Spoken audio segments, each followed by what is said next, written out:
From the high desert and the great American Southwest, I bid you all good evening or good morning, as the case may be, across this great land of ours, and welcome to another edition of whatever it is we do here.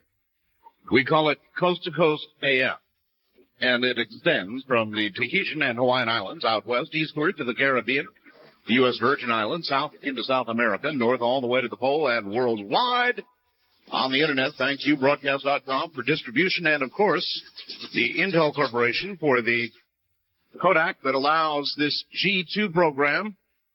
That means you can go up to my website, download the G2 program. It is free. Not much in this world is free. That is, install into thy computer, come back up, click on streaming video, and here I will be doing the program in some less than fully animated form.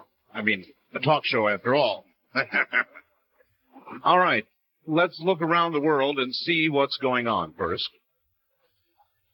In Argentina, an airliner carrying at least 90 people crashed on takeoff tonight, slamming into a nearby golf course, catching fire, and reportedly killing, they think now, about 69 people.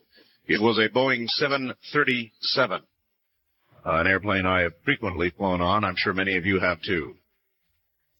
Hurricane Dennis, which skirted the North Carolina coast and then took a trajectory toward the northeast and then more east, appears to have changed its mind, and though somewhat lesser with regard to wind speed, is now moving west, directly west, back toward North Carolina. That's pretty odd. I guess it has occurred before, but I thought there was a great big high-pressure system that, once it took hold, was going to push Dennis way out to sea and keep it going. But instead, it stopped, and now it's moving back toward the coast, so look out in North Carolina. Here, out west, we have wildfires burning up all over the place, and I've got to tell you, here where I live, in the Little Pahrump Valley, it is so hazy from the fires in the San Bernardino Mountains, just over the hill, which are only now, I understand, about 10% contained. It is so hazy you can't see the mountain. In fact, you cannot see the reflected light from Las Vegas anymore, which is really something. So the wildfires out here are not good. FBI Director Louis Freeh is seeking an independent investigation into the Waco, Texas case. He wants to know why it took the agency 6 years to acknowledge using incendiary tear gas canisters to end the Branch Davidian siege. This is really hotter news than you think. There are subpoenas flying like crazy.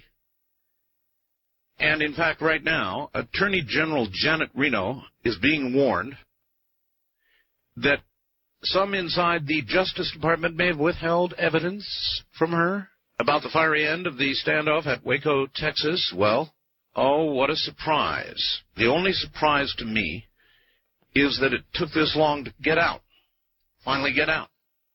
As far as I was concerned, and I said then and I repeat now, Waco was government-sanctioned murder. That's my opinion, and it was then, and it remains that now. I recall so well covering the entire thing. I recall the FBI standing there and saying they would basically wait until hell froze over, if necessary, so that it would not end with violence. And then everything changed. And then women and children were burned alive. Now some policy obviously changed at some point. Did Janet Reno know about it? Kind of hard to say. She came in late. You've got to acknowledge it possible they did not tell her everything, and there was some on-the-spot action that she was not aware of. But this whole thing is about to blow up big time. So we'll see. By the way, we've just had a big solar flare. It occurred Saturday. It was actually a CME. And it was a pretty big one, too.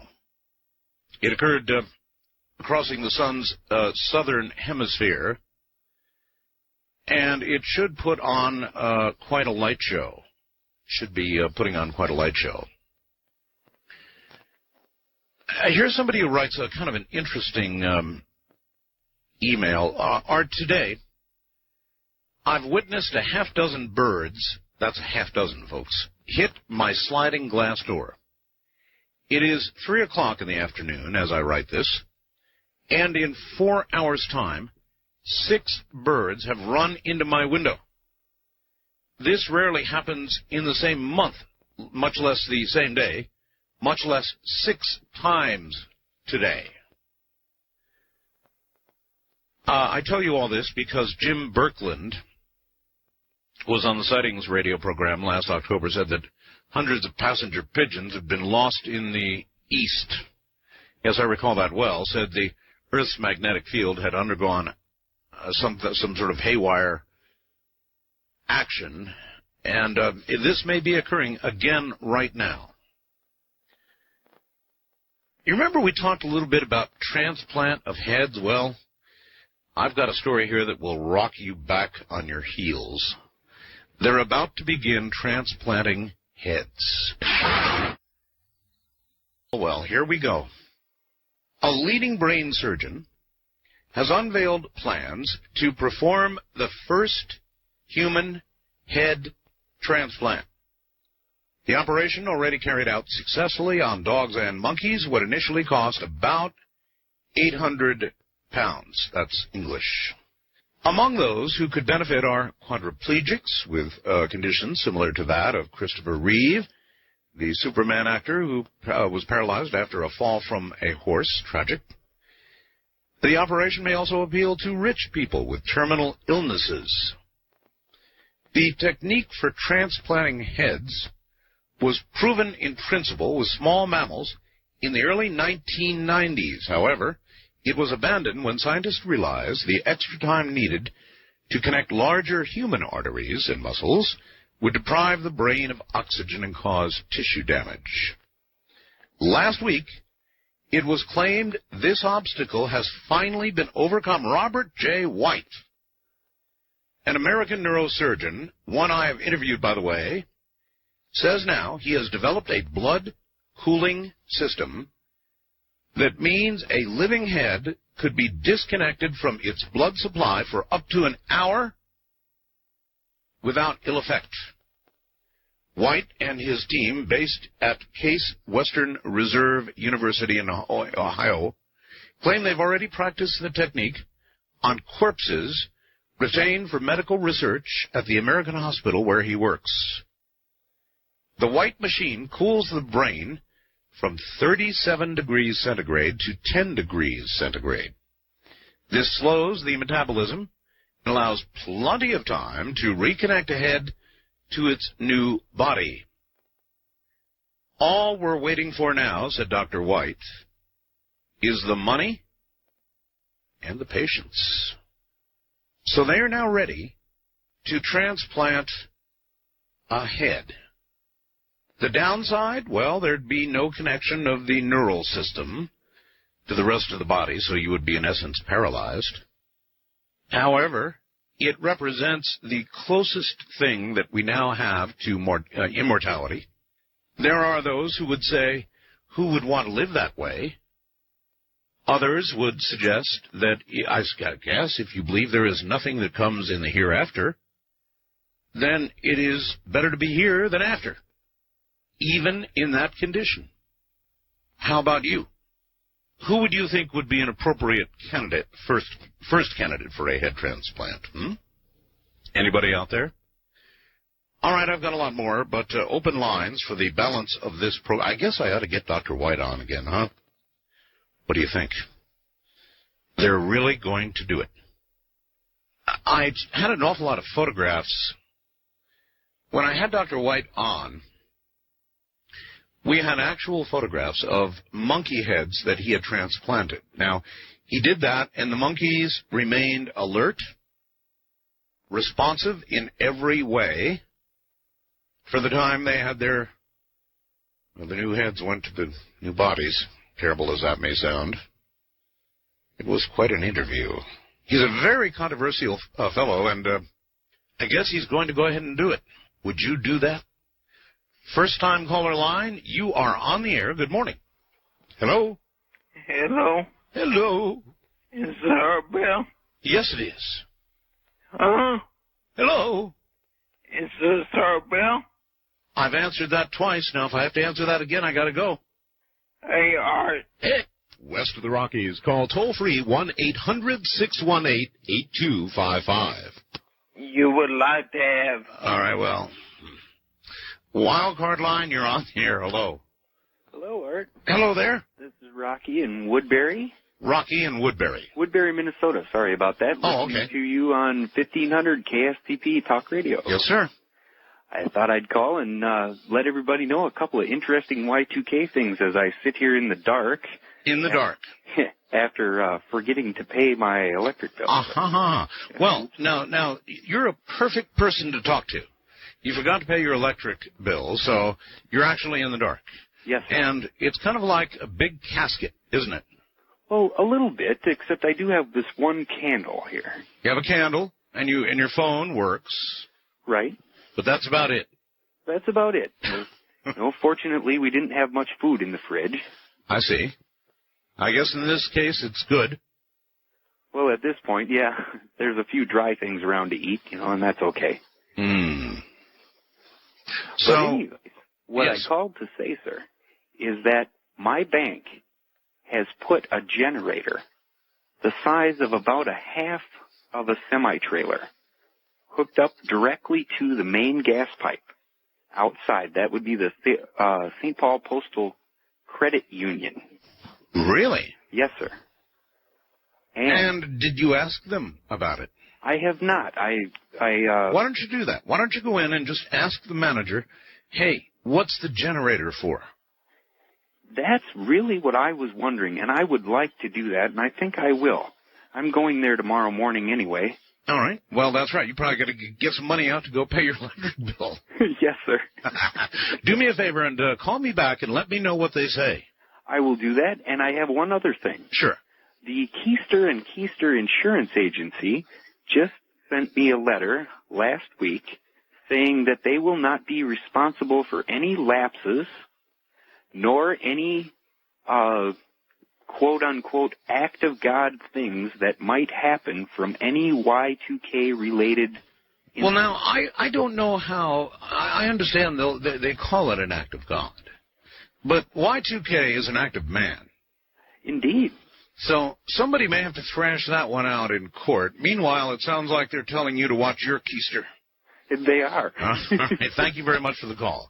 East of the Rockies, you're on the air. Hi. Hi, Turn your radio off. Okie dokie. Number one. All right. Good. Cool. Is this Art? Yes. Hi, my name's Sean. I'm calling from Highland Springs, Virginia. It's right outside of Richmond. Yes, Sean. And when, a couple years ago, I went to this place called Camp Henrico, and it was this Christian camp, and it was really cool. And, me and my friends were walking back to our cabin, and we saw, like, this UFO, and it was like a triangle shape. Yeah. So we sat there and we stared at it, and it just seemed like 2 minutes. And then we were on our way back, and, like, we were missing, like, a day, like a whole day. Whole day. It was just creepy. And how did the officials at this Christian camp react when you got back a day late? They were just, like, really worried, and they had called our mom, like... Yes, and when you told them that you had sighted a triangular UFO... They were like, nah, you probably just got lost in the woods or something. Lost in the woods. They were just like, they wouldn't... I wouldn't think they'd buy into that story right away. Yeah. All right, thank you. And if they did buy into it, they would say, 'twas the devil's work. That's why we have camps like this. People like you coming to them. West of the Rockies, you're on the air. Hello. No, you're not. First time caller line, you're on the air. Good morning. Yes, turn your radio off, please. Would you... Okay, you got to turn your radio off, folks, or I can't talk to you. Wildcard line, you're on the air. Yeah, this is Dan in Idaho Falls. Hello, Dan. I have an update on the supernova. President Clinton has finally taken me seriously, and he's attending a long briefing, several days long, right now. Taking you seriously? Pardon? You talked to the president? He's attending a briefing by... Yeah, but I mean, how did you get your information to the president? By mail. But by mail? You wrote him a Mr. President letter? Well, sort of. Sort of like that. I've given him 2 solutions. Has he responded to you? No. No. Then how do you know that he's reacting to you? He's attending my briefing right now. Where is your briefing? It's at a undisclosed location. So the president has, you mean he's actually had to sneak away to listen to what you've had to say? Yes, he was on vacation, and now he's snuck away from that. You don't think we believe that, do you? I mean, I've given look, I'll tell you what. Do something for me. Yeah? Put him on the phone. I'm not doing the briefing. Well, you just said it was your briefing. It's my information that he's being briefed on, but I'm not doing the briefing. I see. So you can't put him on the phone? No, he's not here. How about Hillary? Can you put on Hillary? No, I don't think so. No Hillary. All right, well, I don't know. This gentleman talks about a supernova and that he thinks our sun is going to go a supernova and says the president is now attending his secret briefing. Anybody know where the president is right now? He's not at a briefing, is he? A secret briefing? Stay right there and we'll be right back. From the high desert, open lines, this is Coast to Coast AM. This is Premier Networks. That was Art Bell hosting Coast to Coast AM on this Somewhere in Time. Robert J. White, if you're out there, we should get together again. The last time I interviewed Dr. White, he affirmed all of the experimentation he did with monkeys with regard to head transplants, but he thought it would be years until he would get to a human being.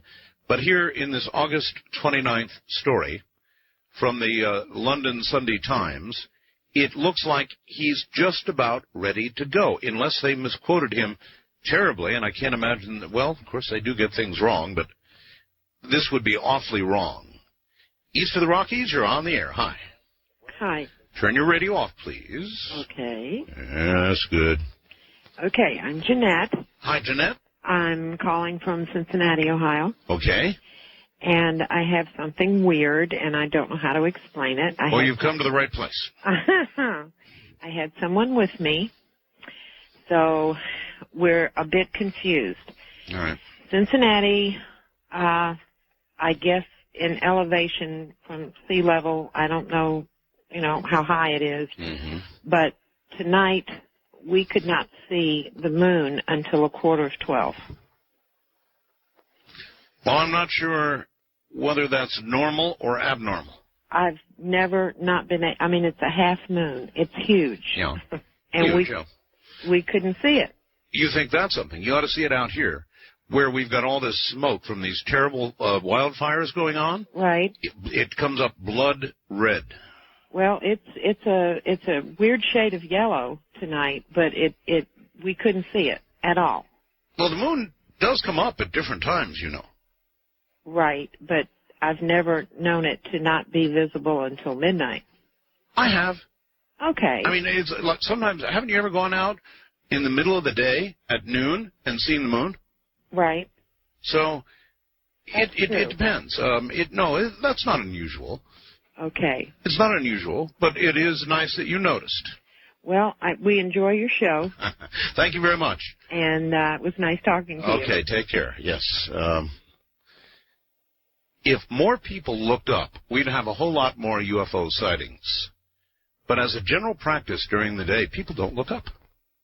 They go about their business. When you're driving, think about it. Do you look up? No. No, you don't.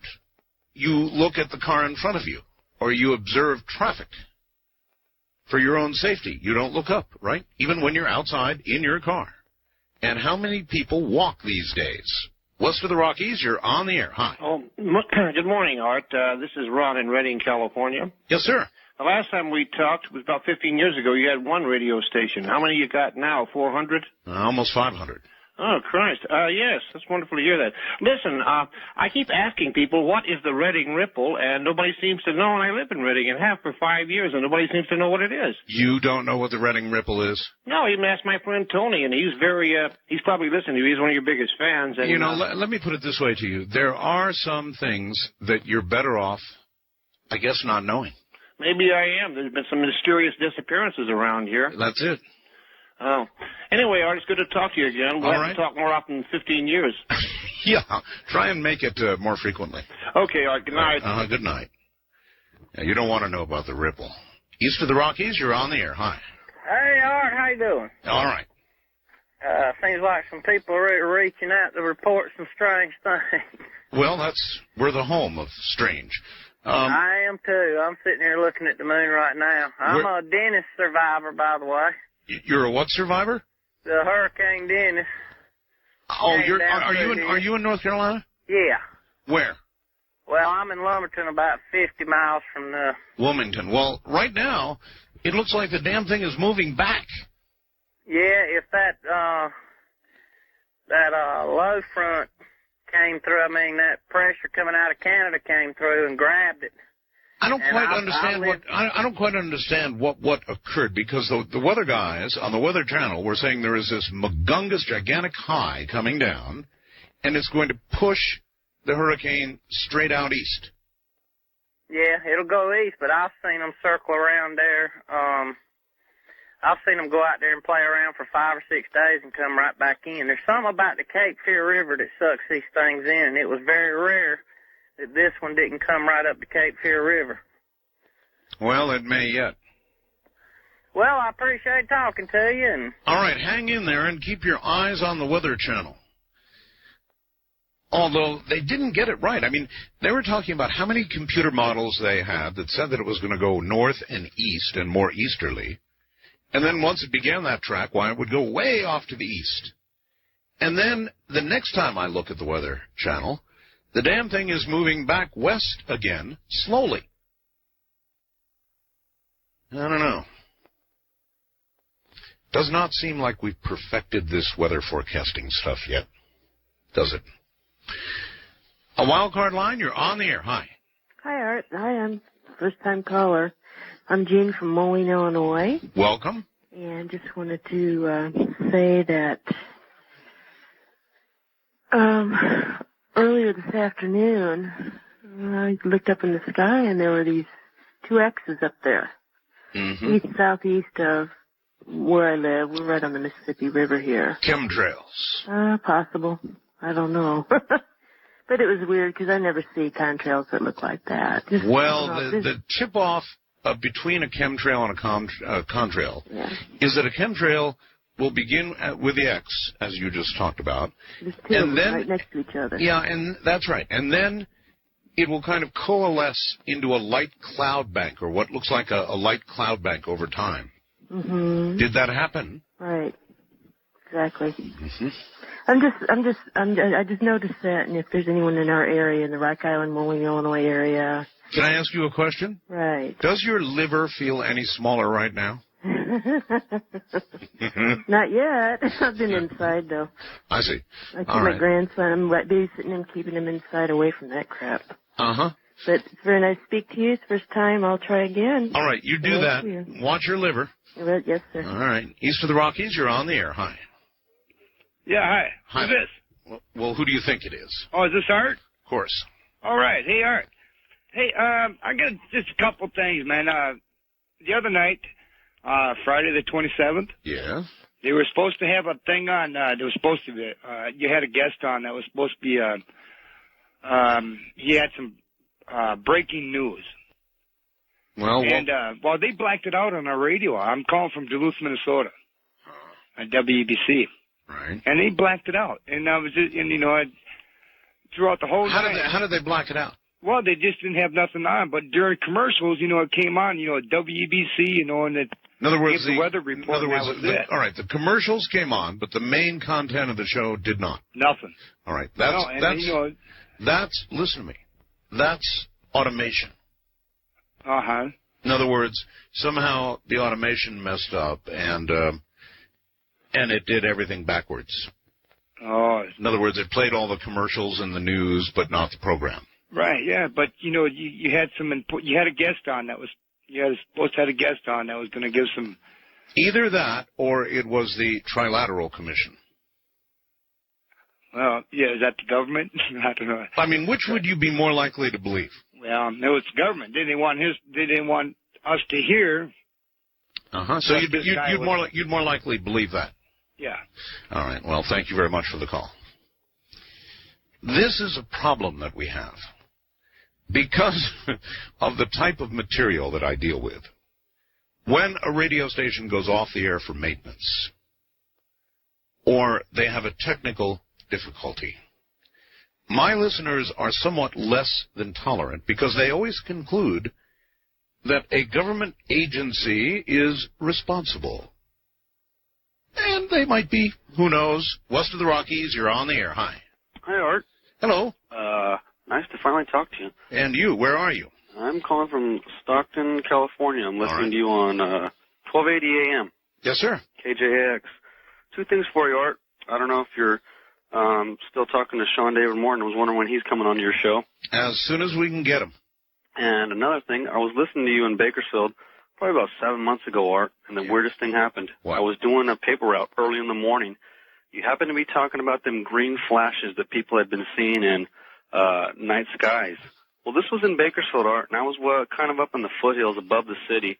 Mm-hmm. Weirdest thing happens, I see this humongous flash green light, and it was so close to me, Art, that I actually braced myself for something that was about to hit. It was several hundred feet up in the air. Mm-hmm. It had to have landed, I don't know, miles, maybe 15 miles at the most. I don't know what the hell it was, Art. Landed or crashed? I don't know if it landed, crashed, Art. I didn't hear anything, but my body actually braced for some type of an explosion. You know when your body does that? Of course. Scared the hell out of me, Art. I don't know what the hell it was, but it had a green tail, and it was a green fireball. Well, if you will listen carefully, I've got a guest coming on who may have your answers. All right? Great, Art. All right. John T. Nordberg. Is that right? Is his middle initial T? Yeah, Thomas. John Thomas Nordberg. Do you ever notice most serial killers have three names? John Wayne Gacy? I'm not saying Mr. Nordberg is a serial killer. I'm just somehow noting that they all have three names. Why is that? Does anybody out there know why that is? Why would serial killers always have three names? West of the wildcard line, rather. You're on the air. Hello, Art. Hi. Did you ever get a chance to read the article about that quake survivor in Turkey that saw that fireball coming at him? I did. And you know what it reminds me of? Remember when that island, I think it was a year, maybe 2 years ago, that tsunami hit?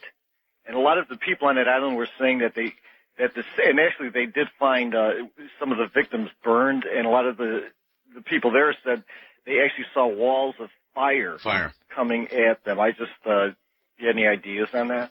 No, but again, my guest coming up, I believe, does. Okay. All right. I'll be on waiting for him. All right. Thank you. All right. Take care. On the international line, you are on the air. Good morning. Yeah, hi. Is it Art Belchu? Yes, it is. Where are you? I'm calling from Vancouver, British Columbia. Vancouver. All right. Yeah. Well, go ahead. You're on the air. Sir? Yeah, hi. This is Sunny calling from Vancouver. Right. I was wondering, you had this guest on, this caller on last week from Massachusetts, I think from Boston. Yes. And he said something, and then you put on some commercials. I was wondering, do you have any word on that? No. No. He would like to be a guest, is what he wanted, if that answers your question. And I'm not sure that he's really qualified to be a guest. In other words, he's not really an expert in anything. He's a sightless man, and I've been talking to him for some time, and that's what he wanted, to be a guest. Okay, that's what I was... Lots of contrails here in Vancouver, actually. Really? Yeah, in the past few weeks. Now, contrail is a contrail. Are these different than normal contrails? Well, sometimes they are like sort of zigzag or in circles, like sometime during the morning, like early morning. Yes. I took listen on the air. I tell you what, I took a photograph not long ago of a contrail that was really bizarre. It was like little O-rings, like little puffs of something or another. And what I think it is some new type of propulsion system. And here's an article that might back that up. All right? From the deserts of California to the panhandle of Texas, civilian observers have reported intriguing hints that the Pentagon may be testing one or more super-secret aircraft, including perhaps one with a revolutionary form of propulsion. They say they have photographed contrails shaped like donuts. Ta-da! Actually, the quote is donuts on a rope. Seen delta-shaped aircraft with unusual lights and heard engines that pulse with enough force to make walls quiver and sleepers awake. There is speculation the craft may include next-generation spy planes, either manned or unmanned, capable of flying several times speed of sound, matching or exceeding the fastest planes to date. But what caught my eye was contrails shaped like donuts on a rope. And by the way, that's from Newsday. West of the Rockies, you're on the air. Hi. Hi, Art Bell. This is Andy from Clackamas, Oregon. And what's new, Andy? You know how you were saying they were changing different heads to different bodies? Yes. Does that mean that our soul is in the mind? Well, they're not going to know that, Andy, until they I thought you said they did something like transfer that. a head. Well, they did it with monkeys, Andy, not people. And there are many who would argue that monkeys don't have a soul. Now, when we get around to human beings, we'll find out, I guess. But you know what? How do I know I've got a soul? Now, there's something to ponder. How do I know that I've got a soul?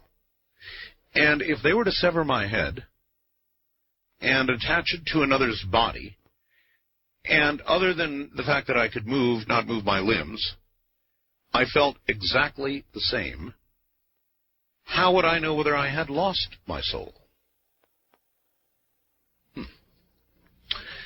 Wildcard line, you're on the air. Hi. Hello, Art. Yes. Hey, I know you're a radio guy. This is Mike in Tucson, KNST. Yes, Mike. On your own time, who do you listen to? I listen to a lot of people. I listen to Ray Taliaferro sometimes up in San Francisco. When I'm able to, I listen to Phil Henry, who's a crazy man in Los Angeles. I listen to a whole bunch of different people. I haven't heard of those two guys, but...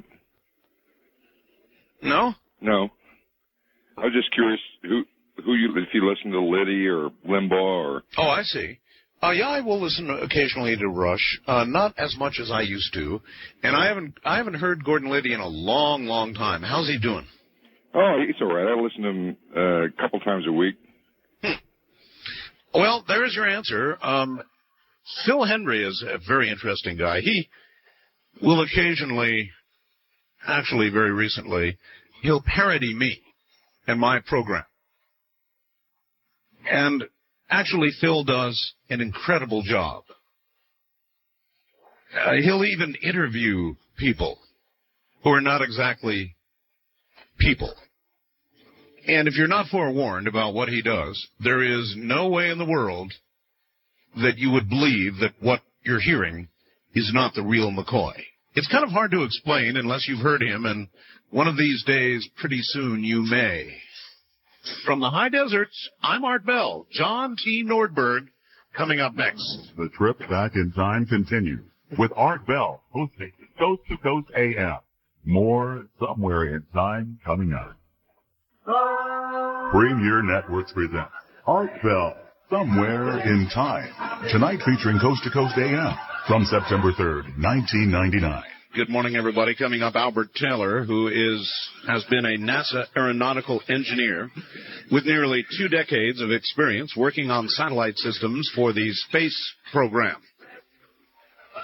And he will, in fact, talk about the space program on this anniversary and the moon and why we haven't been back and a lot more.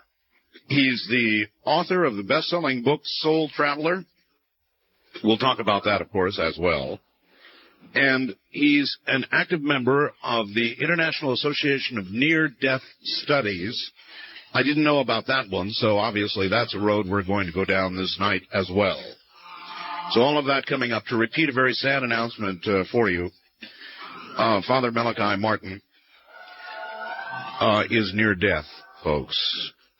He's in critical condition in the hospital in New York, and he had a fall after what looked like a good recovery. He had a fall that produced blood on the brain, and very much like Danyan, they put in a shunt, literally drilled and put in a shunt to remove the blood and, remove the pressure.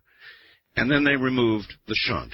And at that time he had seizures, extreme seizures of some sort.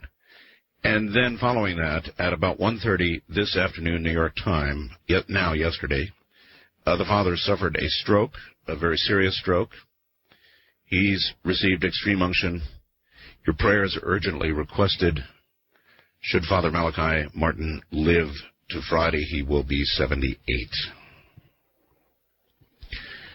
I'll keep you informed.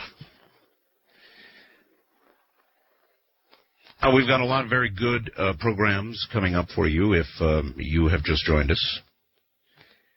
In addition to Albert Taylor coming up in a few moments, we have tomorrow night a forensic psychologist, the kind of guy who looks into the brain of the killer, the violent killer, the Hannibal Lecters, the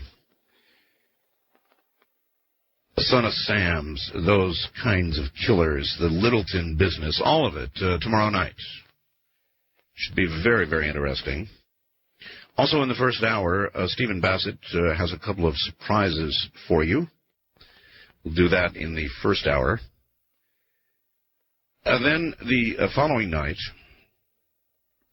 the next night, we are going to have on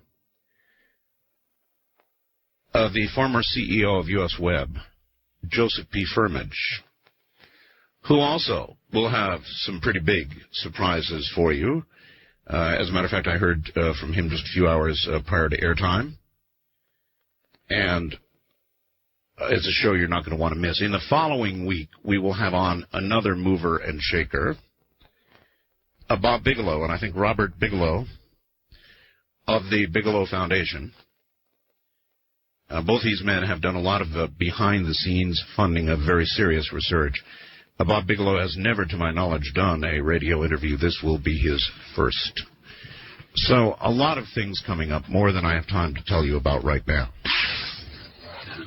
This is Albert Taylor. Good to have you on again, Albert. Thank you, Art. It's a pleasure to be here, especially today.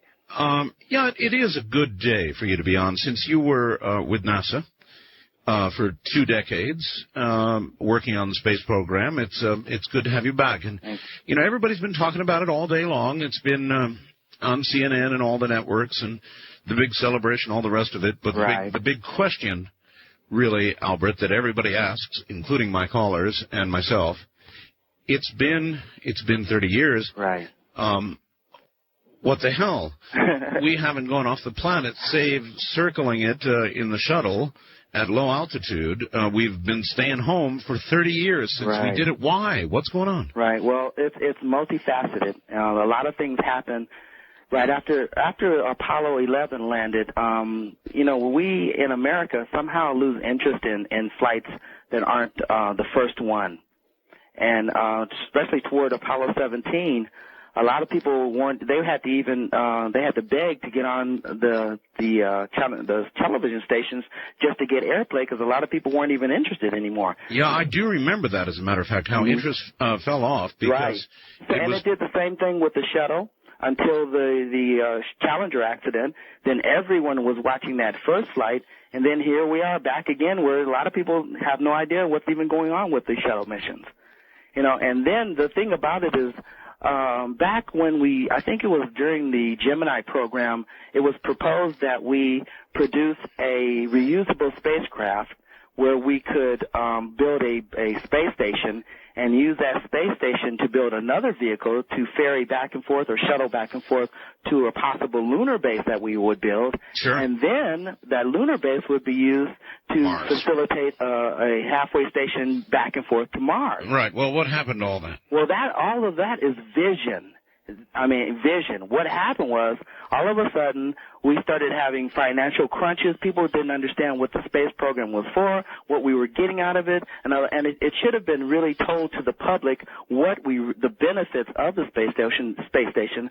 Things like Velcro we wouldn't have, and miniaturization of computer chips and things like that. We would have none of those if it hadn't been for the space program. So then, how do we make the argument effectively now?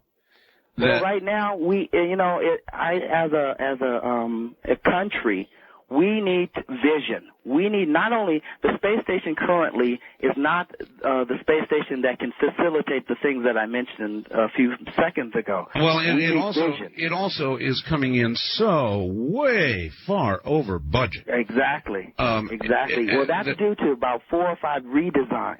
Well, but I've had people like Gene Myers on here with workable plans for very, very large stations. Mm-hmm. I've got some surprises coming up from guests on things that are going to be done outside of government, which will blow some minds, I'll tell you. But basically, we're doing the small, expensive, elitist, a few people go to space kind of thing. That's what our government is doing, and no more. And we really we talk about it sometimes, but hell, we haven't been back to the moon. We haven't.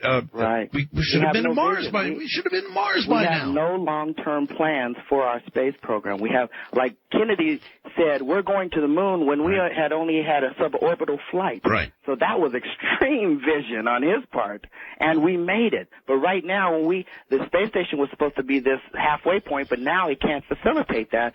So, in essence, it's several times over budget, and it can't perform the function it was originally supposed to perform. Right. So what do we need it for? Really, we don't know what we need it for. What would you prefer to see the money spent on? I would prefer to go back to original designs of the space station when it had full capability to do a lot of things. It could even expand itself. It had an onboard shed that a space vehicle would be built in. It was the Cadillac of space stations. Now it's a compact economic model, which really is a floating laboratory, and that's going to replace the Mir space station, but it's not going to have any more capabilities. I would like to see that, because with that opens the door to our solar system. We can do a lot more. And personally, if we can't do that, then I think we're wasting our money. I would also like to see more money put into the Delta Clipper, or the vertical takeoff and return vehicle that a few aerospace companies were coming up with. Yes. That would be good. And we also need a heavy lifting vehicle, because we don't have a vehicle that can put a lot of tonnage in orbit right now. That's correct. The Russians have the Energia booster, which is heavy lifting, but we don't have that at all. So without the heavy lifting vehicle and these other things, we really pretty much are stuck to stay about 300 nautical miles above the Earth, and that's it. Well, what's the matter with the people?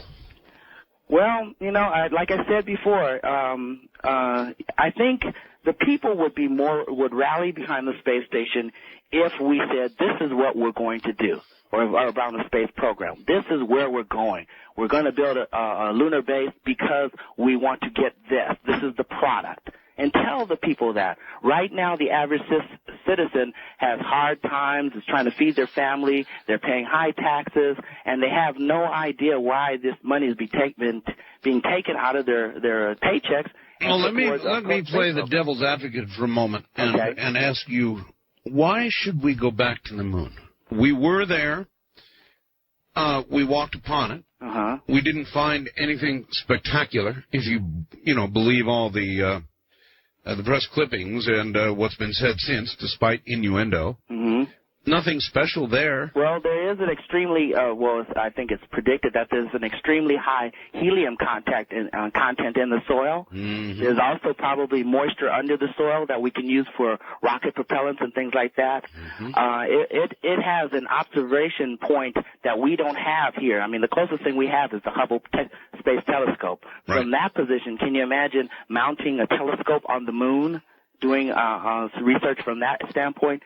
Plus, it would be a great stopping point to help us go, and knowledge, the knowledge gained on how to live off of this planet would be invaluable. It would be so useful to help us to make that journey toward Mars and actually colonize Mars.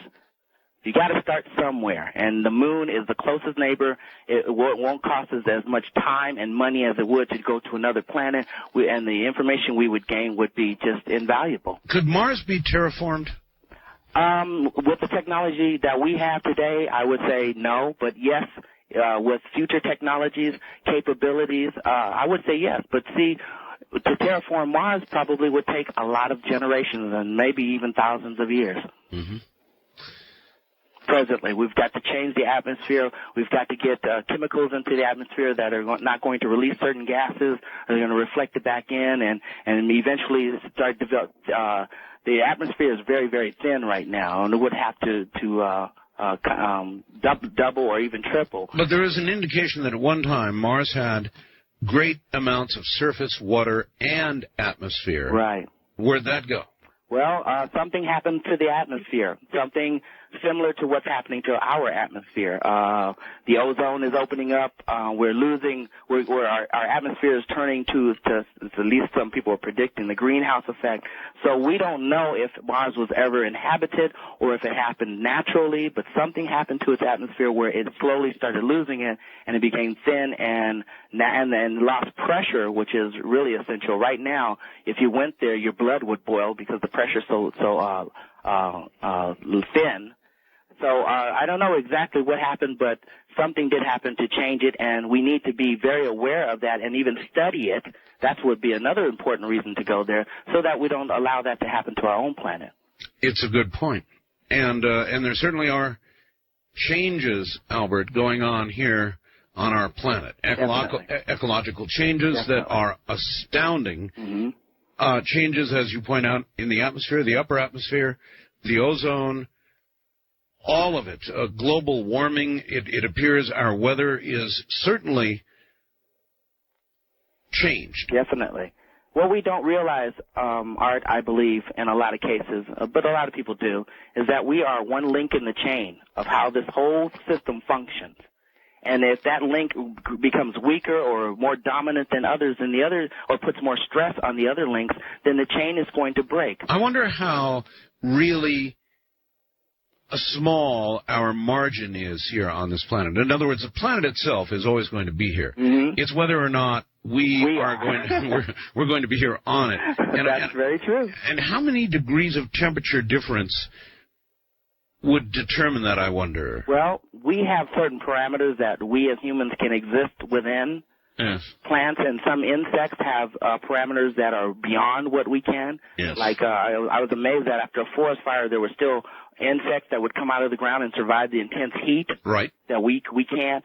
So if those parameters, meaning temperature and oxygen content and things like that, began to shift, it becomes thinner, then of course a lot of people what's going to happen is it won't be catastrophic and happen overnight, but people will slowly start dying of certain illnesses, especially cancer, when the ozone layer begins to deplete and things like that, and the population will be reduced. Now, whatever happened to the dinosaurs, that's kind of the same thing that happened to them. Their population was gradually reduced until extinction. I don't know if there's a point of no return. I would hope that we haven't gotten there yet. Well, I would hope that it's not an endless chain of repetitive life and extinction in life, and I want to think of myself as something more than somebody's future WD-40, you know? Yeah, I wonder about that too. Is this just the ebb and flow of this particular, dirt ball floating in space? where life forms come up, become very civilized and advanced, and then somehow either destroy themselves or destroy the planet till the planet no longer supports them, and then the planet goes back into a recovery mode? Well, there are many mainstream scientists now who think that may be exactly the case. And you know what? If you look at how many species have been on this planet and that are now extinct, which I think it's like 90%, then the probability is that it's exactly like that. But the one thing, we don't know about ancient civilizations as much as we'd like to, but the one thing we do know is we do have capability and technologies and free will that we don't have to let it go that way if we spend time to understand how it functions. Well, there's a lot of people struggling at the cutting edge trying to do exactly that right now. Whether we win that race or not. It's going to take planetary awareness and action, not just talk, action. I mean, there's some things that I love that I have or that you may have or something like that may be causing this damage, over. That we might not even be aware of. Right. So we're just going to have to we may have to give up some things that we've become very, very comfortable with. Albert, hold on. We're at the bottom of the hour. We'll be right back. The wind, the rain, and the chain. This seems fitting, doesn't it? Listen carefully. This is Premier Networks. That was Art Bell hosting Coast to Coast AM, somewhere in time. Albert Taylor is here, and we'll get back to him in a moment. This was a very short UPI article that ran and then did not run again. A reporter for the Vineyard Gazette newspaper told WCVB TV in Boston that he was out walking Friday night, just about the time of the crash, and saw a big white flash in the sky off Philbin Beach. Well, hard to say whether there's any relationship or not, but that does appear to be some sort of eyewitness testimony. I guess we'll know in the next couple of days if and when they make recovery of that airplane. All right. We're going to talk for a second about radio because that's my favorite subject of all the world, radio. It's the best medium there is. People, I've been offered more than 13 television shows in the last 6 months, and I've turned them all down, every single last one of them. Big ones, some of them really big, too. And it's because bless your hearts out there, and I watch it, but I don't like being on TV. I just don't like it. I love radio. I have a true, honest, abiding love for radio, and I don't love TV. No disrespect to any of you TV folks out there. It's a very powerful medium. There's no question about it, but it's not mine, and I don't wish it to be. To Albert Taylor. And Albert, I'm going to say this politely, but a lot of people believe that the reasons that we have not gone back to the moon have little to do with public apathy and more to do with what was found. Right. Or what may be there, and so they think some of what you said is a bunch of crap. Right. Yeah. I have no reason to steer it in either direction. Just having worked there for so long, and I'm a space enthusiast, and that's where I'm coming from. I love spacecraft. I love exploration and all of that. And I got to see the political machine from within, and I remember the layoffs. I remember the redesign. I was part of that. And I remember how we were all running around saying, but it won't be able to do this. I remember how people were being fired and walked off the compound because their part of the space station no longer existed. And so it's not just I'm not talking about from a media standpoint. I'm talking about actually hands-on, and I was there working on the hardware. I hear you. I actually did training of astronauts at Johnson Space Center, so that's the perspective. Well, one of those astronauts is Edgar Mitchell, Apollo 14, right? And I've interviewed Edgar a number of times. Right.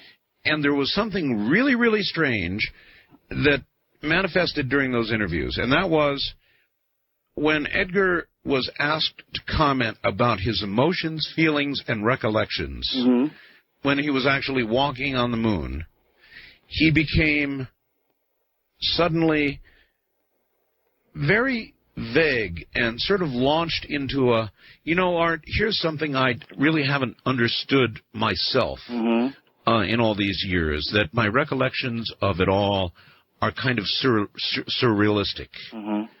And that's always puzzled me a little bit. Right. Have any thoughts? I think, I'm only guessing, because I think I met Edgar Mitchell one time when I was working on SDI, Strategic Defense Initiative. He came through and was talking to a few people in a classified area that I was in. Sure. But, the one thing that I've noticed is that there are a lot of astronauts who have had experiences or some kind of vision or sighting was during a program that they're very, very reluctant to talk about. It may be partially because if you don't understand it, you may sound kind of kooky. Well, there's that, and there's the fact that so many of the astronauts have had such terribly, terribly troubled or tragic lives. And it's as though, when you listen, for example, to Neil Armstrong, the one small step for mankind guy. Oh, yeah, we know who he is. He's rather circumspect and intriguing when he talks about...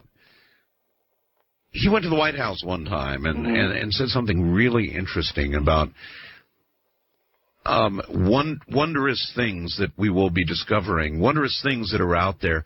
And when he talked of it not as something that he's guessing might be if we explore, but something that he knows is out there. Knows is out there. Or at least that's how he presents it, how he presents himself. That's how he presents himself. Right. That's right. Right. So... Well, I'm open-minded about all of this. I can't say for sure what happened and what Neil and Michael Collins and Buzz and everybody else actually know that they haven't shared with the public, but I can tell you this. I have had a secret clearance since I was 17 years old. I'm 43 now. I have worked on things that probably no one will even talk about, and if they do, you won't see it for another 20 to 30 years. Let me lay this on you. I've got a friend in Hawaii who is a television reporter. And though it's not for me, God bless TV. I have nothing against television except where I'm part of it. But he went and covered a discussion with Buzz Aldrin. And at the end of the presentation, Buzz Aldrin unveiled a big picture of a gray. A gray alien, the typical gray. And his final comment to the audience was, they are out there. And there was this sort of nervous little chuckle that went through the audience. And nobody, because it was the end, nobody got to really ask him what he meant by that or whether it was supposed to be some kind of joke or... Wow. But he said that. Wow, that's... I didn't know that. That really stands out to me. Because Buzz is one of the few scientists back in the Apollo program that went into space.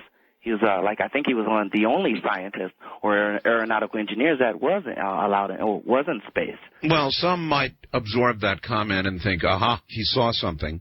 Others might absorb that comment and simply sort of have the, gee, look how many stars and systems and planets there are. And from the movie, if they are not out there, what a waste of space kind of comment. Well, personally, Art, from all the things that I've seen, and I've seen a lot of incredible technologies that are classified top secret even.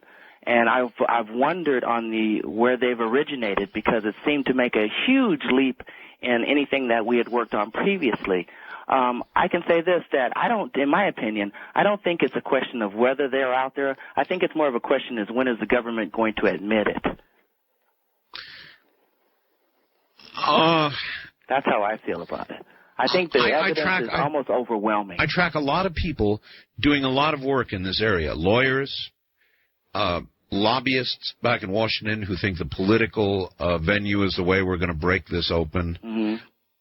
I don't think I agree with that. In other words, I don't think that political pressure, and I know Steve Bassett's sitting out there cringing, but I don't think political pressure is going to do a damn thing, and we're not going to know until we're meant to know. Right. I don't think so either. I mean, wasn't it the senator from New Mexico who tried to get information? Congressman Schiff. Yes. Right, and he was stonewalled. I mean, so I think the only way that it's going to be revealed is from a meltdown, meaning a scandal, huge one, where the evidence cannot be hidden anymore, that kind of thing, because I believe, and this is why I think that, because having been in the military and worked on nothing but military programs, everything is under the label of national security. Well, let me tell you something. NIDS, which is financed by Bob Bigelow, recently did a study and asked the high-end percentage of the public, a big survey with a very small error margin.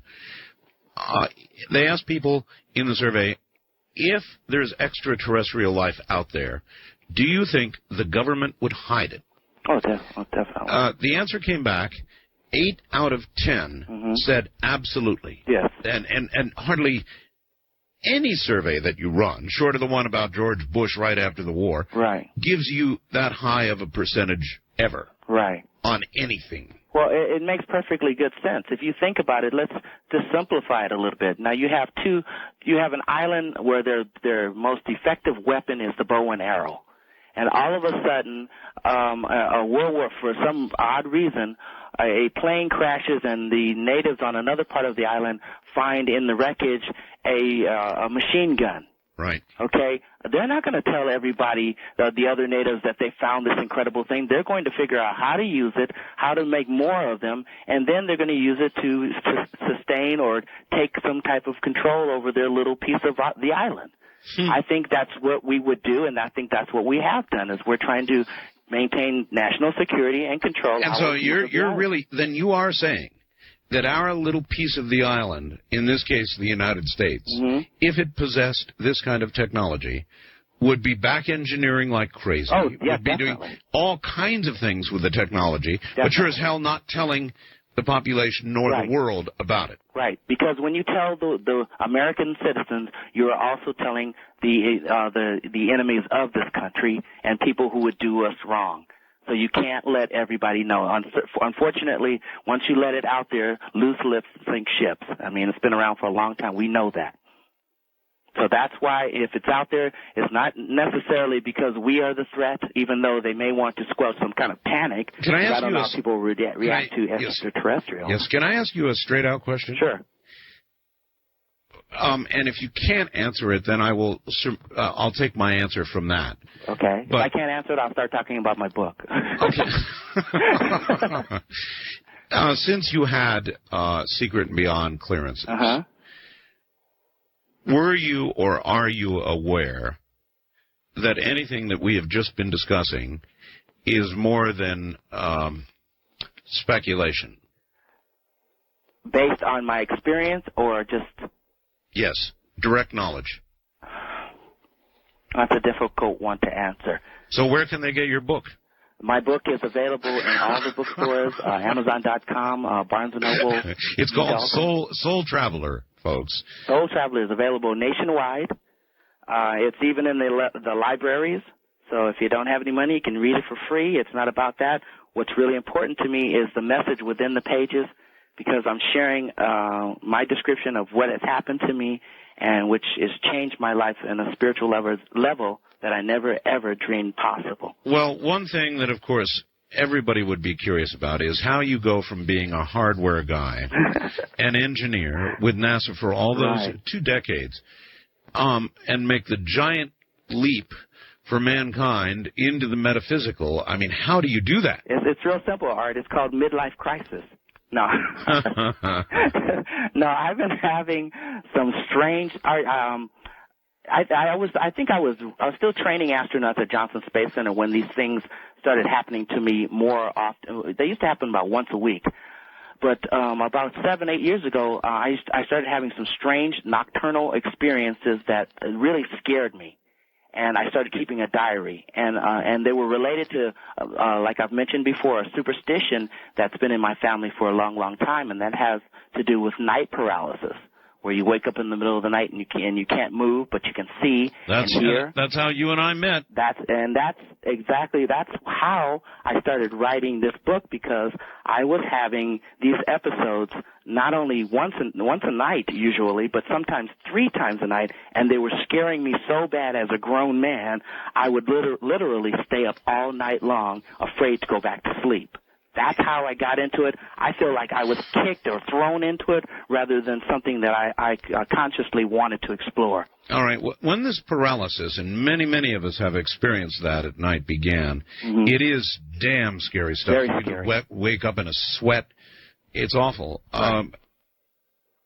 How did you learn to begin to control that? Well, I had a lot of opportunities. Especially in one night, I got a chance to experience it 3 times.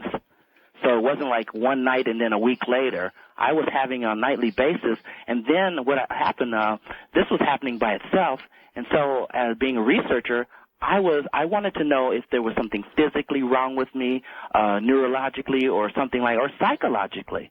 So I started going through the process of elimination, and I stumbled upon the reason why it was happening more often than not. And what I did, the way I stumbled upon that, is because I just started duplicating what I did on the night that it happened by itself.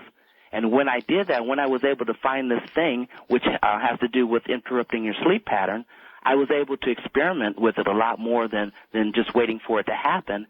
And when I was able to do that, that's when I got a little bit braver, and I realized that I was safe because nothing happened to me. And then that's when I got the courage to start exploring this and to find out what it really was. Now, I know that you've called your book Soul Traveler. Are you really sure that it is our soul that's traveling? Well, if I were sitting in your living room and you and I were just having coffee, and you said, Al, do you really believe in this stuff and what's really going on? I would have to say, Art, I never in a million years would have believed this 7 years ago. I would have thought you were nuts if you had told me I'd be talking about this, or even that this was something that was real. But I can tell you, after having all of these experiences, and I continue to have them, and they build upon each other, they're not isolated, they've rounded my understanding of this phenomena and who and what I am, I have to tell you one-on-one, Art, yes, I am thoroughly convinced,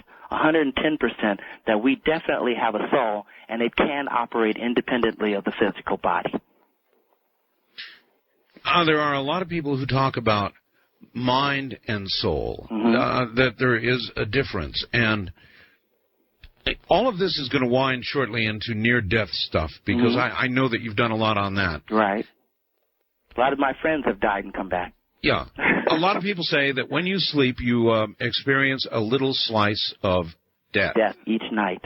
Correct. I take it, you agree with that? Totally, yes. And that little slice of death can include movement from the body of the soul as it moves when you die. Correct.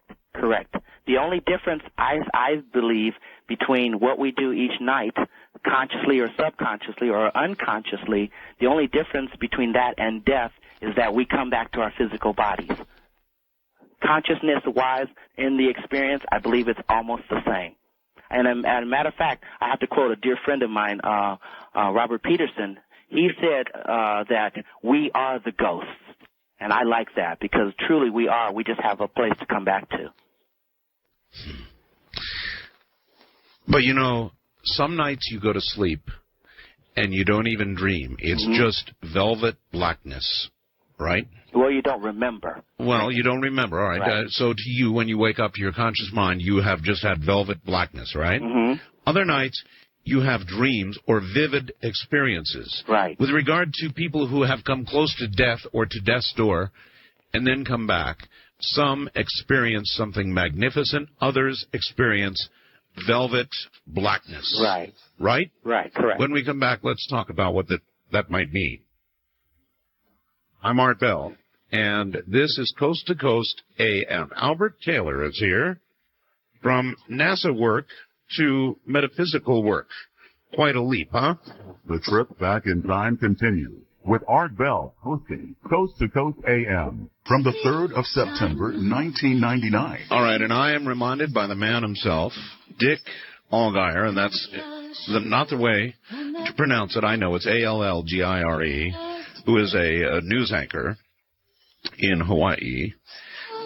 Reminds me it was Story Musgrave and not Buzz Aldrin who unveiled that little gray at the end of the talk that he gave in Hawaii. So sorry about that. It was Story Musgrave, not Buzz Aldrin, but the same questions apply and the same intrigue applies. Sorry, I got the name wrong. And this is worth noting. For your consideration, there is coincidence, and there is, and then I don't know what else there is. There's coincidence, and I have somebody here who sees a lot of coincidence this last weekend leading up to today. When you consider the 30th anniversary of Apollo 11, JFK Jr., Chappaquiddick, and for that matter, JFK Sr.'s decision to send men to the moon. There's a lot of synchronicity and coincidence, some of it rather unhappy, with all of that. And I don't know that it means that it adds up to anything, but you've got to admit it's thought-provoking. Let's launch right into NDEs and soul travel. Okay. They appear to be related, and you're telling me yes, they are. Right. That our soul, in both cases, leaves the body. Right. But my question to you prior to the top of the hour was, a lot of times I go to sleep, velvet blackness, don't remember a thing, just had a good sound sleep, I wake up, hello world, consciousness returns. Right. Now I'm told, yes, I dream, whether I remember it or not. Right. But to me personally, there's a big difference. Right. And sometimes I like velvet blackness. Mm-hmm. I really like it. Right. It doesn't scare me, as a little slice of death probably ought to scare a person. You look at it as a vacation or a break period, right? Yeah, I have a very, very active life, as you know, intellectually, and I'm going all the time, and so it's a relief. A lot of times when I dream, Al, and I wake up, the dream is so vivid that I feel like I've been working. Okay. And see, what we're talking about regarding soul travel, out-of-body experiences, going exterior, astral projection, whatever label you want to put on it, you don't get that tired feeling because the body does truly sleep. And matter of fact, it's almost like a suit of clothing that once you take it off and the soul slips out of it, the body pretty much is just a machine that keeps running on its own. It doesn't move independently, and you don't toss and turn like you would if you were having a rough dream. It's very, very different. All right. You know quite a bit about NDEs. You're an active member of the International Association of Near-Death Studies, right? Yes, and I've been exposed to a lot of different people who've had near-death experience. Danyan, and I was in Greece with Raymond Moody, and I've met hundreds and hundreds and hundreds of people who are members and have had. And I too have interviewed probably all the people you're talking about right now. I wouldn't doubt it.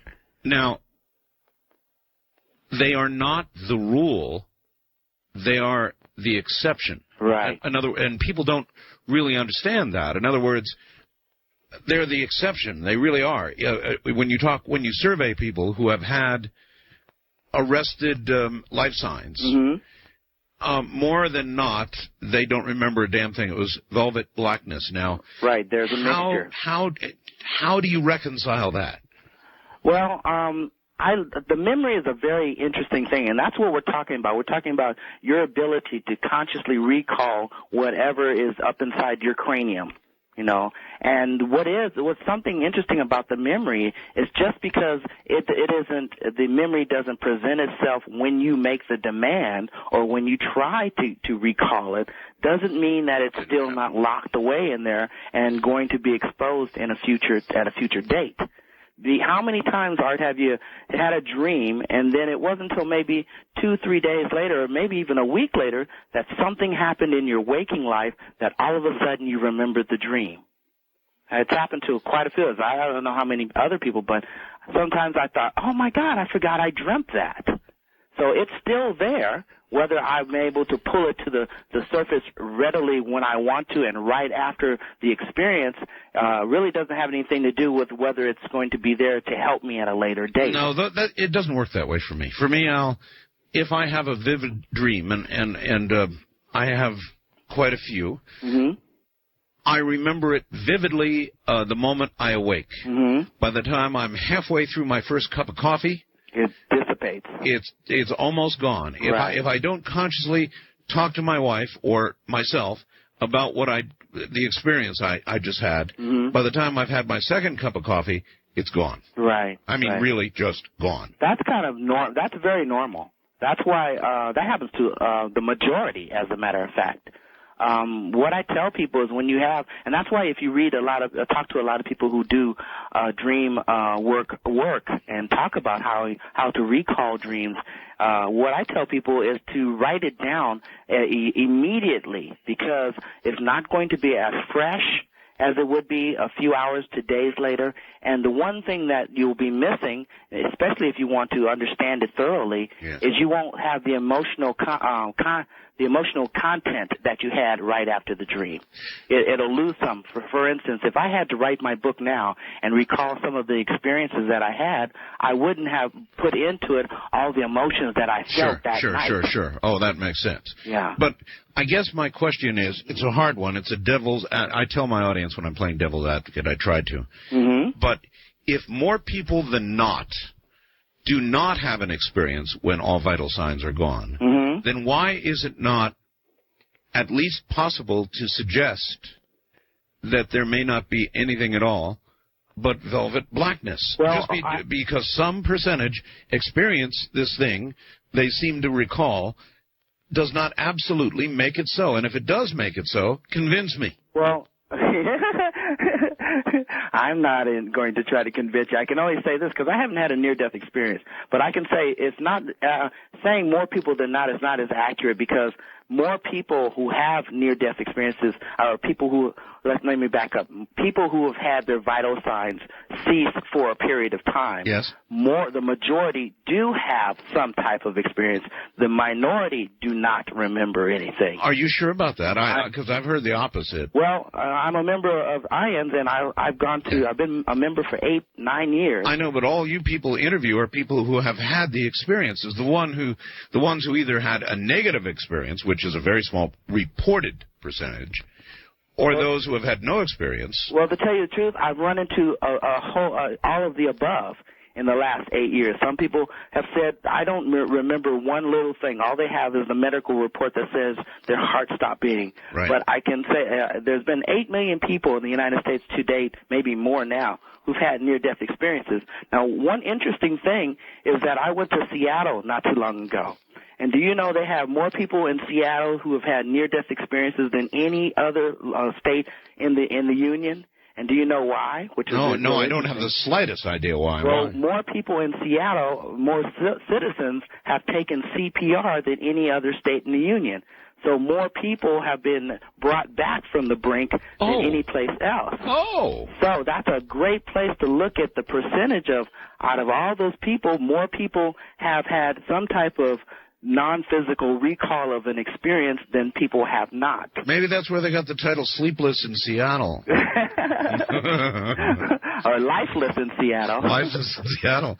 That's really interesting. Where did you get that? Well, I've spoken up there like 3 times to the largest group in the nation of IONS, and I've also have a dear friend who is on the fire department there, who has literally, he even saved Jimi Hendrix's father's life, and he was the one who gave me all these statistics because he's actually out there doing this, and they have an extensive training program where they help a lot of citizens learn CPR.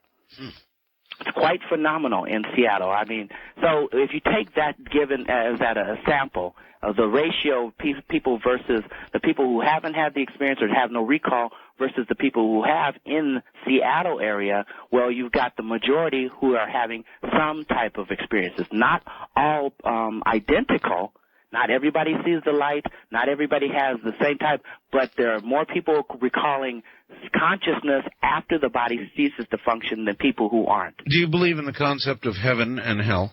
The concept of heaven and hell is kind of a Christian concept, and I would say that I'm not a religious person. Yes. I'm a spiritual person. Yes. And me personally, because now we're asking for my beliefs, me personally, I don't believe in hell.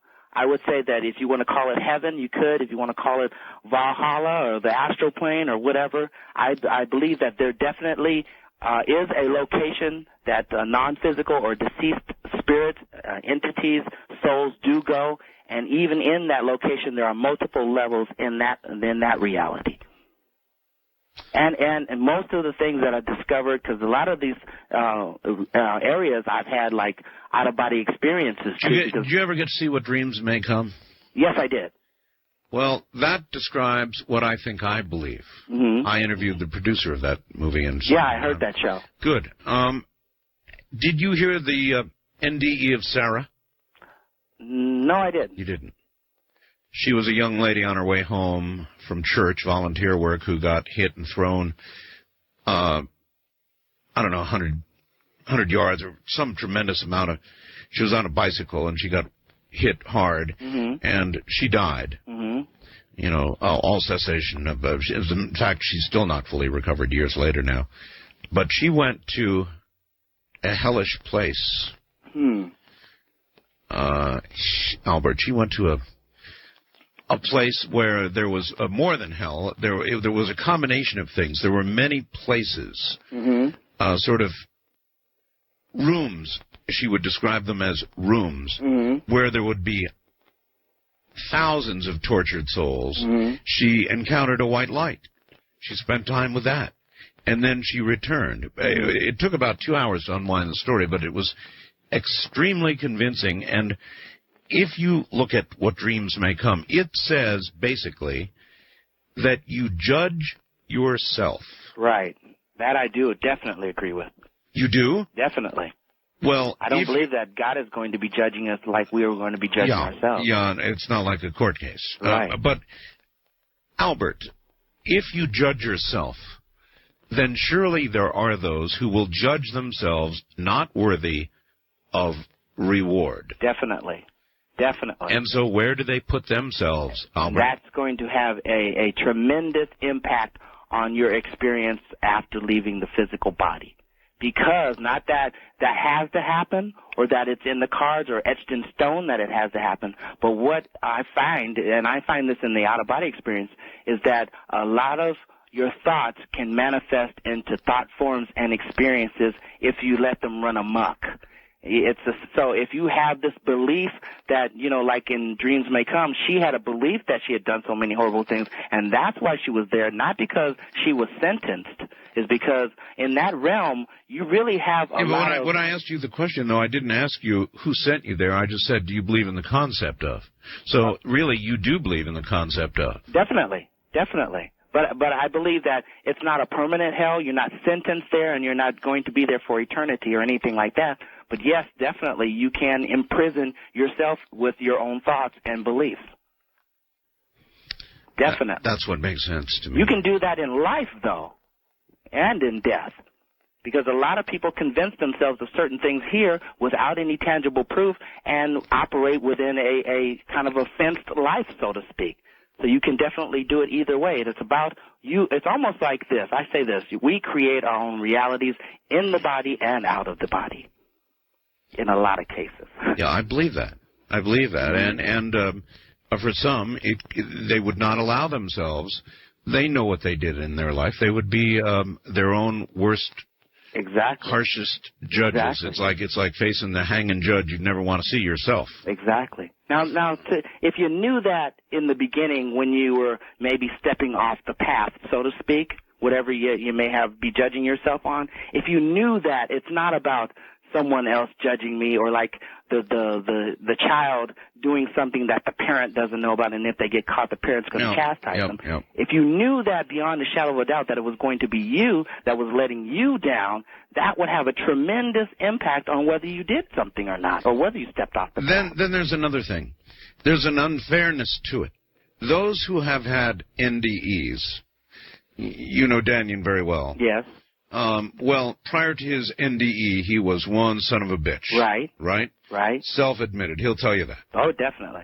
After his NDE, while he still carries some of those same qualities, he did, in fact, drastically modify his life.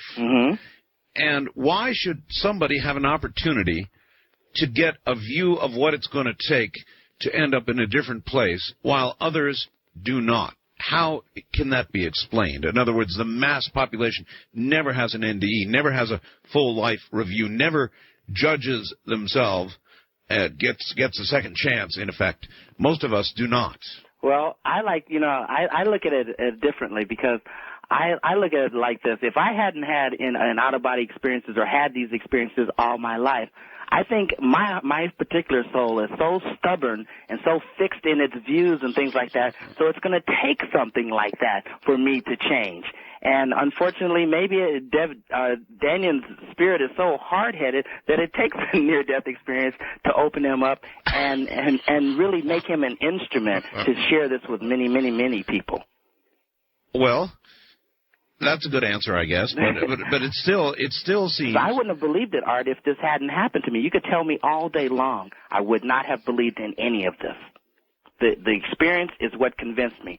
Just like you and I were talking about this at least a year or two before you had that experience in Paris. Yes. And up until that point, it was interesting conversation. Interesting conversation, but now it's a part of your reality. Or it was. Only to a degree. In other words, I have no question what happened to me in Paris. I was out of my body. I was up above Paris.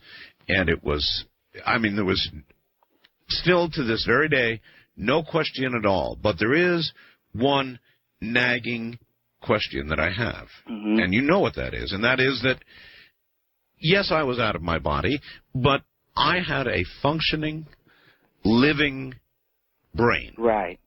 And so, yes, I believe that our brains can do this, that we are capable of projecting, if you want to call it our soul, we'll call it our soul, or our spirit, or whatever. Yes, we can project that out of our living body, but that's all I can attest to.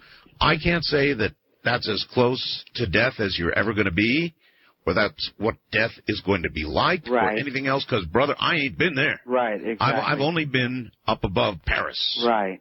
Now, Art, I have to, when I started having these experiences, and I didn't know what it was, I didn't know the terminology, I hadn't read any of Robert Monroe's books or any of that stuff, I had to do this. I had to ask myself this question, and only this question: why would I have this capability? If it's not soul traveling or whatever it is, why is that happening? Yeah. Why can my spirit, why can my brain project beyond its physical body? Why does it have that capability? Is it just something useless?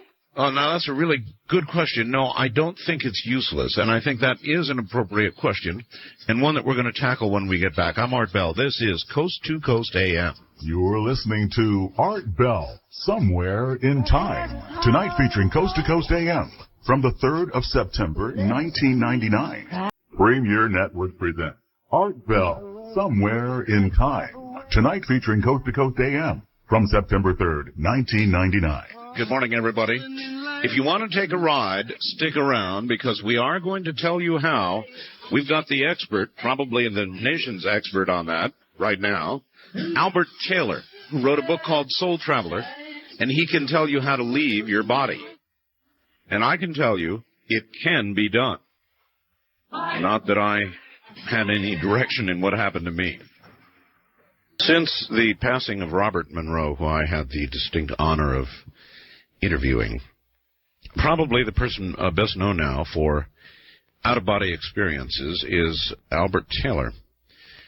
And a lot of people out there want to know specifically what this is, so I guess we're going to have to tell them how they can do it. But why you? So many people don't have this, but Albert Taylor has not only has it, but has it almost at will. Why you? I ask myself that same thing, Art. And a lot of people, some people have told me why it was me, because I really can't say for sure, but for some reason, with the background that I have and all that, I didn't come from a woo-woo kind of background or upbringing. I'm a very rational person. I have a very what do you call it? Very I can't even think of the word. I've always been working in aerospace and always succeeded in everything that I've done. I've always been able to present legitimate and valuable information to NASA and a bunch of other people. So this thing, I guess because I have all those credentials, maybe that helps to add credibility to this thing that's so unbelievable, and that maybe that is what it takes to actually get the information out to people who would otherwise be skeptical. Okay. Well, I love asking you hard questions, so here's another one. And I was choking. No. We were ruminating about the space program, 30 years since we went to the moon. Why aren't we going out? Blah, blah, blah, blah. If soul travel is real, and if, in fact, you can go to if you can go to the moon, soul travel, to the moon, Mars, the other planets, distant stars, definitely, in effect exceeding the speed of light, definitely, then who's to say that the rocket ships, the hardware, the big, heavy energy boosters or Saturns that we had or whatever are the way to go at all? Because maybe that's not the way interplanetary distances are bridged. Well, we're talking about the majority of the population are not going to be able to retrieve this kind of data. And the majority of the population are not going to be able to remote view and do things like that. So it is the way to go until we make some kind of shift where the majority of the people have this capability. Then, to tell you the truth, having to gain the information physically will cease to be as important. But right now, it is very important because the majority of us are very physical beings and haven't our talents haven't blossomed yet regarding this. Well, that I understand. That I understand. But I mean, if soul travel is everything you say it is, then, well, frankly, with what we know right now and what Einstein has taught us, we are not going to go to other suns and other systems. We can't do that. It will take too long. Soul travel, on the other hand, will get us there if what you're saying is correct. Definitely. But you know, the thing is that even it's a lot easier to have a high reliability in a mechanical device that we create to transport us to a new location than with the out-of-body experience. It's not 100%. You can't do it every time, and it depends on whether you're going to be relaxed, so that makes it very difficult for laboratory conditions and things like that. So until a new generation, or maybe we as a species are evolving to this point where maybe the children being born now are going to have this capability more than my generation. Maybe we're going to evolve to a state where this is going to be very commonplace.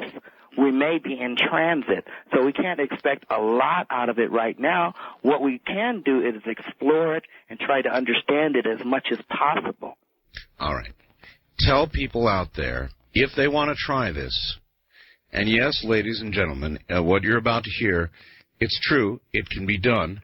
You can leave your body, it's real, and this man can tell you how to do it. It begins frequently with a very discomforting paralysis, followed by a kind of a buzzing sound, a very loud buzzing sound that you'll hear as you're on the edge of sleep. Correct. And a vibration. And a vibration, yes. All of that. I've had that. I can't stand it. It makes me nauseous. And I reject it every time I've ever had it. But if you're able to master and get past that, then you can travel outside your body. And the question is, how do you do that, Albert? Well, there's after having done, I've written like 5 different techniques or so in my book. But there's 2 that I really think are very, very important, and the one that is is easy for people who have trouble quieting the mind. Yes. If you have trouble quieting your mind, then this one helps you, and that one is called the interrupted sleep technique.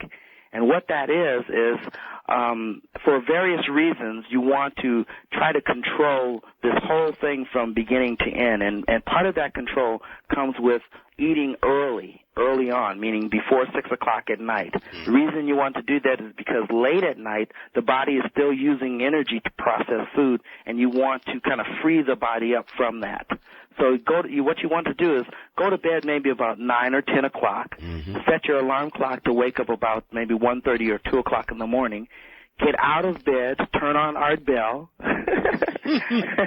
and listen to Art for a while. I'm not going to say how long. Yeah. Until you start getting tired or sleepy. Then go back to bed. Drink water. Do not eat anything. You can't eat because that just takes a lot of the steam out of what you're doing. Right. Go back to bed and then lay perfectly still and in a very, very comfortable position. Don't prop your head up very high, that type of thing. And what I like to do is if you're laying flat on your back, a lot of people have a lot of discomfort with that. Put something under your knees to prop up your knees a little bit. Get all your scratching out of the way, itching your nose, and whatever you're going to do, because once you stop moving, you do not want to move under any circumstances, because it's going to take a while for your metabolism and your body's functions to slowly slow down. Now, what you want to do with your mind is you want to keep your mind focused on something very, very simple. And that could be just focus on relaxing each muscle in your body one at a time. Now, I've done that as a method to fall asleep. And by the way, folks, it really does work. If you're having trouble sleeping, relax your finger, relax your hand, relax your arm, relax your shoulder, relax your body, relax your legs. Consciously sit there and go through each part of your body, consciously relaxing it, and systematically. And it does work. You right. And it's kind of a twofold thing. The key to getting out of the body is relaxing the physical body. And another thing is that since you've interrupted your sleep pattern, your body still requires about 4 more hours of sleep. Correct, yes. So what happens is you're giving your consciousness something to hang on to while the body falls asleep.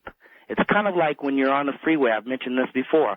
When you're driving and maybe you've been tired, and no matter how you try to stay awake, for a brief second, you nod out at the wheel. That's right, and you jerk back and you go. No matter how hard you try, your body still actually, you usually say the same thing that pilots are said to say just before they crash. Right. So that's what you're trying to induce in a safe environment.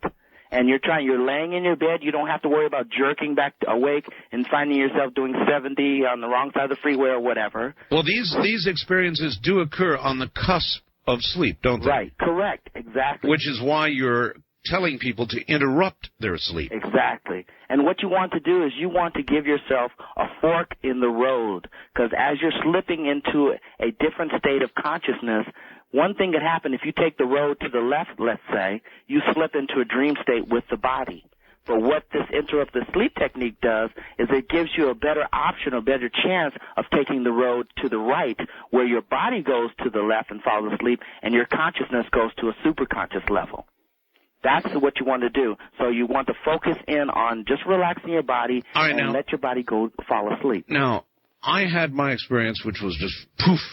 And I had no precursor, none of this stuff you're talking about. Boom, I was just up there. Right. That's how it happened. Was not voluntary. Right. And believe me.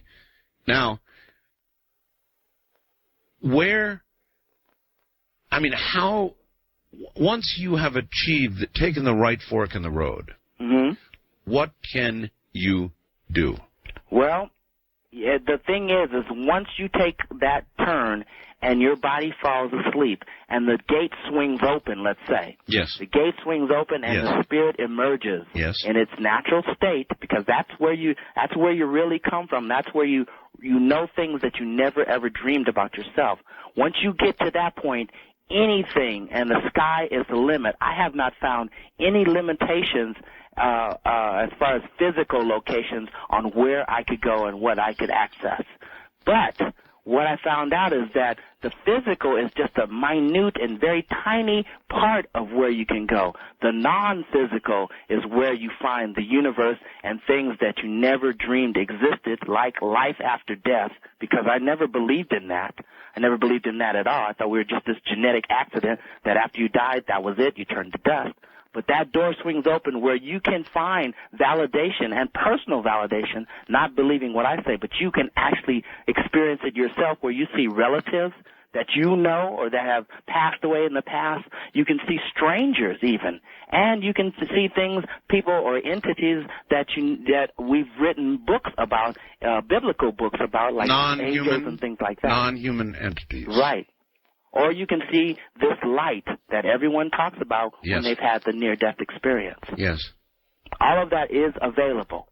And you can travel also in this physical world. In other words, you can go to your living room. You can go to your friend's living room 100 miles away. Right. You can do as you will. You can go anywhere. There aren't any limitations. Some people say, well, if two people don't want you to come into their bedroom, will there be some kind of barrier? Well, unfortunately, no, there won't be. You have access to... You stay the hell out of my bedroom, Albert. So I got to tell you this. My family is very superstitious. And I remember when I first wrote my book, I was telling my aunt about, Auntie, I travel all over the place, and I fly and go in rooms and see things that I never ever dreamed. And she told me, my aunt said, well, if you come to my room, I'm going to shoot you. I said, Auntie, you're going to put holes in your wall. Yeah, holes in your wall is right. But there aren't any limitations that I found. All right. Somebody writes and asks a pretty good question. Mm-hmm. Is it possible for someone else to enter your dreams, or put another way, to astrally travel with you? Yes. It is possible to interact with the dream material of somebody else. Because what that dream material is it manifests in something called thought forms. You can read thought forms, you can feel thought forms, and in some cases you can influence thought forms, but in very, very limited cases. But yes, you can. You can experience someone's dream, or get maybe not in flight as they would experience it, but you can have a sense of what's going on. Are we talking about a plane where there is not time as we measure it in a linear fashion here? There is no time at all. There is no time. At all. You are where your state of consciousness wants you to be. If you are aware that you have no limitations regarding time, then the door swings open and you can access that past, present, and future. So then you might describe them as little slices of immortality. Definitely, because especially... there are a lot of hidden things beyond the physical plane, things that are very natural and things that are occurring. If you can access, let's say, the past on things that have happened in the past that you knew nothing about, that maybe involved you, well, that's going to tell you a lot more about the present and probably a lot more about the future if you know that you have existed in some shape or form in the past, or that something occurred in the past that explains what's happening today in the physical plane. Well, how about this to consider, Albert? That the human, that mankind may have been going and still is going in exactly the wrong direction. In other words, to achieve all that mankind wants or would like, the pursuit of the physical, the pursuit of the sciences, the pursuit of the academic, may be all the wrong direction. And the right direction may be completely within, and we just simply have missed it. Or, that's one perspective, or it might be, and I like this one a lot better, is that maybe we're headed in the right direction. It's just we have a choice of running or crawling or walking, and maybe some things that we obsess on along the path slow us down, but yet we still are going to get there. Technology, all these physical things will slow you down regarding that non-physical reality. But I believe we're still headed in the right direction. So, technology is sort of a, what would be the word for it? A handicap. Spiritual handicap. Or a distraction. It is a distraction. It is. To tell you the truth, the five senses are a distraction. So anything your five senses tell you will either turn your head away from the non-physical, and the more you focus in on what the five senses tell you, the less you're going to be able to perceive something that is non-physical. But if God or the Creator had meant for us to be spiritual and not physical, then what the hell did he give us noses for, and a mouth so we could make noise, and ears so we could hear, and why did he give us all of these senses if we were not meant to evolve at least through and past them? Because I believe that the challenge spiritually is overcoming these things. I believe that that's what makes us stronger, is overcoming these things that are so powerful in our lives, and these things that a lot of us only identify with. To overcome that makes you more spiritually sound, I believe. And I believe it's helped me, because I'll tell you, the way I have been brought up and the schools and things that I have gone to did not help me to accept what I've written about at all. It was a handicap. I was too logical. If anything, it conditions you in the opposite direction. Slows me down. Right? Slows me down tremendously, and in a lot of cases reverses my course. But eventually, I couldn't run from this art. I couldn't rationalize myself away from it. Why should anybody out there right now listening who has never traveled outside their body want to? Well, I get that question a lot. Good. And you've got it now. The one thing I say is that, and I don't want to generalize and say this is going to happen to everybody, but I can tell you this. In my life, it has changed my perspective on everyday occurrences. It has changed my perspective on how I relate to other people. I have more peace and well-being and satisfaction in my life that I ever dreamed. And even in the face of adversity, I've had some really tragic things happen to me, Art, since you and I have been speaking. I mean, a year ago, my son, who is a Marine, had a horrible car accident and broke his neck and is now in a wheelchair paralyzed. And for a while, he was on a respirator, and we thought we were going to lose him and all of that. And then through that adversity, I had a spiritual light at the end of the tunnel that helped me make it through. And I would say that I'm glad that I had these out-of-body experiences and this change. In other words, it helped you handle that. Definitely. All right. I'm so glad that I had it. I can't imagine doing without it. All right, hold on. We'll be right back. When we get back, we'll open the phone line. So if you have a question for Albert Taylor, author of the best-selling book Soul Traveler, and yes, you really can travel outside your body, then we'll go to the phones when we get back. Don't touch that dial. This is Premier Networks. That was Art Bell hosting Coast to Coast AM on this Somewhere in Time. Good morning, everybody. It probably is, in the end, all about love, isn't it? I got a piece of email that said, hey, Art, Portland, or people up there, are not the only people that have to dial 10 digits. Apparently in Miami, to reach even a local caller, you've got to dial 10 digits. Now, somehow I thought as the years rolled by and the millennium crawled up on us, things would get easier. Before long, we'd be talking to people on our wristwatch, right? But no, now we're having to dial 10 digits. I guess it's a good thing we got touch tones, huh? Albert, welcome back. Are you there, Albert? Yes, I am. Good. All right. Wanted to be sure. All right. To the phones. A lot of people want to talk to you. So first-time caller line, Albert Taylor is right here. Yeah, am I on? You're on. Yes, you are. Okay, Mr. Taylor. You said it's possible for interplanetary travel through out-of-body experience, right? Mm-hmm. Okay, is it possible to contact other life forms through this experience? I can only say that it is possible for you to perceive. Whether they can communicate with you, I don't know about the life forms. Yeah. If they do exist, it is possible. I put it this way. Not only is that possible, I don't think there are any limitations. I think the only limitations are your ability to focus your thoughts. Okay. So, in regards with the Prime Directive, the old Star Trek thing, mm-hmm. Is that a safe thing to do, to try to contact these people? I mean, because it's always been thought of that the reasons why it's either the government's hiding the fact that we have contacted aliens or the aliens don't want to contact us directly because of the Prime Directive. Do you think that's a safe thing to do? Well, I'm a metaphysician and I'm a spiritualist, and I say that everything is happening just as it should.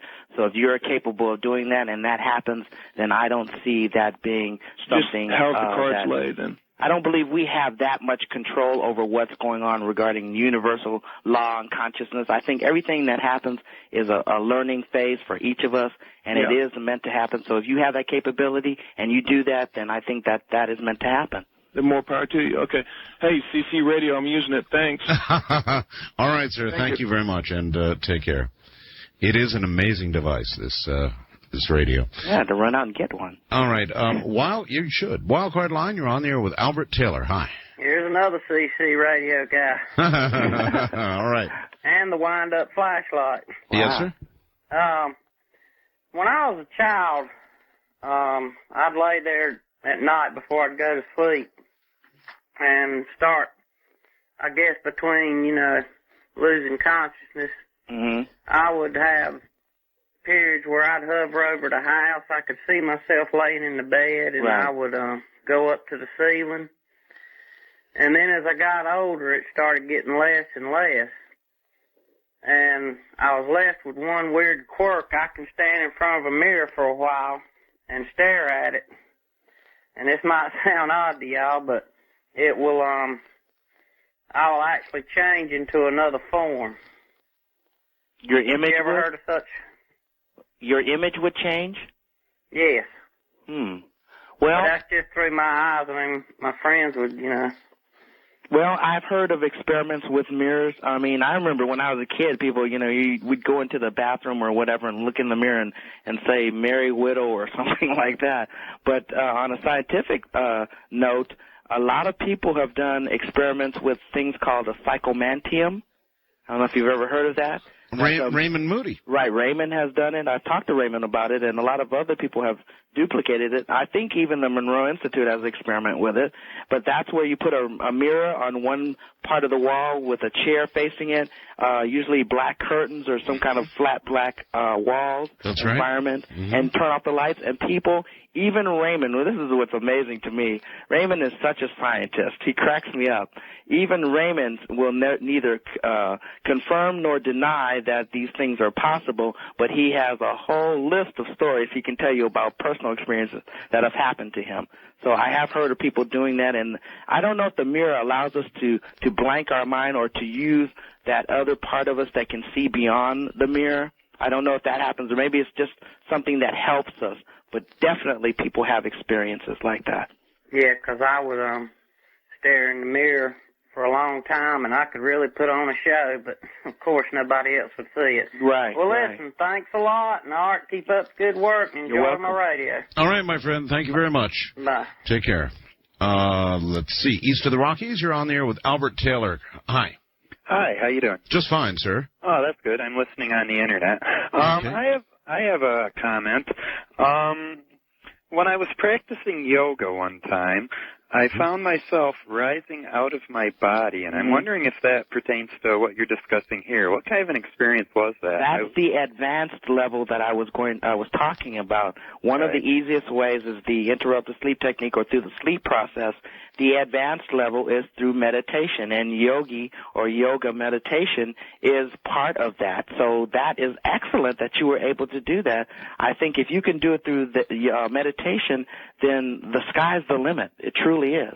That's what everyone, I believe, should try to aspire to and attain, is the ability to do it through meditation and yoga. My only problem has been controlling where I go and what happens. I don't seem to have much control. Takes practice. Okay. Okay, well, thank you. I have another quick comment. You were talking earlier about the afterlife and what happens when you die. Now, my belief, and I don't know if you would agree with this or not, is you end up what you think. Like if you believe in a heaven or hell or where you're going, that's where you end up. What do you think about that? Well, I think a lot of things happen to us on the other side or in the non-physical that have to do with our belief systems. but those things aren't permanent. And in that afterlife situation, eventually, whatever the universal reality or truth of where we are is, that eventually filters through. And a lot of the things that we've taken in or we believe that it's going to be like eventually dissipates, and we get to see a clear picture or get a clear understanding of what that reality is all about. Kind of like we all ultimately end up in the same place. Yes, exactly. Eventually, all those beliefs, all the religious things that we have, because, different parts of the world have different religious beliefs.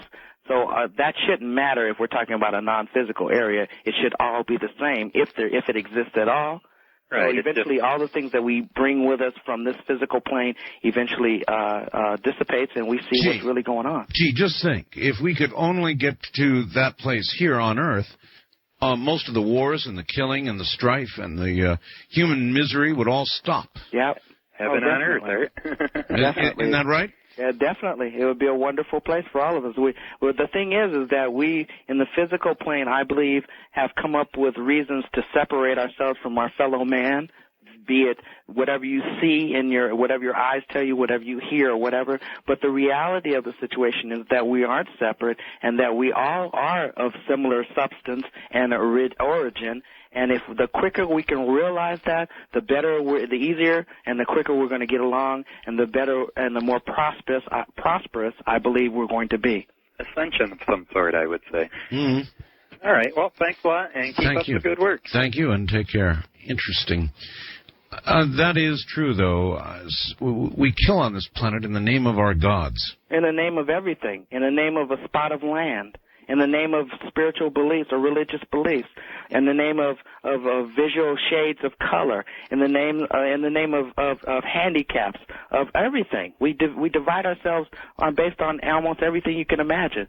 You know what? Remember the Star Trek episode where I think Frank Gorshin was in it, where half of his face was black, maybe the right side. I remember. And then the other guys was the right side was white. I remember. That was even a line to draw. Well, he's black on the right side. So I think it doesn't. Whatever differences, we seem to pick those and use those as a tool to separate ourselves. And they were at war, weren't they? Yes, they were. The ones who were black on the right versus the ones who were black on the left. Yes, exactly. I remember that. And Kirk and his crew didn't know the difference. Yeah, I remember that. West of the Rockies, you're on the air with Albert Taylor. Hi. Good morning, gentlemen. Good morning. My question involves near-death experiences. The thought occurred to me that maybe adults are influenced by things they see and hear in the media. I was wondering if you'd ever come across a child that has had a near-death experience and the outcome is any different. Those are the most fascinating stories I've ever heard as a child. I think it was one of my first year of being a member of the International Association of Near-Death Studies, IANS, and I met a kid. I think he was 13 or 14 years old, but he'd had a near-death experience when he was 7.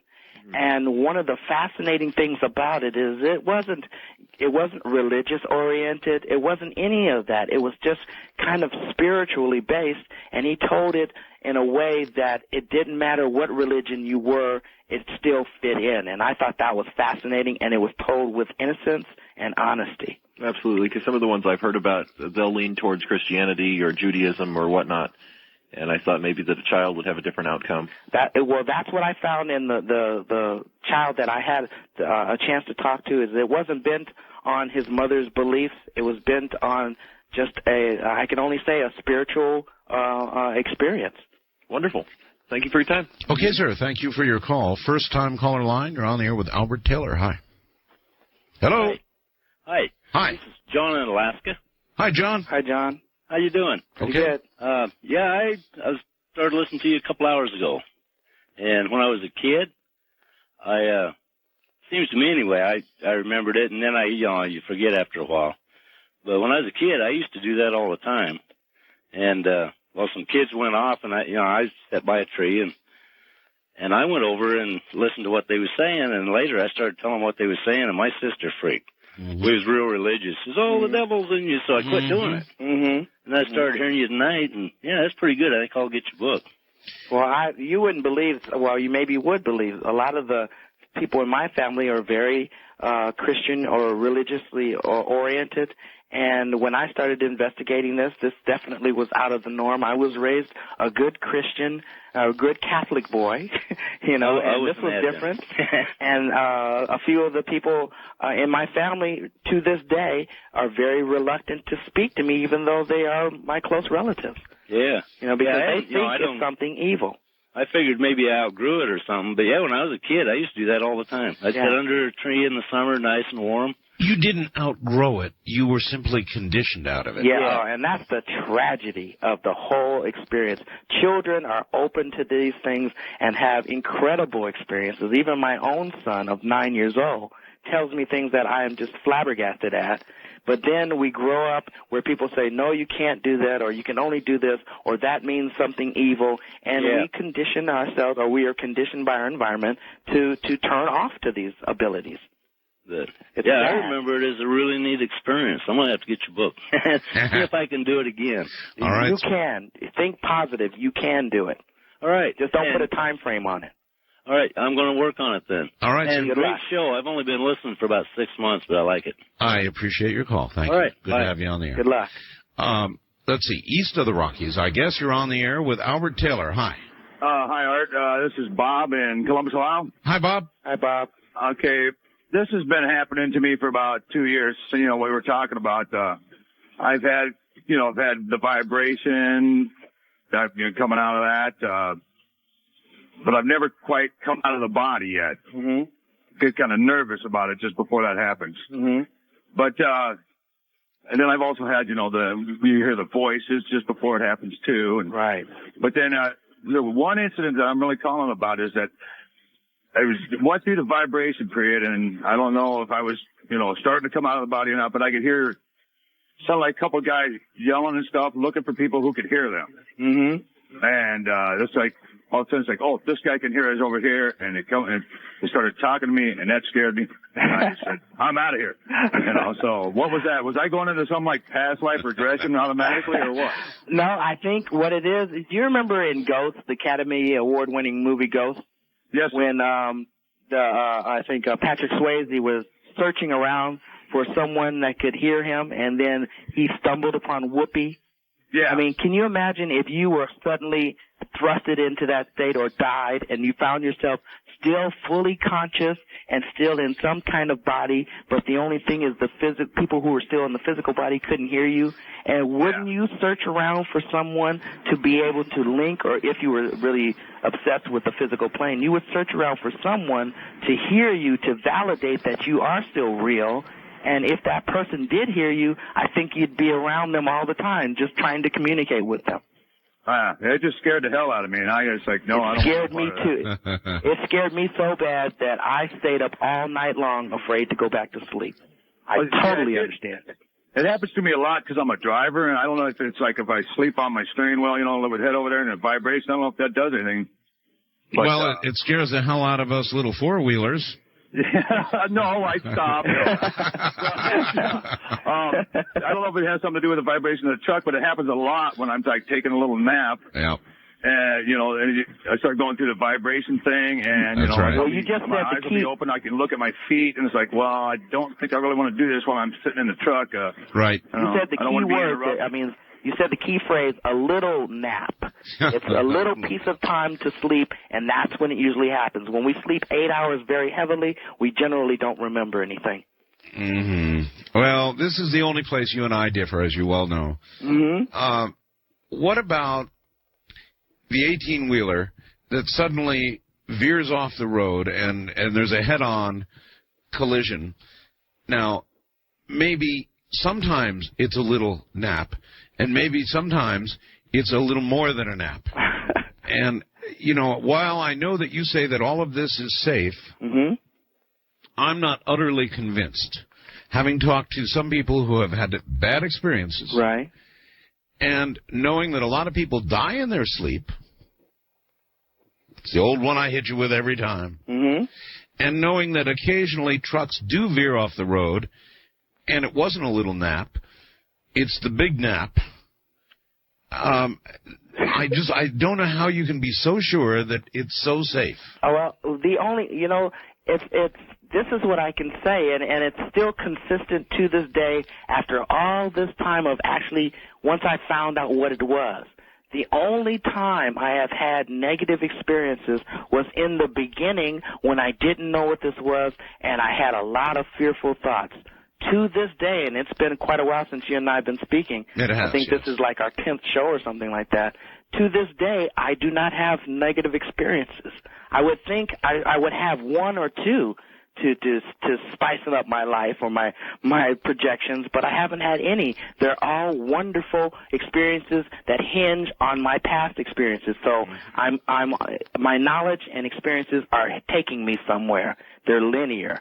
It's an understanding that is becoming more and more apparent.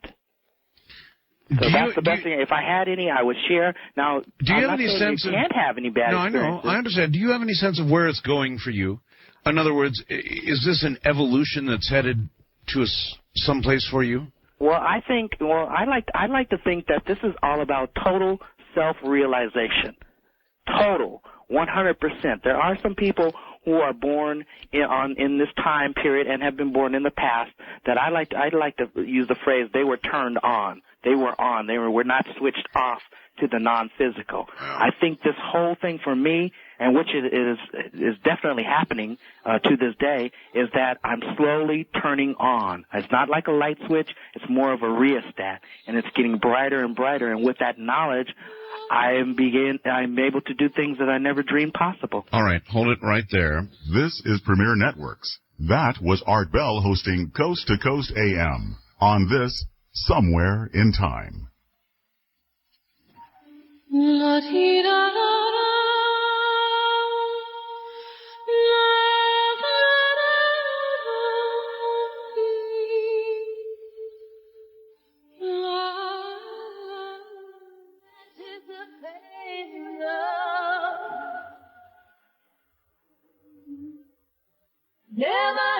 We're listening to Art Bell, Somewhere in Time. Tonight featuring Coast to Coast AM from the 3rd of September, 1999. It is exactly that, and you never know what this program is going to be. It's kind of a cross between science and science fiction, and I don't know what it is. But I do know this. We vacillate between having hard scientists on the air and people who take, well, the kind of approach that Albert's taking right now. And he's been in both. And as I listen to these hard scientists, the physicists, the mathematicians, the astronomers, and I listen to the metaphysics type folks, I'm still not sure today where the answer is. I'm really not. Are you? I sit here and I read articles about people building machines, which, by the way, are almost done, which will attempt to duplicate the Big Bang. Literally could cause a Big Bang, a black hole, could cause the Earth to wink out, boom, like that. So where are the final answers? I don't know. I don't really know. Do you? Thank you. I was just sort of ruminating there at the bottom of the hour. I've got this story in front of me, which I'm holding up for the audience. They can see it on my webcam. It's entitled, it's from London, and it's entitled, Big Bang Machine Could Destroy Earth. Mm-hmm. And they are designing this machine now, which they think can literally recreate the Big Bang, mm-hmm. or may create a black hole, mm-hmm. or it may just totally destroy us. And they're going ahead with this. Now they're, studying it and worrying about it, but inevitably they're going ahead with it. Mm-hmm. And that's why I say I have hard scientists on the air, and then I have people who have more metaphysical answers, and I haven't made my own mind up yet fully, Albert, where the answers are, mm-hmm. or where the disasters might be for the human race. Yeah, science, I believe curiosity and research are all so important, but I think we should have some kind of restraint so that we don't end up being like children playing with a loaded gun. End up opening a can of worms where we can't put it back in the can. I read an interesting book a while back about a scientist creating a microscopic or a small, minute black hole. That's right. And this black hole was independent of the gravitational pull of Earth, and it would actually go through everything, and eventually, as it would go through Earth and come back around and go through Earth again, it was collecting more and more density and more mass. That's right. And it was almost impossible to stop. The Big Bang, I'm not sure, I read that same book. Did you? It was a fascinating book, wasn't it? It was. Oh, absolutely fascinating. Excellent. Yeah, they're miniature black holes. Right. And it was killing people and going through houses and you name it. Yep. That kind of thing, if we have to know our limitations.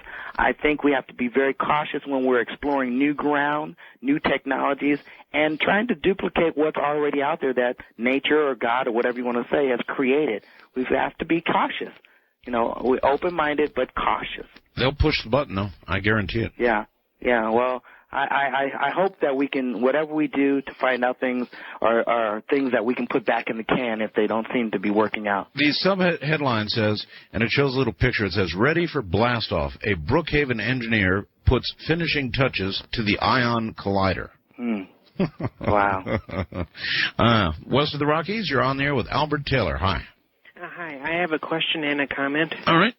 Okay, my question concerns the vibrational state that people describe at the beginning of an out-of-body experience. Mm-hmm.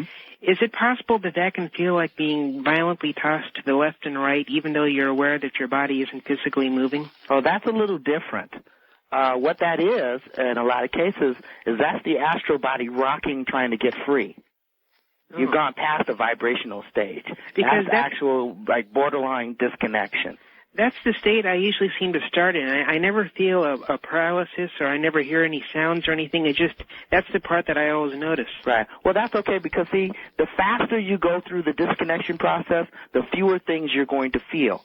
The faster you go, you're not going to feel the vibration. You're not going to feel the paralysis. You may get right to the rocking or the feeling as if your body is swaying back and forth or even rolling or trying to dislodge of some sort. But that's okay. The faster, the better. That way there's not so much discomfort. Oh, okay. And my comment was, have either of you ever seen the movie Eden? It's from 1997. Eden. Was that... tell me a little bit about it. Was that about me too? Vietnamese woman in reincarnation? Yes, Joanna Going, the actress. It's set in the mid-1960s. She suffers from multiple sclerosis, and she starts astral projecting. Oh, no, I don't believe I've seen that one. Oh, it's a very touching movie. If you ever get a chance, I think you'd find it interesting. It's on my list. It's on my list. Anything involving astral projection or out-of-body experiences is on my list. It's called Eden? Yes, I would definitely check it out. Okay, thank you. All right, thank you very much. Take care. First-time caller line, you're on the air with Albert Taylor. Hi. Hi. Hello. How you doing? Okay, you're going to have to yell at us. Oh, I'm going to have to yell? Yeah. I got a sleeping house, of course. That's better. Go ahead. I have a couple of things. Okay, I experienced a lot of astral travel when I was younger. Mm-hmm. I'm in my mid-30s now, and once I came to know what it was, it seemed that, and stopped being afraid of it, it kind of stopped. Or, like that loud hum became the soft buzz. It just became like a dull hum. And since I was about 16, I'm 34 now, since I was about 16, I've only had two experiences that I remember. One was sleeping, and I went to Australia for 2 weeks. And woke up 6 hours later, didn't know why I didn't have a tan. And then after my grandfather passed away, I had a visitation from him. Excellent. Which was about a year ago. We had martinis together. Well, he taught me how to drink martinis. And I told my mom about it because he gave her a massage in the visitation. Fascinating. Which comforted her, but it seems that I don't know if I'm just not remembering. Well, because I'm so comfortable with it now that I know what it is. You said it stopped happening. Now, I assume it was happening on its own without you attempting it or trying to make it happen. I used to have that severe fear. Right. When I was like on the ceiling trying to re-enter. Right. So, and you didn't. And I could feel myself trying to fight it when I would be leaving. When I was about 15. Were you trying to have an out-of-body experience, or it just happened? That was when I was younger. Uh-huh. And then once I found out what it was and realized it was nothing to be afraid of. It's decreased and stopped. Yes, or it's just not affecting me the way it was. Well, I don't know. It sounds like it was just happening to you without you trying, and you experimented when it was available or when it presented itself to you. But if you become proactive about it and try to make it happen, and read try some of the techniques that I've written in my book and in other books, if you've done it once, you can do it again, you can do it. If you can do it once, you can do it many, many, many times. Yeah, I did it many times when I was very young. Right. Well, you're still that same spiritual being or that same soul. Yeah, of course. You still have those capabilities, and you can have other experiences. Of course. It seems that I just don't remember it. That's okay. And I have a question for you, Art. Sure. William Cooper. Yes. Is he around still? I don't know.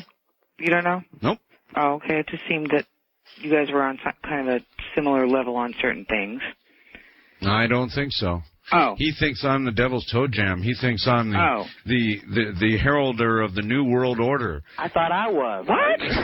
I am. That's what I've been told I was. No, that's what he's written about. The heralder of the New World Order. So I don't keep track of him. Oh, no. When I take over, it's all over for him. So. Oh, you're taking over? Okay, I'm glad I know who to call. I gotta go. Thanks. Thank you. See you. Wildcard line. You're with Albert Taylor. Hi. All three of you are wrong. I'm the master of the New World. Okay, well then. Okay, I'm sorry. Anyway, Albert, I'm 41 years old. Uh-huh. I've been having these experiences since I was just a little kid. Uh-huh. What I've noticed lately, or whatever, that this plane doesn't seem to be the be-all and end-all that some people think it is. Mm-hmm. It's not like the pinnacle of spiritual experience. As a matter of fact, it seems that there's an emptiness about it. And I'm not trying to push an agenda. I have a question for Art, if I could. I'm not trying to push an agenda, but when you become lucid, or when I become lucid to where I am in this plane, and if my thoughts or my mouth says Jesus Christ or something, that's not very well accepted on that plane. Am I missing something here? Or as an experiment, have you ever mentioned his name on that plane and saw the reaction? Because it's really not that pleasant. Well, no, I haven't mentioned it, but having done a lot of reconnaissance missions, I call them. Yeah, me too. Yeah. What I found out, and I've said this before, is that there are a lot of religious beliefs that are only on the lower areas of the astral plane, or that next level. A lot of those religious beliefs do not exist in the higher realms of consciousness. In other words, as you ascend, they fade slowly. Yes. Hey, Art. Yes. On August, between August 11th and August 18th, we have the last solar eclipse of the millennium, and then we have the August 11th, yes. Right, and then we have the Great Grand Cross on August 18th, plus the Cassini. Right. Space. Are you planning on having any guests to address that? Maybe Hoagland or someone like that? How, in this 1 week we have all these things coming together? I'll see what I can put together. I love it. Thank you very much, sir. All right. Take care. It is a hell of a year, Albert, that we're going through right now. To the new millennium. It's going to be a really wild time between now and the very end of the year. Definitely. A lot of things are going to be going on. Definitely. Caller's absolutely right about that. We're getting ready to make a shift, I think, to finally start accomplishing things. I know. I can feel it. East of the Rockies, you're on the air with Albert Taylor. Hi. Yes, good morning, gentlemen. Good morning. And I am from New York, and we do know about Brookhaven Labs.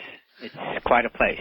Well, look, if they are successful, it won't make any difference whether you're in New York or whether you're out here in the desert, the way I'm reading it. Well, we'll have our out-of-body experience. Yeah, everybody will. Everybody will. Yeah, that'll answer the questions.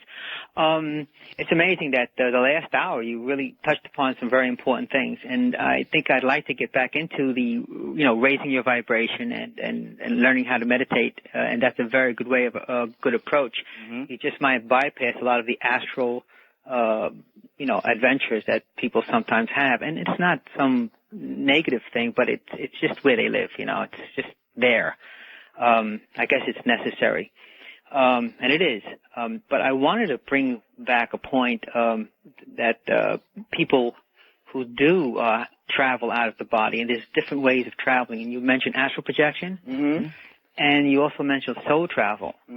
And I think you were trying to make a distinction between them. No, or at least there might be different levels of different levels, yes, different levels, yeah, but not between those two. I say those two things are the same. Okay, and of course there's mental travel too. Right. Well, that's a different vibrational level. I do want you to kind of like talk a little bit about how you can raise your vibration so you can avoid many of the negative things, because sometimes people do experience. I would like to talk about one experience very quickly. It'll take a minute. And in the beginning, when I tried to move out of the body, this was in '73, and I was living with a young lady, and I was out of the body. She went to the bathroom. When she came back, she saw me in two places at the same time, in bed and out of the body, and she saw that, and I did concur. I did have the experience of seeing her trying to communicate to tell her not to scream. Wow. She did not get my communication. She did scream quite loudly. So that was a validation from someone from external, who wasn't. You know what? I have never heard that before. Albert, I know you probably heard of cases like that where people external. I have. Yeah. Albert, those same people are able to see spirits, though. Also. Oh yeah. If you can see the astral form, you can see ghosts and have other talents too. Well, she was definitely not looking for this. But she found it. That's generally how it happens. And most of us aren't looking for it. It kind of leaps up and surprises us. So that would do it. I got to tell you, folks, that would do it for me. If I thought I was having an OBE, and my wife said, "Oh my God," and screamed, "I see you in two places," that'd probably stop my heart. That would add a different level of realism. Yes, it would. Well, it also got me into a little difficulty because I was stuck in the body. I couldn't move the body, like you say, the paralysis. Right. And I guess you might have seen me stiff as a board there too. So I mean, that must have added to the drama quite a bit. It sure added to my drama, trying to move and I couldn't. Well. Let me share this with you real quick because there's probably a lot of people out there who have the paralysis and they're not looking to have an out-of-body experience. They just want to end the paralysis and maybe come out of it. Right. So if you are, the big thing that I found is that most of us are trying to move the entire body and reconnect with the entire body, and it's very difficult and even frightening because we can't make it happen right away. But instead of trying to move the entire body and jump back in and sit up or something like that, just think about moving a small portion of your body, maybe the little finger or your toe or something like that. Because what happens is once you're able to move one of those, it's kind of just dominoes and eventually you're reconnected and you can move the physical body again. Either that or think immediately of the IRS. No, I think you just move your accounts on that one. Or at least it's the bigger body of your account. I did once had paralysis, but that was under a different situation. And I did move a finger and I called for help to break loose and it worked. But that was a different type of paralysis that people get before they're abducted. And there might be a correlation between that and moving the astral body out and kind of having an astral... That's also a very, very interesting observation. Thank you. Yeah, and I think they are related. In other words, you would be most vulnerable for abduction. Well, maybe you can perceive it as abduction, but maybe it's not really abduction. Maybe it's something else. Well, I wonder how many people perceive OBEs as abductions. Right. That's what I wonder also. Without knowing better, why wouldn't you? Exactly. If there's something non-physical, especially when I found out that if you think it's an alien, you're going to see that whether it is or not. So, and if it's a guide or something, or an angel, or whatever you want to call it, that's trying to take you somewhere, and you're perceiving it a little bit differently, of course you're going to think you're being abducted. If you're a Catholic, you might perceive it to be a saint. You just might, or an angel with wings. That's it. All right, very quickly, west of the Rockies, you're on there with Albert Taylor. Hi. Yes, hi, Art. Yes, sir. Hi, I sent you an email about 2 weeks ago asking you if you could find somebody about OBEs. Did you get that? Well, here he is. Yeah. I've read all three of Robert Monroe's books, and I've been trying for quite some time to have an OBE, and I have been unable to. Mm-hmm. Have you found that there's some people that just can't... Can't do it? Yeah. Unfortunately, there's going to be a percentage of people who haven't had the experience as of yet, but I always say you can't do it when you die. When you're dead, then you haven't been able to do it in that lifetime. There's always hope as long as you're breathing. Okay, so just keep trying. Keep plugging on and try to lower your expectations and just kind of let it happen. Okay. All right. There is probably such a thing as trying too hard. Yes, definitely. 100% there is something of that nature. Because it sure happened to me when I was not expecting it, nor soliciting it, or wanting it, or even thinking about it. Well, the key is surrender and release. Don't try to control it. Surrender, and it will happen naturally. All right. Again, we've done it, Albert. Again, if you would like the book, Soul Traveler, by Albert Taylor, we now have an 800 number, which we didn't before. Mm-hmm. It's 1-800-908-9922. That's it. And, Albert, we'll have you back again, of course. Art, it has been a pleasure. It always is. Albert, and give my regards to Ramona, and I will be talking to you later. Good night, my friend. Good night. That's Albert Taylor. All right, folks. Onward we go, and we'll be back tomorrow night, and we'll try to get inside the mind of a killer. Not such a pleasant place to be, but if you want to understand some of the tragedies that occur in our lives, maybe it's not such a bad idea. Anyway, we'll give it a try. Night all.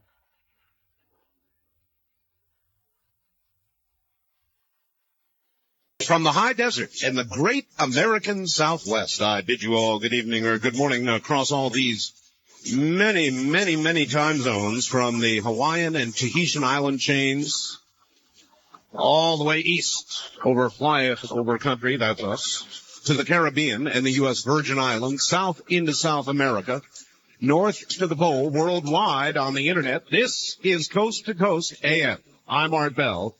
Good morning, everybody. Lots and lots to talk about tonight. It should be a very, very interesting evening. Or is that morning? Depending again on time zone, I guess. A great big welcome to AM 1100 3WE. And some of you might say, what's that? In 38 states, you would not. That is 3WE Cleveland, Ohio, covering about 38 states and filling in a lot of very nice holes for us, and we're very, very happy to be on in Cleveland. So good morning, Cleveland. And we'll open a line for Cleveland and those listening to AM 1100 3WE and get an idea of where they go as we get underway. First, a couple of little items. Well, the whitewater verdicts are in from a jury in Little Rock after 8 days of very careful deliberation. Arkansas Governor Jim Guy Tucker and the Clintons' whitewater partners, the McDougals, are probably going to go to the pokey for a serious amount of time. Fraud convictions, conspiracy, 11 counts, the number of counts, I ought to say, 18 of 19 charged against Jim McDougal. His ex-wife, Susan, 4 of 4, and Governor Tucker, 2 of 7. The governor, first saying he would not resign but would appeal, now has said he is going to resign as governor of Arkansas. It is a victory, no doubt, for Kenneth Starr. It is politically really a big problem for the Clintons, really a big problem. At least a perception, if not a legal fact, that the jury did not believe the president. Simple as that.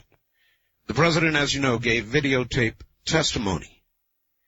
Now, a lot of you probably don't really know what whitewater is all about.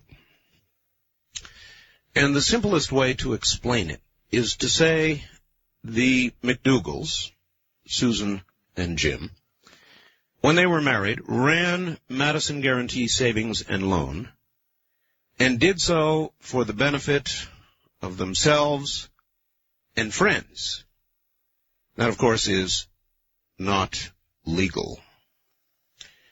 Now, why would this be a problem for the Clintons? Well, again, at least certainly a perception that the jury didn't believe the president.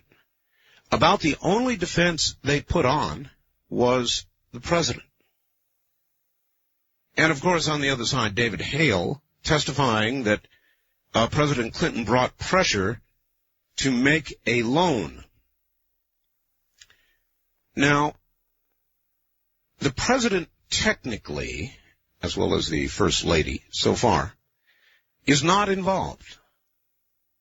However, this certainly is going to give new life to an investigation that was about to falter, really was already faltering. What next? Well, one thing to think about is the sentences that are going to be meted out to the McDougals and even Governor Tucker could be pretty stiff. Now, there's going to be a period of time when there's going to be appeals and things are going to be going on. And when you're looking at a lot of years in jail, and somebody says, listen, sit down here for a minute. Let's talk. Now, if you can tell us something about the president or the First Lady and their involvement, we could perhaps look at a reduction in what we're going to ask for in terms of the next 20 or 30 years of your life. Now, if there is something that one of them would say that would save many years behind bars, soft though they may be, there is a possibility they might say something. So that's kind of where it stands at the moment. There is nothing leading directly to the president nor the First Lady, except, of course, perceptually. Politically, it's a problem. The president put the best face on it he could. There's not a very good face that can be put on this, and surely in the White House this morning, the lights are burning late trying to figure out how to spin this the right way. Here's the facts. My grandmother used to say to me, that you can always judge a person by the company they keep, no matter what spin the White House puts on today's events. It's going to be difficult to neutralize the damage caused by the verdict in Little Rock. Everybody associated with the Clintons, even the media, has been trying to convince the public there's nothing to Whitewater. Perception is everything in politics. And the public's notion of what went on in Arkansas is in now for a major transformation. Now, that is a key phrase, isn't it? And I guess my question to you is exactly that. What now is your perception of the President and First Lady? Now, I've been saying for a very long time that if Whitewater goes anywhere, it's going to end up on the First Lady's doorstep, and I still believe that today, that ultimately is where it's headed. So you tell me, are you beginning to be suspicious that this is going to go all the way to the highest level? You think the public is going to be so upset with President Clinton that even if it doesn't go to the highest level, they will take it into consideration as they go to the ballot in November? Anyway, it's big news. The president modifying somewhat, but nevertheless continuing to claim that very much like the soldiers and sailors who are covered under the Soldiers and Sailors Act, the president is in even a greater position of importance to the country from a national security perspective, and therefore should not have to face the allegations of Paula Jones. Well, that, of course, caused a great big blow-up everywhere. And so the president's lawyer is modifying, but not substantially changing the claim, and they still are going to claim that very much like the Soldiers and Sailors Act, the president should be protected from an assault, a court appearance, probably an examination. Ooh, how embarrassing that would be. Now, we'll see. Going to the U.S. Supreme Court, of course. Well, CBS is going to spend the entire week unveiling the JFK film, new film, Unearthed. And it is interesting, but it does not yet appear to show us anything that we did not already know. So I don't know what to say about that, but we'll watch as the experts look at it frame by frame by frame to see what they can figure out. So far, nothing substantially new. It is election eve in Israel.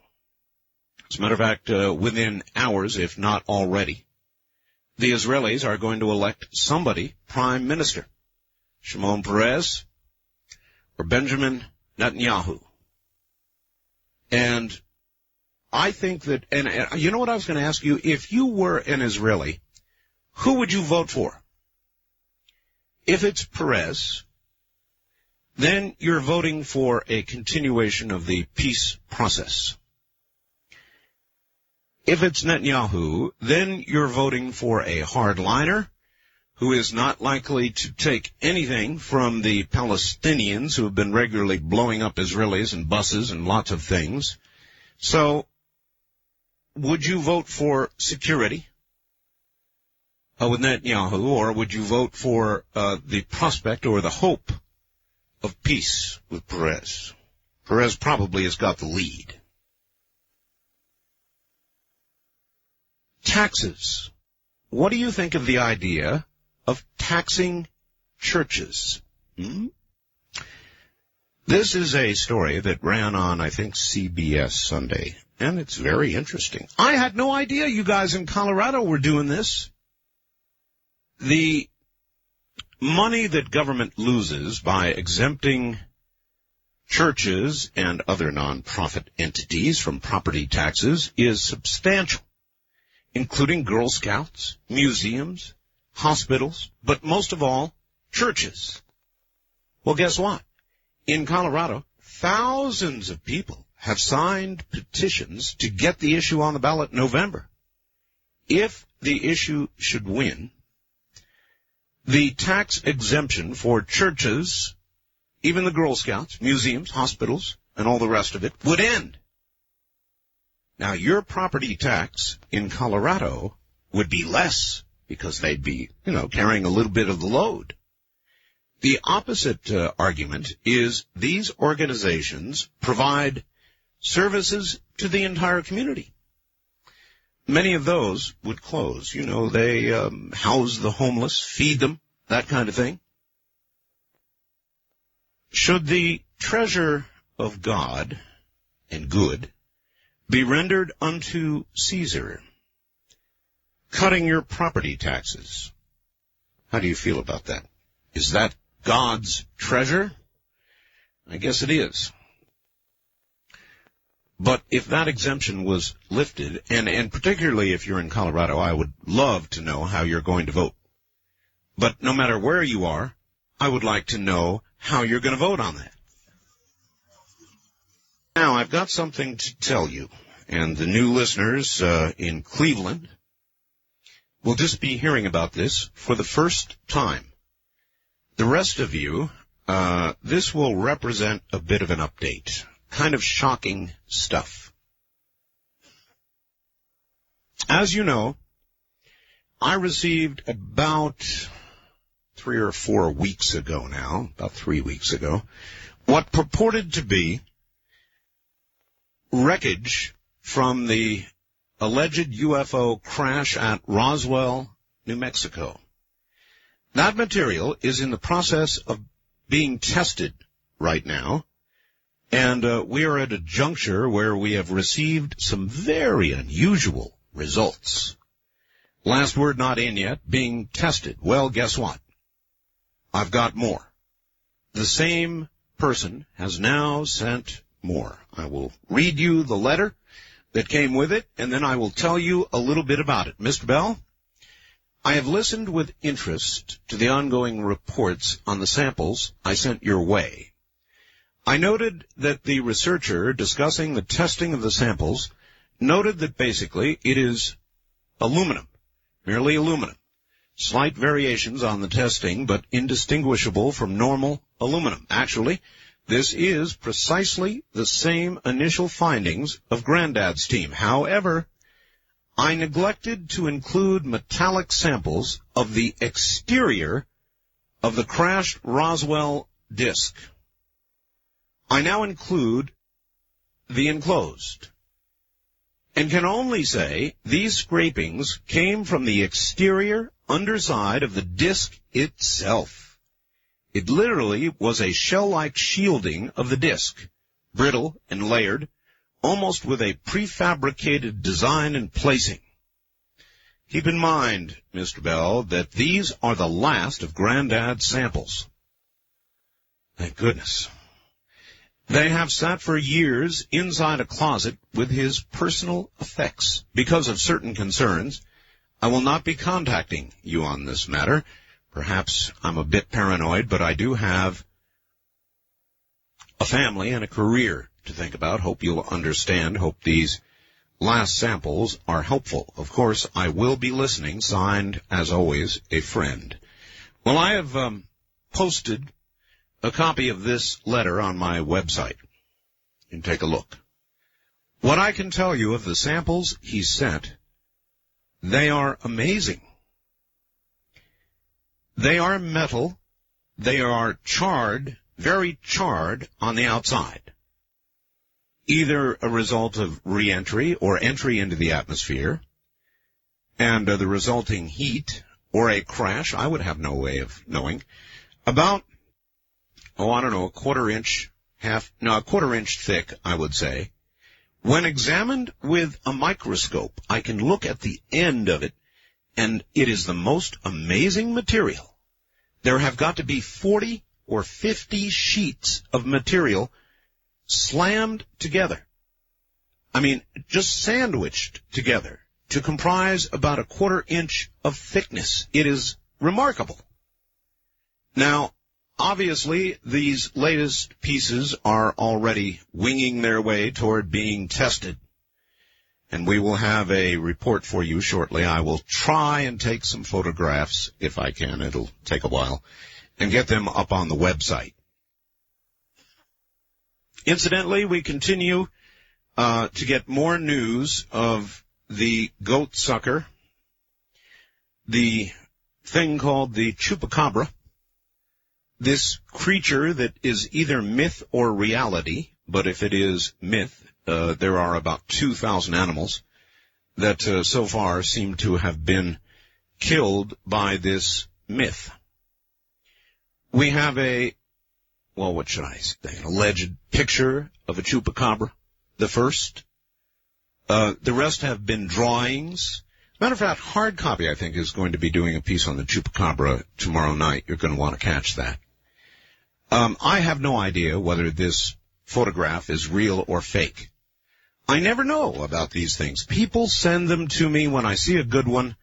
I put it on my webpage or put it in the newsletter, however I can do it, to let you take a look. And I would say, so far, about half the people think it is a fake, but they think it is ugly and evil. And the other half think it might be real and ugly and evil. The only thing everybody agrees on is it's ugly and evil. If you want to see a photograph of it, this animal purported to have killed 2,000 animals, goats particularly. Oh, yes, goats. Then, again, a trip to my webpage will show you all you want to see and more.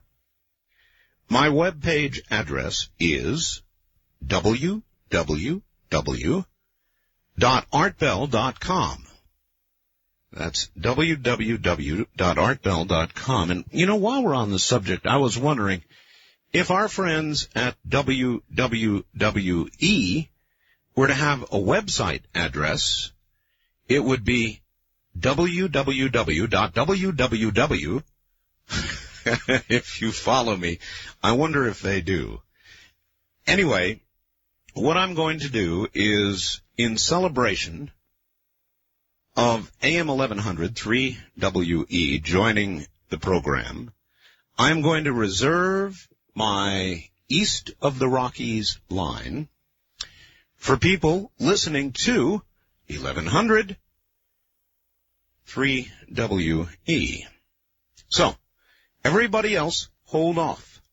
The listeners of our brand new 38-state monster in Cleveland, you can call 1-800-825-5033. And please, everybody else hold off and let them get through.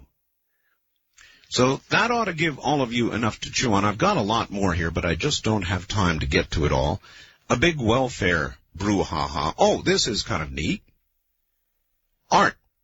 This coming weekend is the official beginning of the hurricane season. Somebody at the National Hurricane Center has a great sense of humor and must be a listener to your show.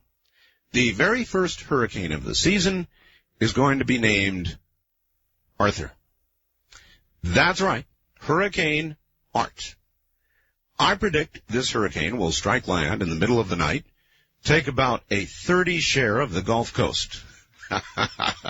Just think, you'll probably be able to talk Hurricane Art in during Coast to Coast. This will be good practice for talking the comet down into the Nevada desert. All right, we do a kind of a different brand of talk radio here. We don't screen calls. Now, that makes it a little weird every now and then, but fun. It's spontaneous. On any given night, we can go in any direction, and we do, believe me. You'll just have to listen to find out what we're all about, but we are not your granddad's talk radio. In fact, most of the time, I have no idea what we are. We just sort of flow in the night. So if you're new in Cleveland, just listening this morning, buckle down and prepare yourself. This is Premier Networks. That was Art Bell hosting Coast to Coast AM on this Somewhere in Time. To Art Bell, Somewhere in Time. Tonight featuring Coast to Coast AM from the 28th of May, 1996. Good morning, everybody. I'm telling you, it's going to be a hot one. Art, this is the last straw. Taxing churches. Every day, religious beliefs in America are further marginalized. Religious beliefs are ridiculed, denied, clearly de-emphasized by government, schools, and some media. So this guy is really angry, doesn't want to tax churches at all. And then this, and then we're off to the telephones. Dear Art, I am a left-wing, gay, liberal person.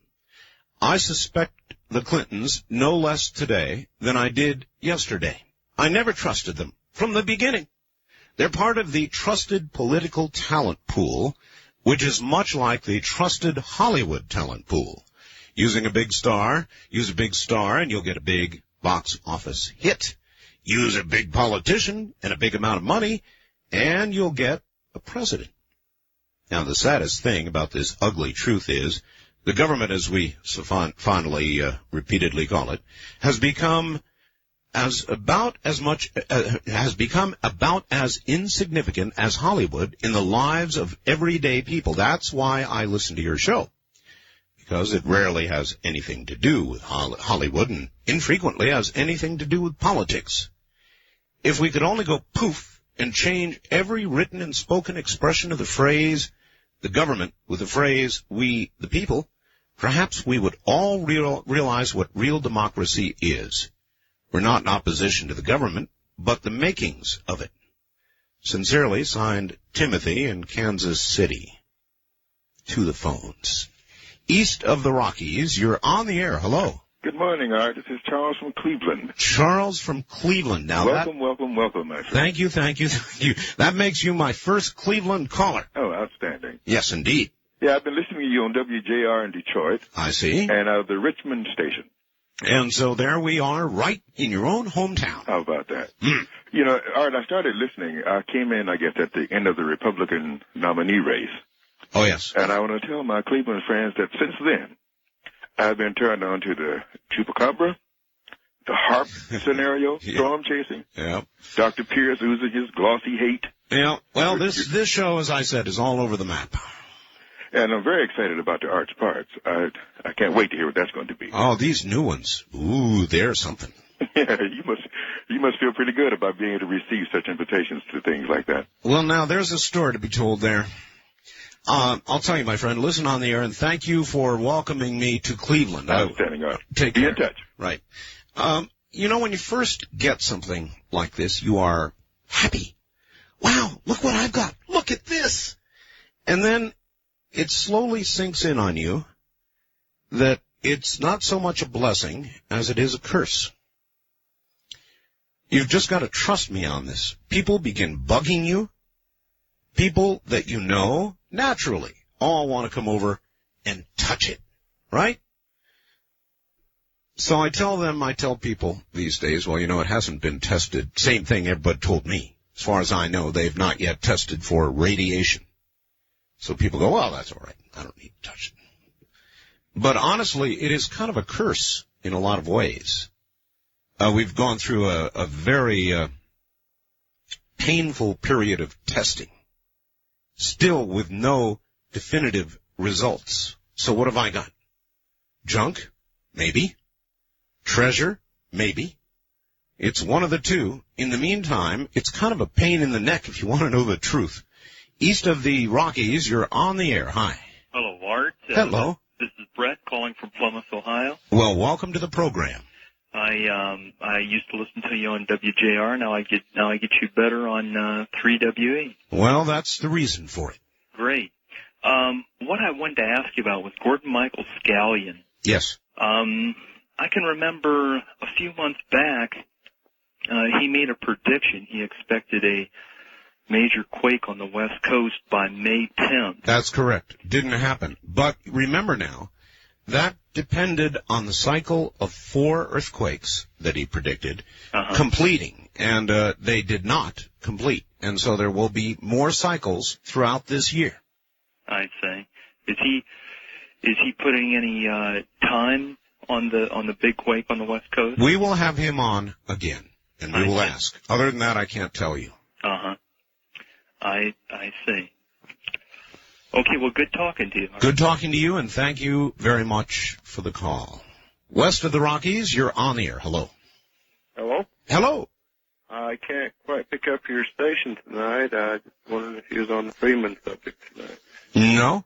Well, I'm the father of those 2 children in the Freeman compound. I've been trying to talk to, I've heard quite a few different... Wait a minute. Hold it. Slow up. You are the father of the 2 children in the Freeman compound? I am the father of the littlest one and the stepfather of the 10-year-old.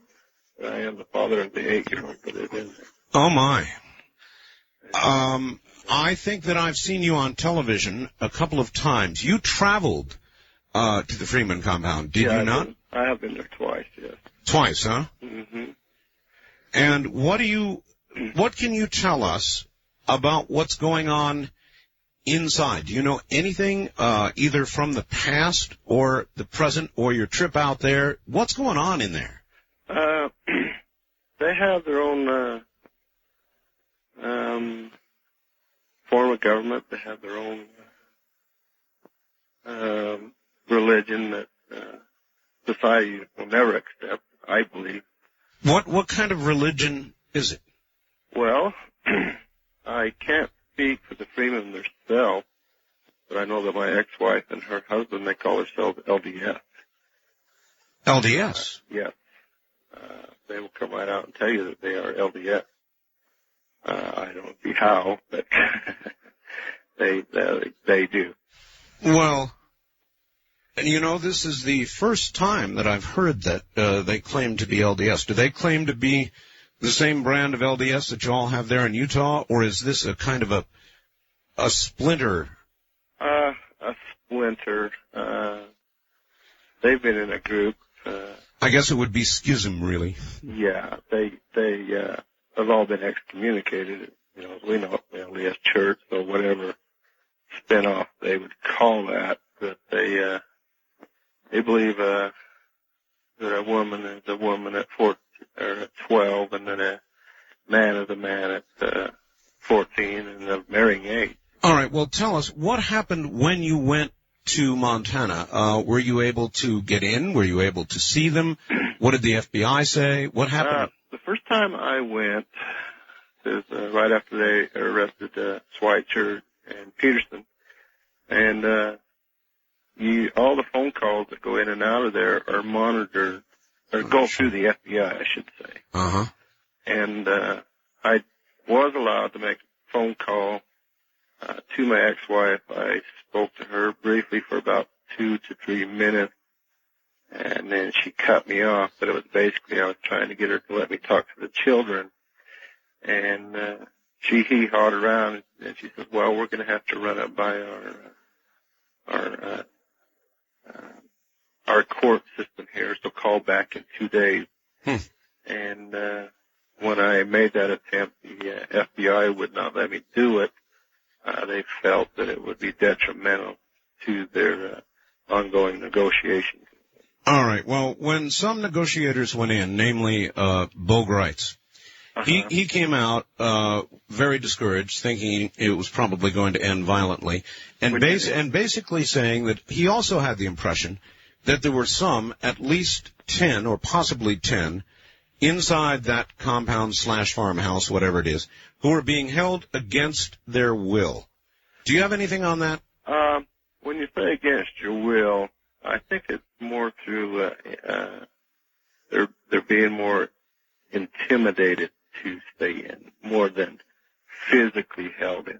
I think I read where Bo Greitz said that at one point my ex-wife said that she thought maybe she ought to come out, and then she was immediately surrounded by Skirdall and a few of the others, and reminding her of the oath of the oath and stuff like that. And, and I think when they're saying they're in there against their will, I believe it's through more through intimidation than actually being physically forced to stay in there. Okay, well, the late news is the FBI has generators on the premises. They're all hooked up. They're ready to cut off power, which will cut off running water and a lot of other things, satellite and the rest of it.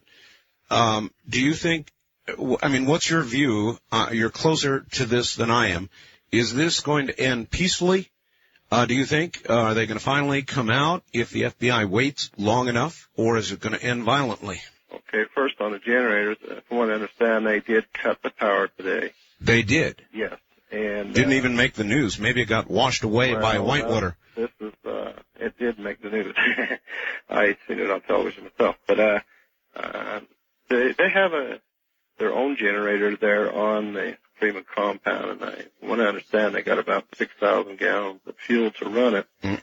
The only thing the townspeople up there were telling me is this generator they have on the Freeman compound is probably not big enough to run their well. They're pumping their well. Yeah, it's probably 220 and draws a lot of starting current. A real deep well or something. Sure, it's probably that. As I said all along, I said it when I first went up there, and I felt it then, and when I went up just here recently, I felt it again. If you look at what's went on since the standoff has began, they have shown no signs at all of ending this thing through negotiations. It's going to be a hostile takeover. I can. A dynamic entry. Yeah, and I told when I first went up there, I expressed to the media that I felt that these children were going to end up being a negotiating tool, and I'm right. All right, here's what I would like to do. I would like to get privately your phone number. Would you be willing to do that? You betcha. All right, hold on the line, please, sir, and I'll be right back to you. Indeed, I'll be right back to you all. With Steve offline, and we will call him and make some arrangements to get him back on the air again. But there is a man who has 2 children in the Freeman compound, and I'm sure he's going to be able to tell us more about it. We didn't have a particularly good phone connection, but we heard enough. And I will contact him and see about getting him on the air for an extended period of time. On the first-time caller line, you're on the air. Hi. Hi. Hello. Is this Mr. Bell? Good guess. Yes. Where are you? San Diego. Welcome to the show. Thank you very much. I wanted to tell you that you have a wonderful show. Thank you. And I haven't been able to listen for a long time because I had a very good friend who introduced me to you who died recently. Oh, I'm sorry. But I'm listening again, and I just wanted to say thank you for the wonderful entertainment that you bring us all. Thank you, and you take care. That's very nice. We are mortal beings, aren't we? And there have been a number of people over the years of doing this program that have been callers and then have passed away. Some very deeply engraved in my memory. You know, it's been going on. I've been doing this particular program, the all-night slot, for about a dozen years now. So we are mortal. West of the Rockies, you're on the air. Hello. Well, hi there. Hi there. On a cell phone here. Well, turn off your radio. I got it off now. That's good. I can hear you. Yes, sir. Where are you? North of Salt Lake City, mobile. All right. In regards to this election in Israel, aren't the Golan Heights the big issue over there? And if they give that up to the Palestine people there, that well, they wouldn't, sir. They would no doubt bargain it away to the Syrians. Right, and that puts a lot of the low-lying area there in great in risk shell range, doesn't it? Yes, it does. Mm-hmm. And it would seem to me that it would behoove those people over in Israel to maybe elect this, I don't know his name. Benjamin Netanyahu. Right, and I think that's probably a good chance of what's going to happen. And one more thing, I had a chance to listen to Pat Cannon on, he was up in Boise on Saturday. Right. And he had a comment that was quite interesting. They asked him about the immigration problem, and he said that his idea is to build a fence. Yes. Yes, well, he's had that idea, thank you, for a long time. As a matter of fact, what is interesting about Mr. Buchanan is a little fracas that went on up in Washington. They apparently sent the Buchanan campaign a note that said, if you're going to speak up here, you're going to have to wholeheartedly, without reservation, endorse Bob Dole. Well, for Pat, Bay Buchanan answered basically by saying nuts, like the old general. No, we're not going to do that. I mean, come on, the convention is still months away, and we're not going to do that. As a matter of fact, we're not even going to come up to Washington, so they're not going to. Now, Mr. Dole's prospects for election are dependent, of course, on many, many things. One of them is going to be the right wing of the Republican Party, very solidly behind Mr. Buchanan. If he gets really angry, and he's kind of angry now, he would take those voters from Bob Dole. Bob Dole can't afford to have those voters taken from him, so his chances go from about 2 or 3 in 10, Whitewater aside, to about 0, in my estimation. So there's going to have to be a healing in the Republican Party, or there is going to be a sweep, and it's not going to have the name Dole at the end of it. East of the Rockies, you're on the air. Hi. Good morning. I wanted to ask you, whatever happened to that story about the man that killed the 2 Bigfoot? Well, the audience proceeded after that to scare the hell out of him, and he hasn't been back since. Oh. I'm just being nosy as usual. Well, that's fine. If you didn't get to hear it, then you wouldn't know. But that's what happened. West of the Rockies, you're on the air. Hi. Hey, Art, this is Jamie, also known as His Image, and or JTA on the IRC. Mm-hmm. And hello to all those on the Internet. And hello to them. And I'm calling from Reno, Nevada. Yes, sir. And I have 2 things for you. All right. Number one, I just wanted to thank you for your show and getting out all this information to us. It's a pleasure. It's a nice forum you've given us. I'm glad you enjoy it. The second thing I had was the Chupa pic, the picture.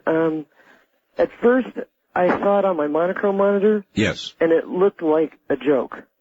And then I looked on another computer with 256 colors, and I'm going, okay, this is a little bit more real. Yes. And so at first I thought it was like something from a bad sci-fi movie. Well, it looks like something from a bad sci-fi movie, but it is scary. It is evil. It is about the ugliest thing I've ever seen in my whole life. He's talking about the photograph, the alleged photograph of the chupacabra. First-time caller line, you're on the air. Hey, Art. Hey, sir. Hey, I got through. You did. Where are you? This is Scott. I listened to you at KEX in Portland. Yes, sir. I'm calling. There's 3 items in your news today that I wanted to comment on. All right. The first one is your chupacabra photo. Yes. I think it's a fake. Yeah, a lot of people do. And the reason is because the fangs are not those of a blood-sucking animal. Okay. So think about that one. The next thing is the Colorado referendum or measure against tax-exempt organizations. Yes. I think that is an explicit attempt by liberal interests to gain further control of welfare and charity. Mm-hmm. And the third item is those UFO pieces that were sent to you. Okay, well, before we get to that, you're right. It would have that effect. If you pull it out of the hands of the churches, it puts the responsibility where? Right back with the government. Oh, yes. And yes, no, remember, the thing is that for everybody to remember is that prior to the advent of intense socialism and liberalism, churches and private charities were the organizations that took care of people. The 1,000 points of light. Well. Well, yes, really. Anyway, it's something to think about. Okay, on what we call art's parts. Oh, yes. Those parts. I have looked at the pictures, and I have a couple of comments on those. First of all, one is positive and one is negative. The positive, well, first the negative is, I think that Linda Howe said that they were exactly 6 millimeters. Okay, we are not going to have time for this. We've got a newscast coming up. And all I could do is ask you to hold on. Okay, I'll hold on for a couple of minutes. Well, it's going to have to be more than a couple, so maybe you better try calling us back, all right? Since we cut you off, if you can get through again, we'll put you back on. The trip back in time continues with Art Bell hosting Coast to Coast AM. More Somewhere in Time coming up. Premier Networks presents Art Bell, Somewhere in Time. Tonight featuring Coast to Coast AM from May 28th, 1996. Good morning, everybody. Good to be back. 3 days off. Rarely have I done that. It's almost weird coming back after 3 days.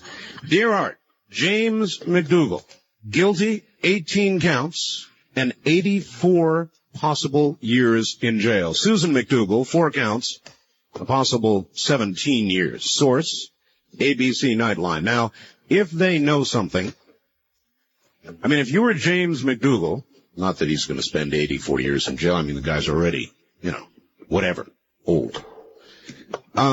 You still, you don't want to spend the rest of your natural life in jail, do you? And so if a DA or the federal equivalent of it, I guess actually Arkansas equivalent of it, says, look here now, Jim, you don't have to go to jail for that long. All you've really got to do is tell us where this thing really goes. And if he's got any hot information, he's going to lay it out then and there. So we will see. Right now, the perception of trouble at the White House is very strong. Very strong.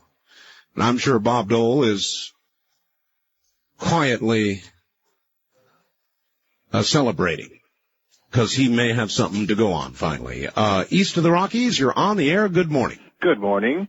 My question is pertaining to your little creature. All right. Where are you, sir? I'm from Cleveland. Cleveland. Oh, all right.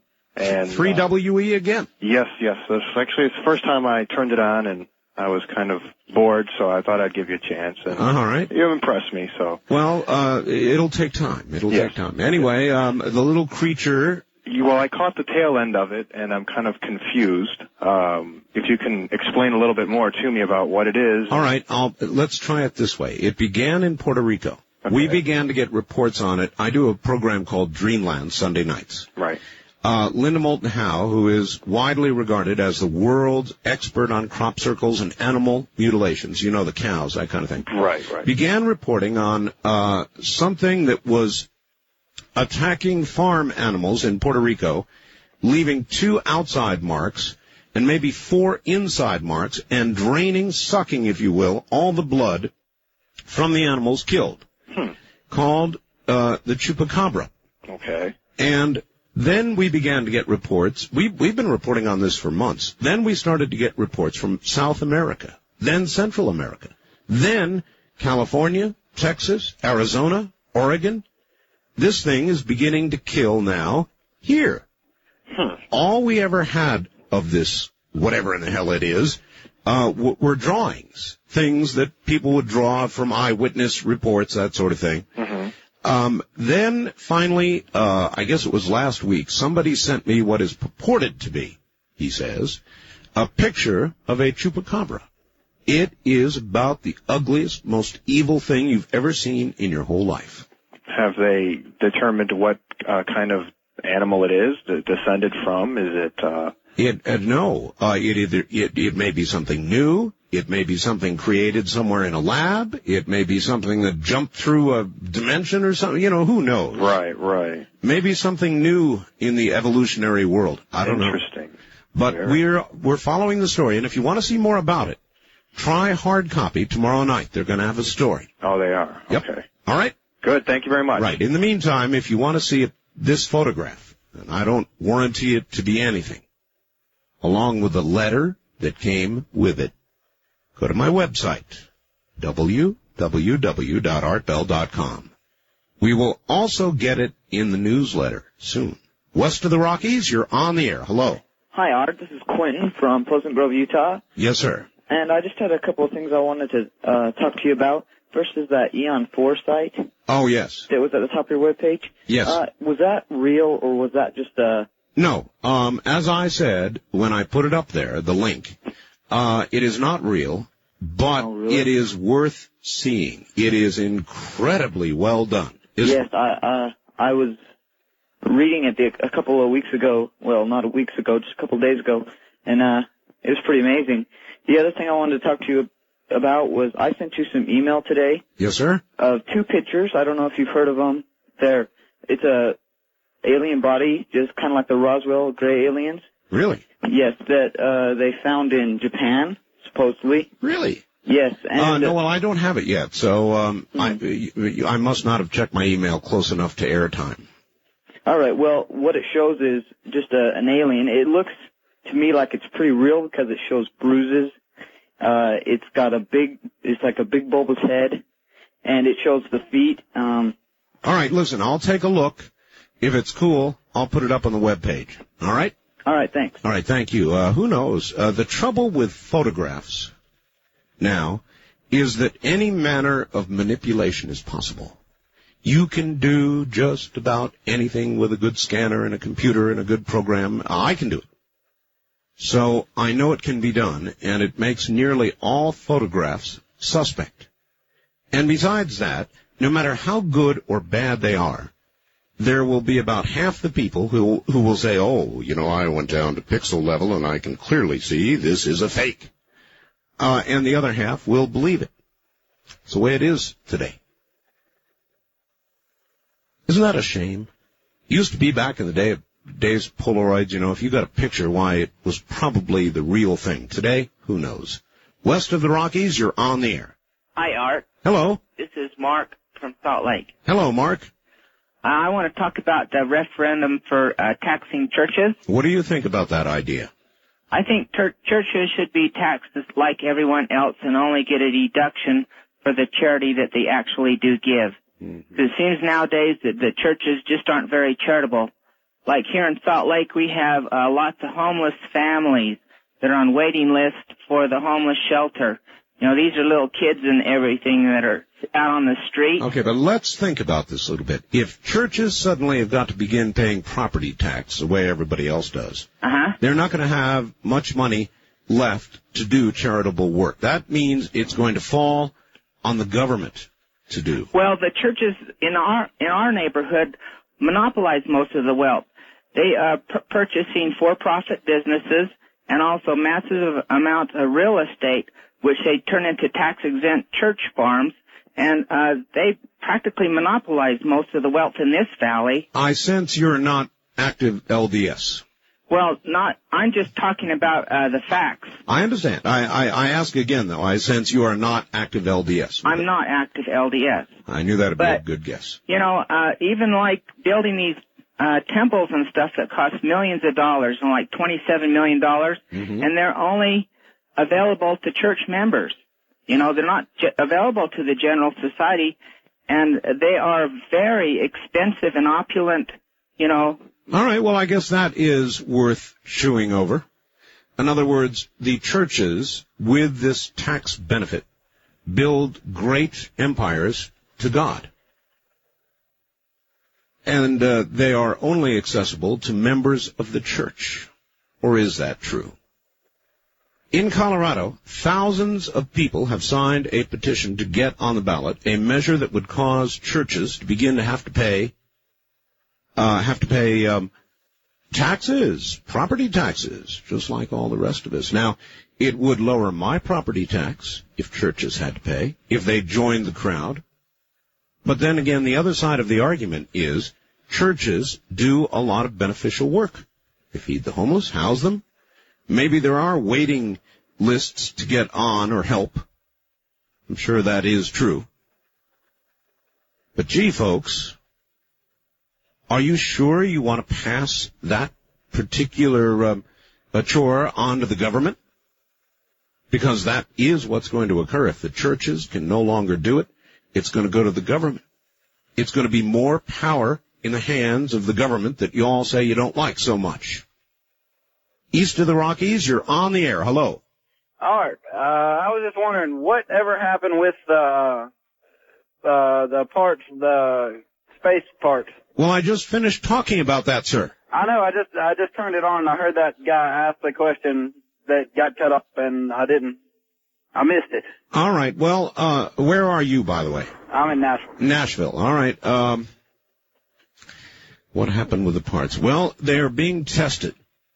I got these parts claiming to be from the crash at Roswell. Freaked me out. Sent them off for testing to a large university. They came back. They did spectrography, electronic scanning, microscope, all that kind of thing. And they came back 9999 aluminum. Very unusual, solid aluminum. Now, that was on the outside. They have yet to test the inside. They're doing that. They did cut one open, did a destructive test to it. The odd thing is, to come back 1,100 aluminum, or 9999, whatever you want to call it, they should have weighed a specific amount. I think it was 97 milligrams, something like that, 96, 97. And they came back weighing exactly 160 milligrams. So that can't be. Something is askew. And we are going to get the rest of the story this next week on Dreamland. They're going to do more testing. I now have more parts. You'll see the new letter that I got. These purportedly from the outside of the ship. It is scorched. It's many layered, 40 or 50 layers in a quarter inch of separate metal, kind of sandwiched together. It's really odd. Really, really odd. So that's where things stand at the moment. West of the Rockies, you're on the air. Hey, Art, how are you doing? This is Travis from Pullman. Hi, Travis. Hey, I'm on your IRC page, or your IRC chat channel. Chat channel, thank you. Yes. Anyway, after you said that some pictures could be faked. Manipulated, Manipulated yes. even, yeah. Sure. I saw a really cool question come up here, and I thought I might ask you it. All right. What do you think the chances are that maybe Hoagland did that and manipulated his picture? Well, people have always asked that question. I doubt that. I think he's a very honorable man, and I don't think he manipulated anything. But when you get down to the pixel level, it gets very hard to judge. So my answer would be no, I don't think he manipulated You don't think so? anything. No. No. All right, thanks, Art. You're welcome, sir. Bye. Take care. He refers to Richard Hoagland. First-time caller line, you're on the air. Art, good morning. Good morning. I'm calling you from Denver, Colorado. Yes, sir. Howe country. Of course. I'm calling to comment about the Israeli election. I happen to be a Palestinian. I was born and raised. In fact, I was born in Jordan, and that's where I came to the States about 3 years ago or so. What do you think the Israelis are going to do? Well, I think the Israelis have started a line of policy 3 years ago that will basically ensure their own security and try to keep the Palestinians as suppressed as possible. That's my personal opinion. I mean, if you look at the peace process right now and at what's going on, the self-ruled areas basically, excuse me, I'm a little nervous about being on the air. The self-ruled areas are, they have no control over their external policy. The Israeli army is just around the corner. What is so strange is that the media tries to portray the Israeli withdrawal or so-called withdrawal as a withdrawal. Actually, is a redeployment, and it's written as such. And so I don't really think that if Perez or Netanyahu is elected, I don't think it'll make a lot of difference. No? I don't think so. You don't think Netanyahu would slow down the peace process? No, I think the difference is in tactics. I think both are headed towards the same conclusion, which is basically getting rid of the Palestinian question, giving the Palestinians as little as possible, and also maintaining full control over the territory. It's a matter of how they're going to want to do it. Perez is portraying himself like a dove. You know, he wants to accelerate this thing. Netanyahu is being a little more cautious, but I think they're both headed towards the same conclusion. All right, sir. Thank you very much. I can tell you that as an Israeli, I would vote for Netanyahu any day. I think Perez probably is going to win, but I would be very, very security conscious. And I would be not at all interested in seeing the Golan Heights return to Syria as part of the continuing so-called peace process. I would be very concerned. I would look up at the heights every day and say, no, do I want Syrian guns up there? I don't think so. Hello. How you doing, Art? All right. Did Linda Howell go down to Puerto Rico yet? She was in Puerto Rico about a month ago. Oh, for the La Chupacabra? Yeah, looking for the Chupacabra. 'Cause you had a caller a couple weeks ago, and she suggested, why don't they take DNA testing on it? Yes, indeed. On the dead animals? Yes. Did she do that? I don't know. We'll find out. All right, thanks, Art. You're welcome, sir. Take care. West of the Rockies, you're on the air. Hi. Hey, Art, how you doing? Okay, where are you? I'm calling you from Honolulu, Hawaii, listening to you on WOAI out of Texas. Wow. Wow. That's quite a shot. Well, I can't get you till 10 o'clock here, and that'll be in about another 36 minutes. Right, and then on KHVH in Honolulu. That'll be easier on the ear.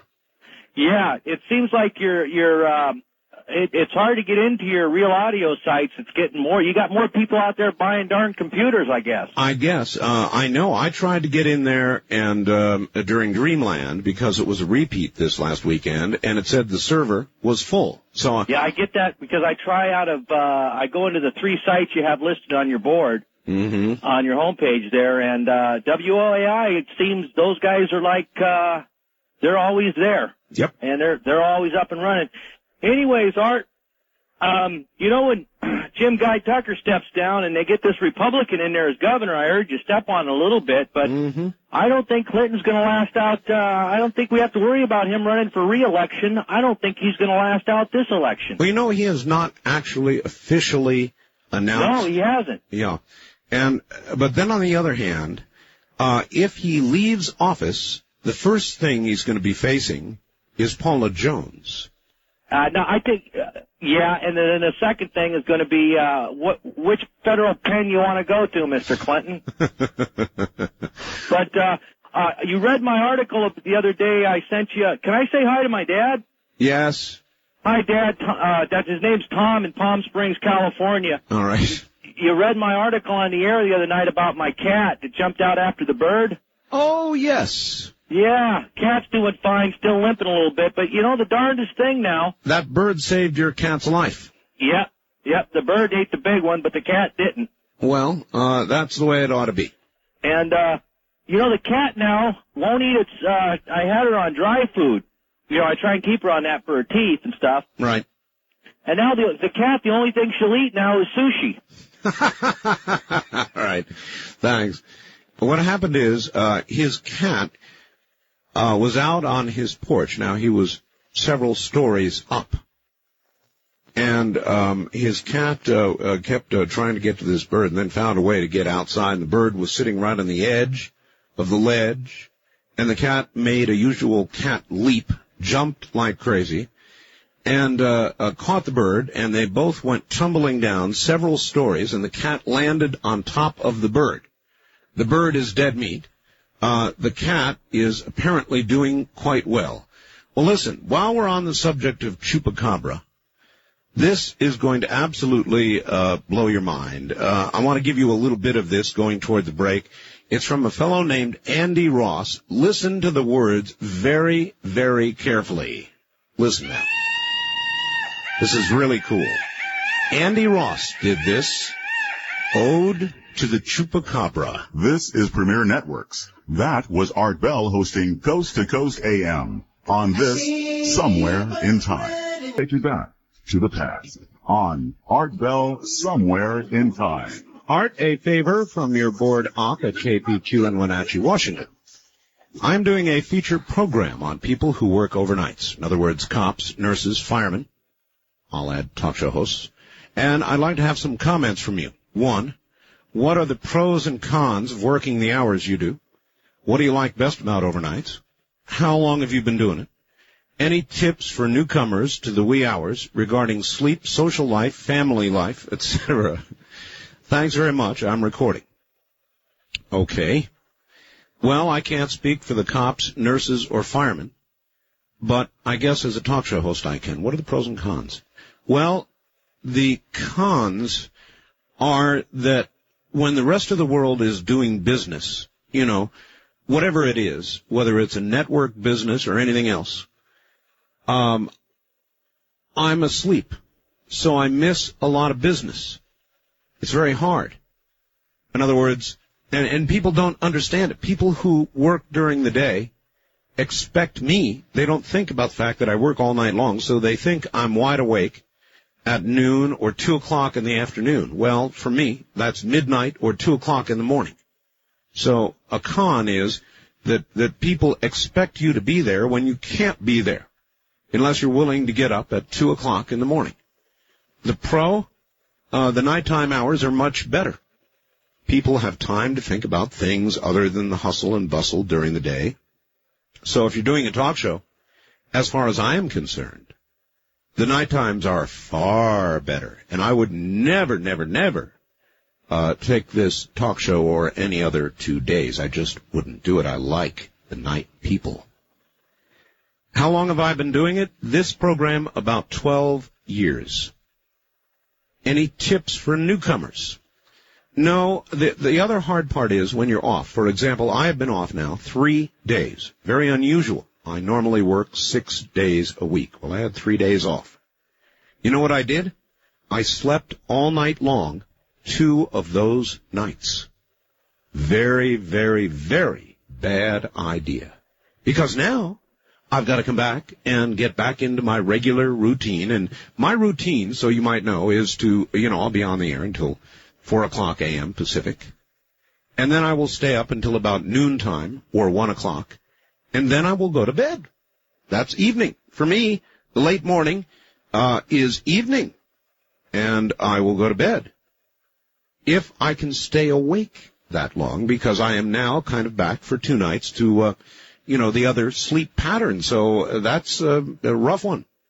And my advice, even though I don't adhere to my own advice to you, is to, on your days off, maintain the same schedule, or you will be sorry. But the best part of working at night, all the people out there.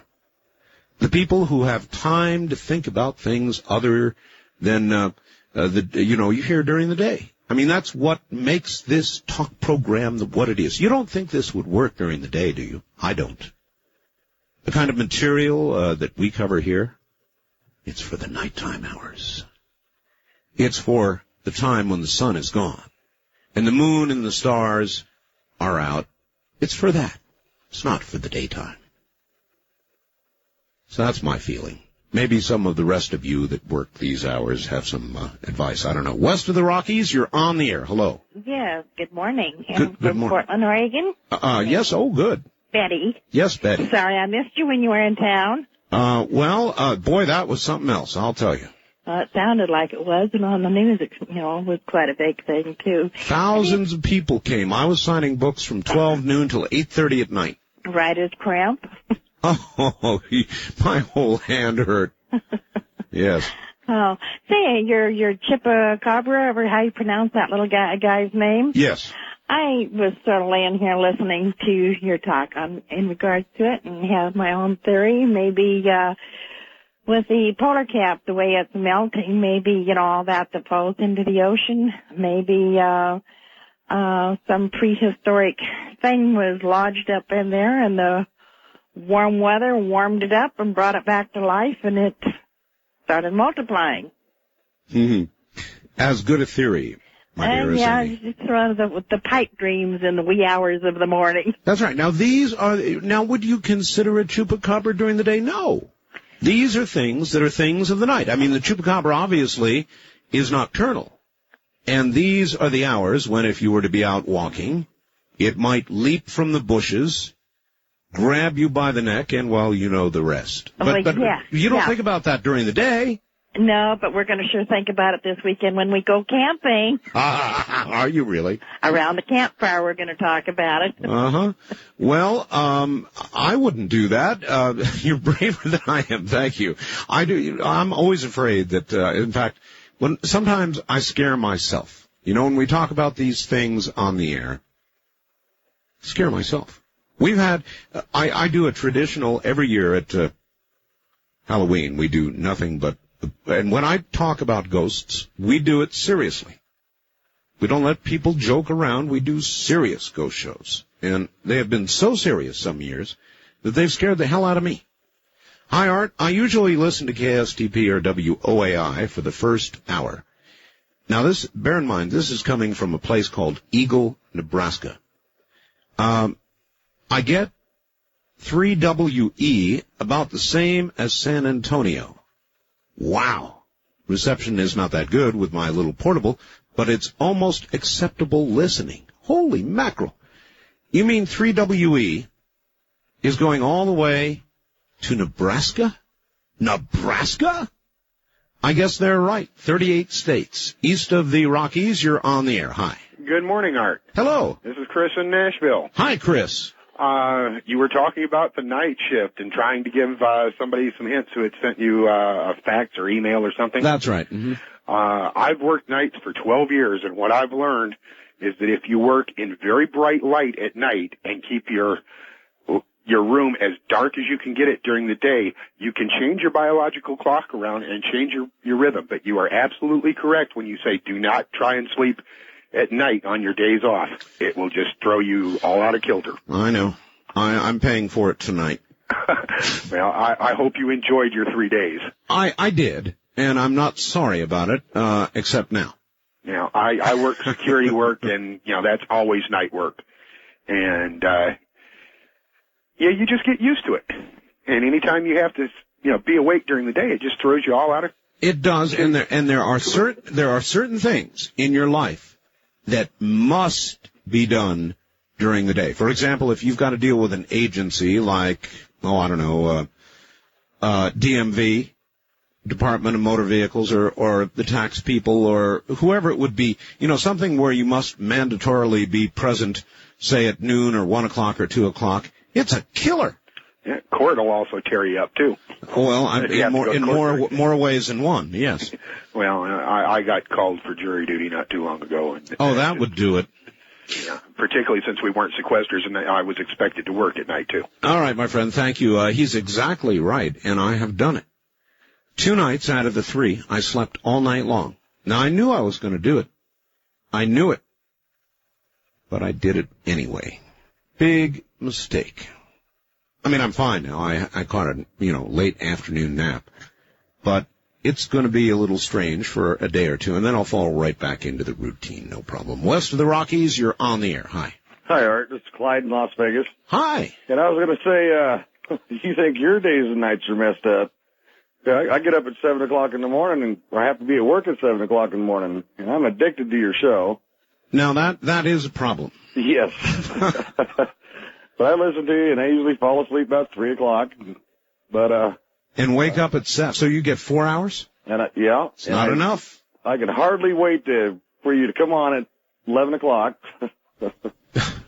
Well, at least you get me at 11. Now, back east, I don't come on till 2 o'clock in the morning. Think what they go through. Yes. Anyways, I just wanted to call and say I like your show. Thank you. And keep up the good work. All right, take care. This program, you will determine as time goes on, is kind of a mishmash of many, many things. Does not, except when there's good reason to do it, concentrate on politics. Actually, there's pretty good reason to concentrate on it this morning. Because whether or not you believe that this is going to lead to the president, this whole Whitewater thing, the perception of wrongdoing or connection to wrongdoing is absolutely, totally inescapable. The perception is there. The seed is planted. Kenneth Starr will continue to water the seed and try and make it grow into a full-blown scandal. And so, with the convictions in Little Rock, as a matter of fact, a lot of people were surprised. Senator D'Amato, one of them, he went on CNN last night. He expressed shock. He thought there was going to be vindication for McDougal and company, and there was not. There was instead conviction, even of the governor of Arkansas. Now, does this connect directly, like the knee bone to the thigh bone? In other words, to the president? No, it doesn't. But there is a loose connection. There is a perception. Birds of a feather fly. You know how that goes. East of the Rockies, you're on the air. Yes, Bob from Houston. Hi, Bob. Hello, Art Bell. I have a question about this Colorado referendum. Yes, sir. Doesn't it violate the separation of church and state? Well, I'm sure it's going to be argued that way. Okay, question number 2, or I should say statement number 2. Bigfoot. Yes. Let's see. It is, we're looking at USA Today, Friday, May 24th issue. Yes, sir. There's a half-page spread on Bigfoot on page 8A. Really? Yes, including the infamous or famous photograph by Roger Patterson that was taken back in 1967. Considered to still be the best. Yes, I'm looking at it now, and I've been studying this very grainy, of course, black and white photo, and I'm looking at what appears to be the right anterior lateral of this anthropoid creature in stride, and it has its head turned to the right, and it appears to have, now don't laugh, breast. Really? Well, who's to say that it might not have been a female Bigfoot? That's what I'm claiming. And the reason I'm claiming that is because my specialty happens to be photomicroscopy. Uh-huh. Which is?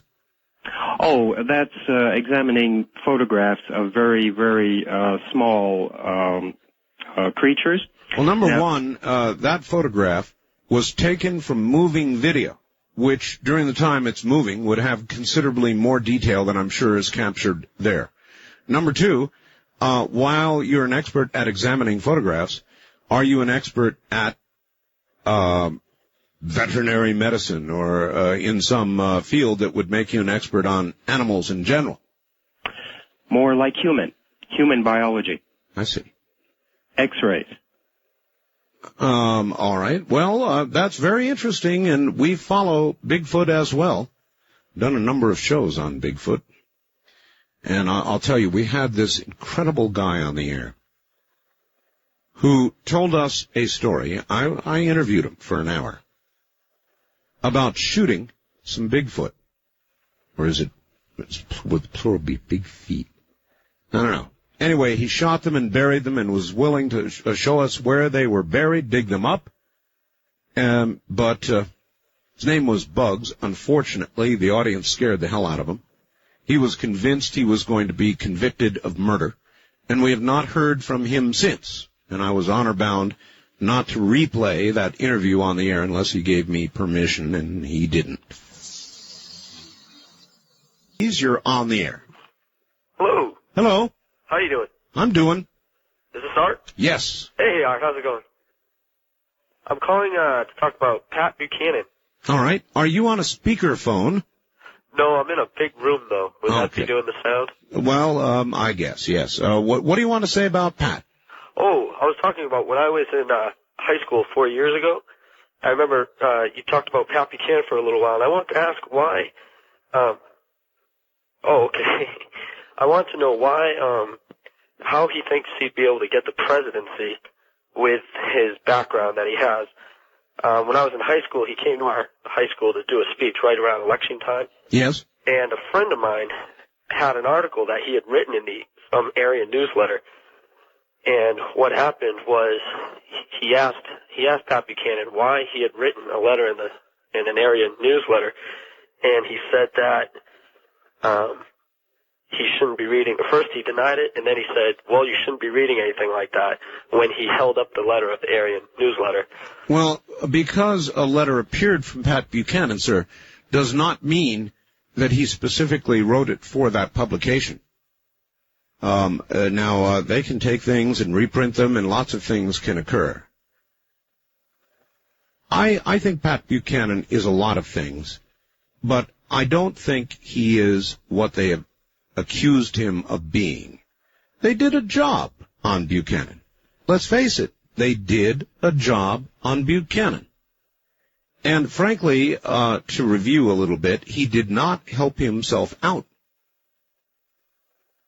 He went down to Arizona at the very moment that he could have clinched the nomination, literally clinched the nomination, and put on a black cowboy suit. And, of course, the media played it up.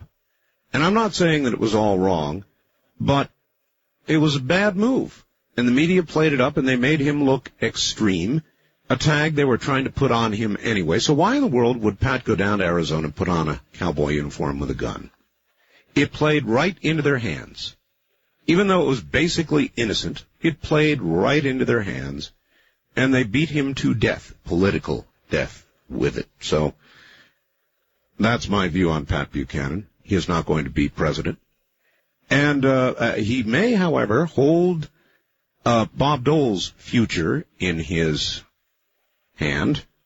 If he takes away the far right, Bob Dole does not have a chance. East of the Rockies, you're on the air. Good evening, Art Bell. Hello.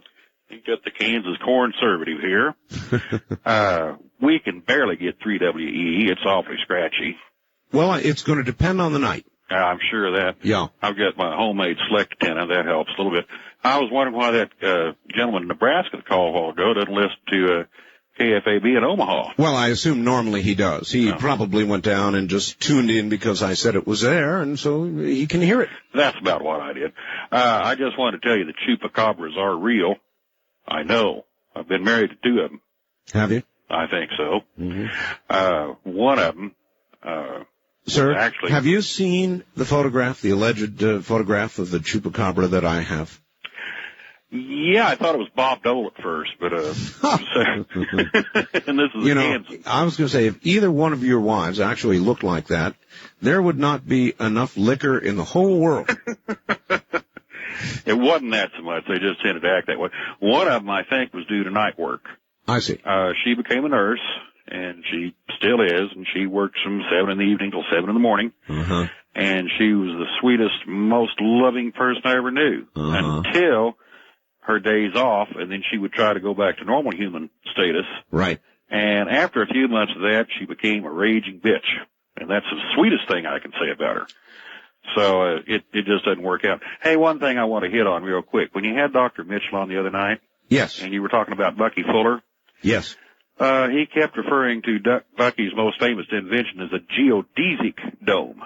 Well, I was a friend of Bucky Fuller. Bucky had a lot of friends here in Kansas. And I've talked to Bucky a lot, and he always called it a geodesic dome. Well. So since Bucky invented it, I'd go with geodesic. All right. Even though Dr. Mitchell's been to the moon and I haven't, he's got a PhD and I don't. I was a friend of Bucky's. Well, it may be just a matter of where you live and, a little bit of an accent here and there. I don't think anything worth picking over. We did 2 interviews with Edgar Mitchell, the Apollo 14 astronaut, Edgar Mitchell, and they were fascinating. We will have him on again. As a matter of fact, I talked to Dr. Mitchell a few days ago, and he is now studying new photographs sent to him by Richard Hoagland. So there may be a Hoagland-Mitchell discussion/debate part 2 not very far away. It's obvious to me that Dr. Mitchell, though mystified, is absolutely intrigued and looking honestly at the photographs. The trip back in time continues with Art Bell hosting Coast to Coast AM. More Somewhere in Time coming up. Art Bell, Somewhere in Time. Tonight featuring Coast to Coast AM from the 28th of May, 1996. Good morning, everybody. Good to be here, back after 3 days off. Oh, you have no idea what that does to an all-night man. 2 of them I slept all night long. I don't know how I did that, but I did. So now I pay. All right. Back now to the telephones. We'll talk about anything you want. The convictions, of course, in Arkansas, big news. Perceptually, politically, how it will affect the Clintons, more important at this juncture than whether there is a legal line that leads to, I think, first, if at all, the First Lady and then the President. Nothing to say that is occurring, but a perceptual political problem does exist for the Clintons now, so that's big news. Lots of other things in the news we can talk about. Actually, anything that's on your mind. This is live, unscreened talk radio because this radio station cares enough to have live talk radio on. Latest of them is 3WE in Cleveland. Glad to have you guys on board this morning. East of the Rockies, you're on the air. Hi. Good morning, Mr. Bell from Baton Rouge, Louisiana. Yes, sir. I wanted to make a comment on a couple or 3 of your guests real fast. All right. Brad Steiger and Dr. Mitchell came across in their interviews as being a couple of the most gracious gentlemen I've heard on the radio, TV, or in person in a long time. Very nice, both of them, yes. And Dr., I think his name was Purnell. I haven't read any of the stuff. Dr. Purnell, yes. The science fiction writer. Yes. He impressed me so much with how he would give credit to other people for their accomplishments and their expertise in different fields. Yes, he, by the way, sent me a fax, said he very much enjoyed being on the program, wants to be on again. We will arrange it. Great, great. If I can make one other comment on another subject. Sure. This goat sucker. Yes, sir. We don't have any of those in Louisiana. We're not going to have any of them in Louisiana, at least east of the Mississippi, because our Wampus cats will keep them run out. They just won't let them in. Who? The Wampus cats. What is a Wampus cat? Well, a Wampus cat is in the swamps, they're dangerous. I've never seen one. I don't know anybody that has ever seen one, but I know several people that know people that have seen them. Well, that's at best circumstantial evidence, and we've got better than circumstantial evidence with Chupacabra. So how is your mythical creature going to keep possibly a non-mythical creature from coming to Louisiana and enjoying some Cajun hemoglobin? Oh, listen. Listen, they're real. These Wampus cats are real. Everybody here knows they're real. Yes. But on this goat sucker, yes. I think the origin, could it possibly be that those goat suckers are from the moon and they were contained in some kind of a dome? And when Dr. Mitchell went up there, he might have knocked a hole in this dome and they got out. Burst the bubble and they flew back. Hey, is that consistent or not? If you say so, sir. Thank you. Thank you very much for the call. That's the other name for them. What's being called the chupacabra is also called the goatsucker because so many goats have been killed. On the first-time caller line, you're on the air. Hello. Good morning, Art. Good morning. Oh, just wanted to do a quick comment on the Colorado Church Initiative. What do you think about that? Well, basically it occurred to me that if churches require some sort of tax incentive in order to do good deeds, just how charitable are they? Well, a little more so because they don't have to, render God's treasure to Caesar. Well, yeah, the same could be said of, say, government, where you've got people that say, well, we'll take money from the people, we don't pay any taxes on our buildings because we're already doing good deeds. Now, do you own a home? Sorry? Do you own a home? Technically, no. Technically, no. That's an interesting answer. Well, I work out of my home, but I live with my girlfriend. Does your girlfriend owns a home? That's correct. Mm-hmm. Well, she pays property tax. Arguably, if churches had to begin to pay, she might pay less. But also, that is true. but also, the churches then would do a lot less charity work. Well, so yeah, then the government back to it again. Yeah, but then wait a minute. Who then would take over that work? Well, that's not what I'm concerned with. Well, you ought to be. No, wait, sir. Please, just wait. I'll let you say what you want to say. No, I'm just saying. Let me finish. Okay, Now, if the government has to do the work, it's going to cost us, arguably, and truthfully, a hell of a lot more than it costs us giving the churches a break. That's probably true. You don't care? Well, what I'm saying is it's not really a question of how much you're paying. If a church needs a tax deduction to do charitable work, what kind of a church is it? All right, well, you already said that. Thank you very much for the call. It is a church that has enjoyed that tax break forever, really. Look, I'm not, yes, I am. I am on the side of the churches, and I think this break should continue because I can clearly see what would occur if it did not. I know there's a lot of resentment out there among the non-religious people about churches getting this break. But, think it over, folks. Get past your resentment for a moment and consider what is going to happen if we begin taxing churches. They're not going to be able to help out as many people. We're going to have a lot more homeless. The chore then will fall to the government, which, of course, is going to gladly do it with your tax dollars. Now, if you think that the churches are bloated bureaucracy that wastes a lot of money in the help they give, they're doing it on a local level, just wait till you see what happens when it gets to a federal level. About 10 cents on the dollar, if you're lucky. East of the Rockies, you're on the air. Hi, Art. This is TTC on the IRC. Yes. I just want to say thank you for dropping in last week. I'd like to see you on again soon. Well, I've been on several days, and you'll hear me there again soon. Oh, yes, I'm there all the time myself, so. All right, my friend. Just can't wait to see you back there. Okay. Have a great show. Take care. That's a chat channel, the IRC chat channel. First-time caller line, you're on the air. Art. Yes. Oh, wow. I've been trying to get a hold of you for days, actually. Well, you've got me. All right. Well, my name's Rick, and I'm from Lexington, Kentucky. Hi, Rick. And I got a question or some information to all your listeners. There's some the agriculture department is currently trying to do some pilot projects on the growth of non TCH hemp for industry purposes.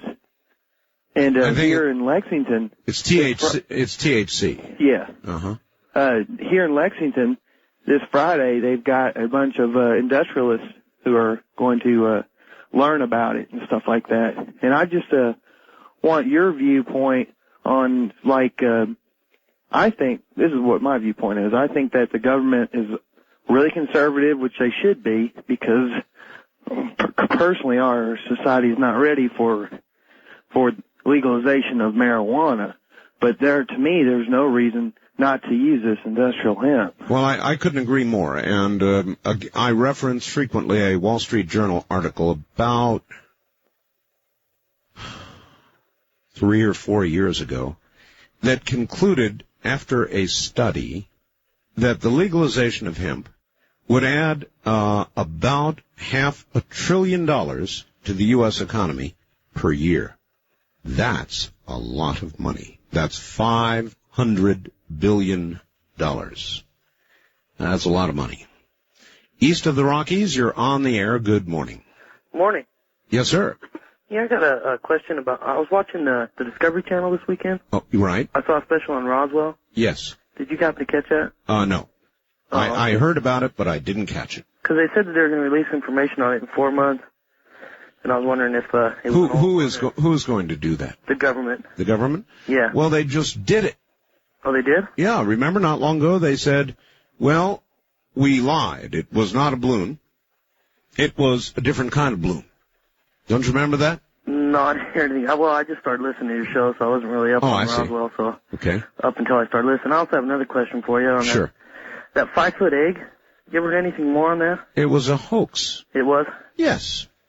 Some radio station was going to hatch something out of it. Okay, one more thing here. Yes, sir. You haven't played that Art Bell song in a long time. We hear that tonight? That's true. I haven't, have I? Uh-uh. I'll see what I can do. Where are you? In Nebraska. Nebraska. All right, sir. Thank you. I'll see what I can do. Guy who wrote the art. I like the new Chupa song myself. But I'll see if I can get to that. West of the Rockies, you're on the air. Hi. David, Liberal, California. How you doing? Okay. Right. I wanted to talk about Clinton here. Yes? They got a couple of his buddies now. Yes. Maybe he'll have the guts to step down, face his punishment. No, he has all this stuff following him around. He's at the very least tarnished. The guy shouldn't be president to begin with, having dodged the draft and all. Well, he was elected, and you don't sound very liberal. Well, I am liberal. I believe in individual freedom. I believe in the free market. So do I. Well, I guess that makes you liberal too. No, it doesn't. I mean, what you have with liberalism here, you have these people who call themselves liberal. Give me an example. All right. Oh, wait. Give me an example of a liberal you admire. Liberal I admire? Yes. Mm-hmm. Myself. I don't really admire any of the people that call themselves liberal. None of people them? that I'd admire. Then why would you want to identify with a word that describes that ideology if you can't name so much as one person you admire who says they're liberal? Well, I mean, you have to look at. You're not a real liberal. You're a fake. You're a fake. You can't look at people that you're a fake. You're a fake liberal. No, I'm a true liberal. You can't look at people who call themselves liberal. You're that's liberalism. Liberalism is, and if you take a look in a dictionary and look it up, liberalism means everything that these people who call themselves liberal stand against. It means free competition. It means a self-regulating market. Mm-hmm. It means individual freedom. Mm-hmm. It means that you stand against authoritarianism. Mm-hmm. And I stand exactly with that definition of liberalism. All right, thank you. Well, I would say all of those same attributes could and are claimed by conservatives. Right? Unless you're the kind of liberal that our president is. Now, our president is a sort of morphin man. In other words, he is whatever he needs to be to get reelected, either elected or re-elected. And they say one of the very poorest spots to be standing in right now is just to the right of the president, because you're going to get run over like a train as the president runs to the right. I just don't know how you beat somebody like Clinton. Whatever it is that Bob Dole gets as a good campaign issue, save perhaps these latest convictions. Bill Clinton says, me too. I mean, he just morphs. I am convinced if he had to do it,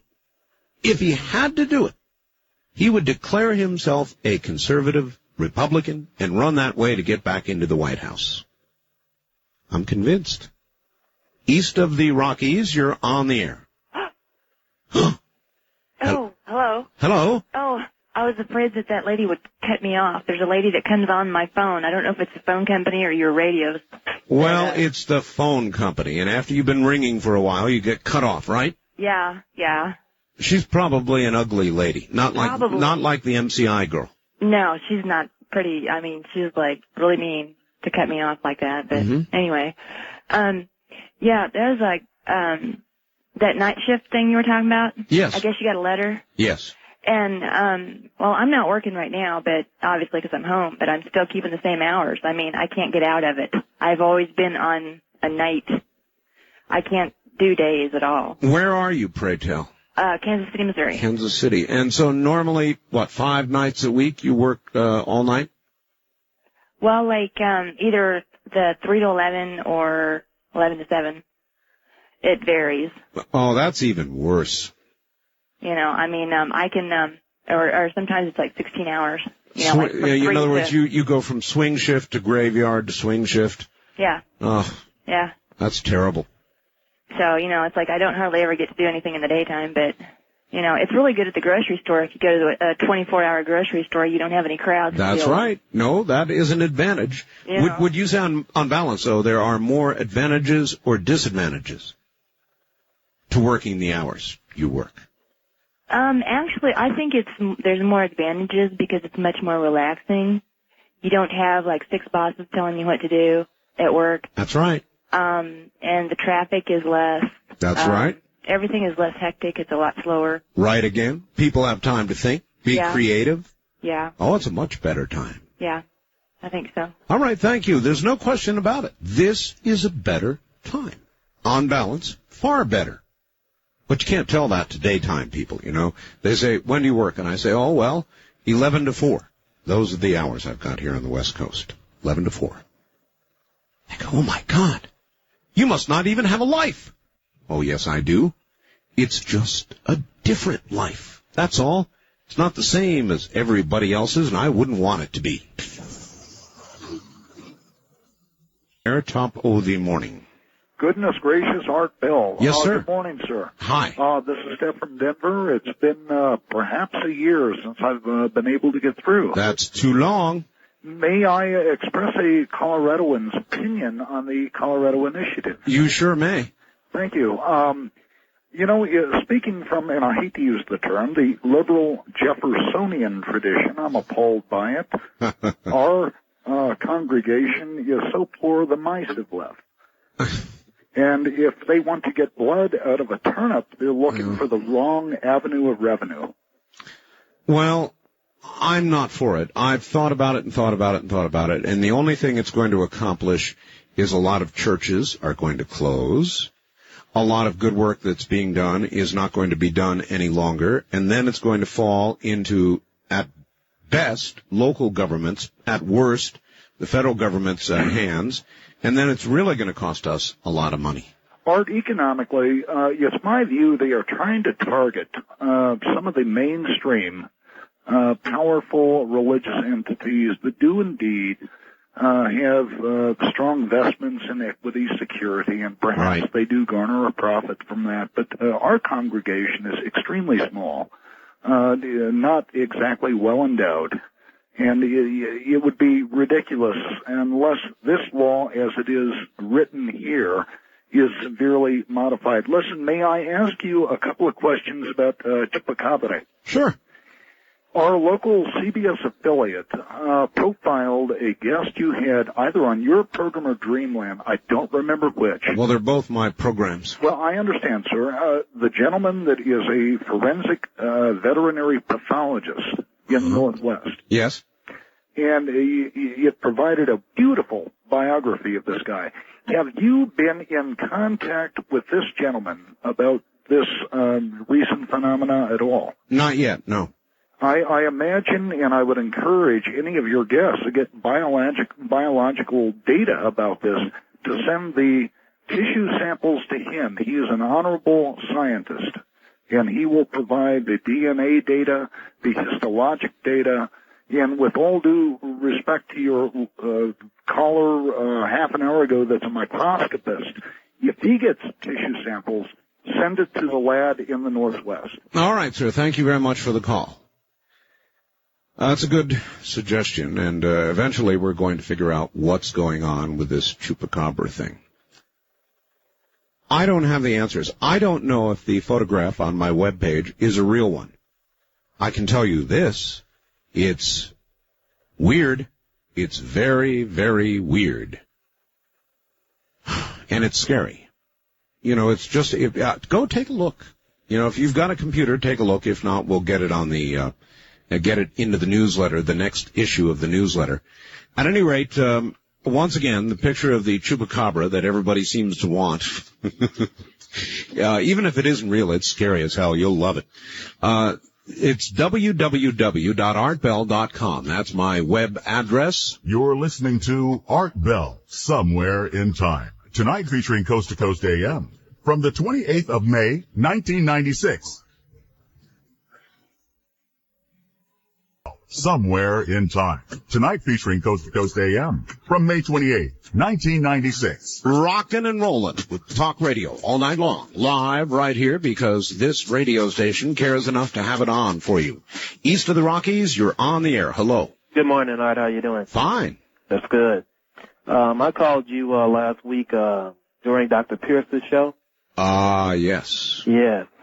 And a couple of calls later, a caller called up and referred to me as the Negro from Houston. I recall. And a historical revisionist. I recall very well, yes. Yes. I just wanted to say that there's a book by Mr. James called Stolen Legacy, How Greek Philosophy is Egyptian Philosophy. Yes, sir.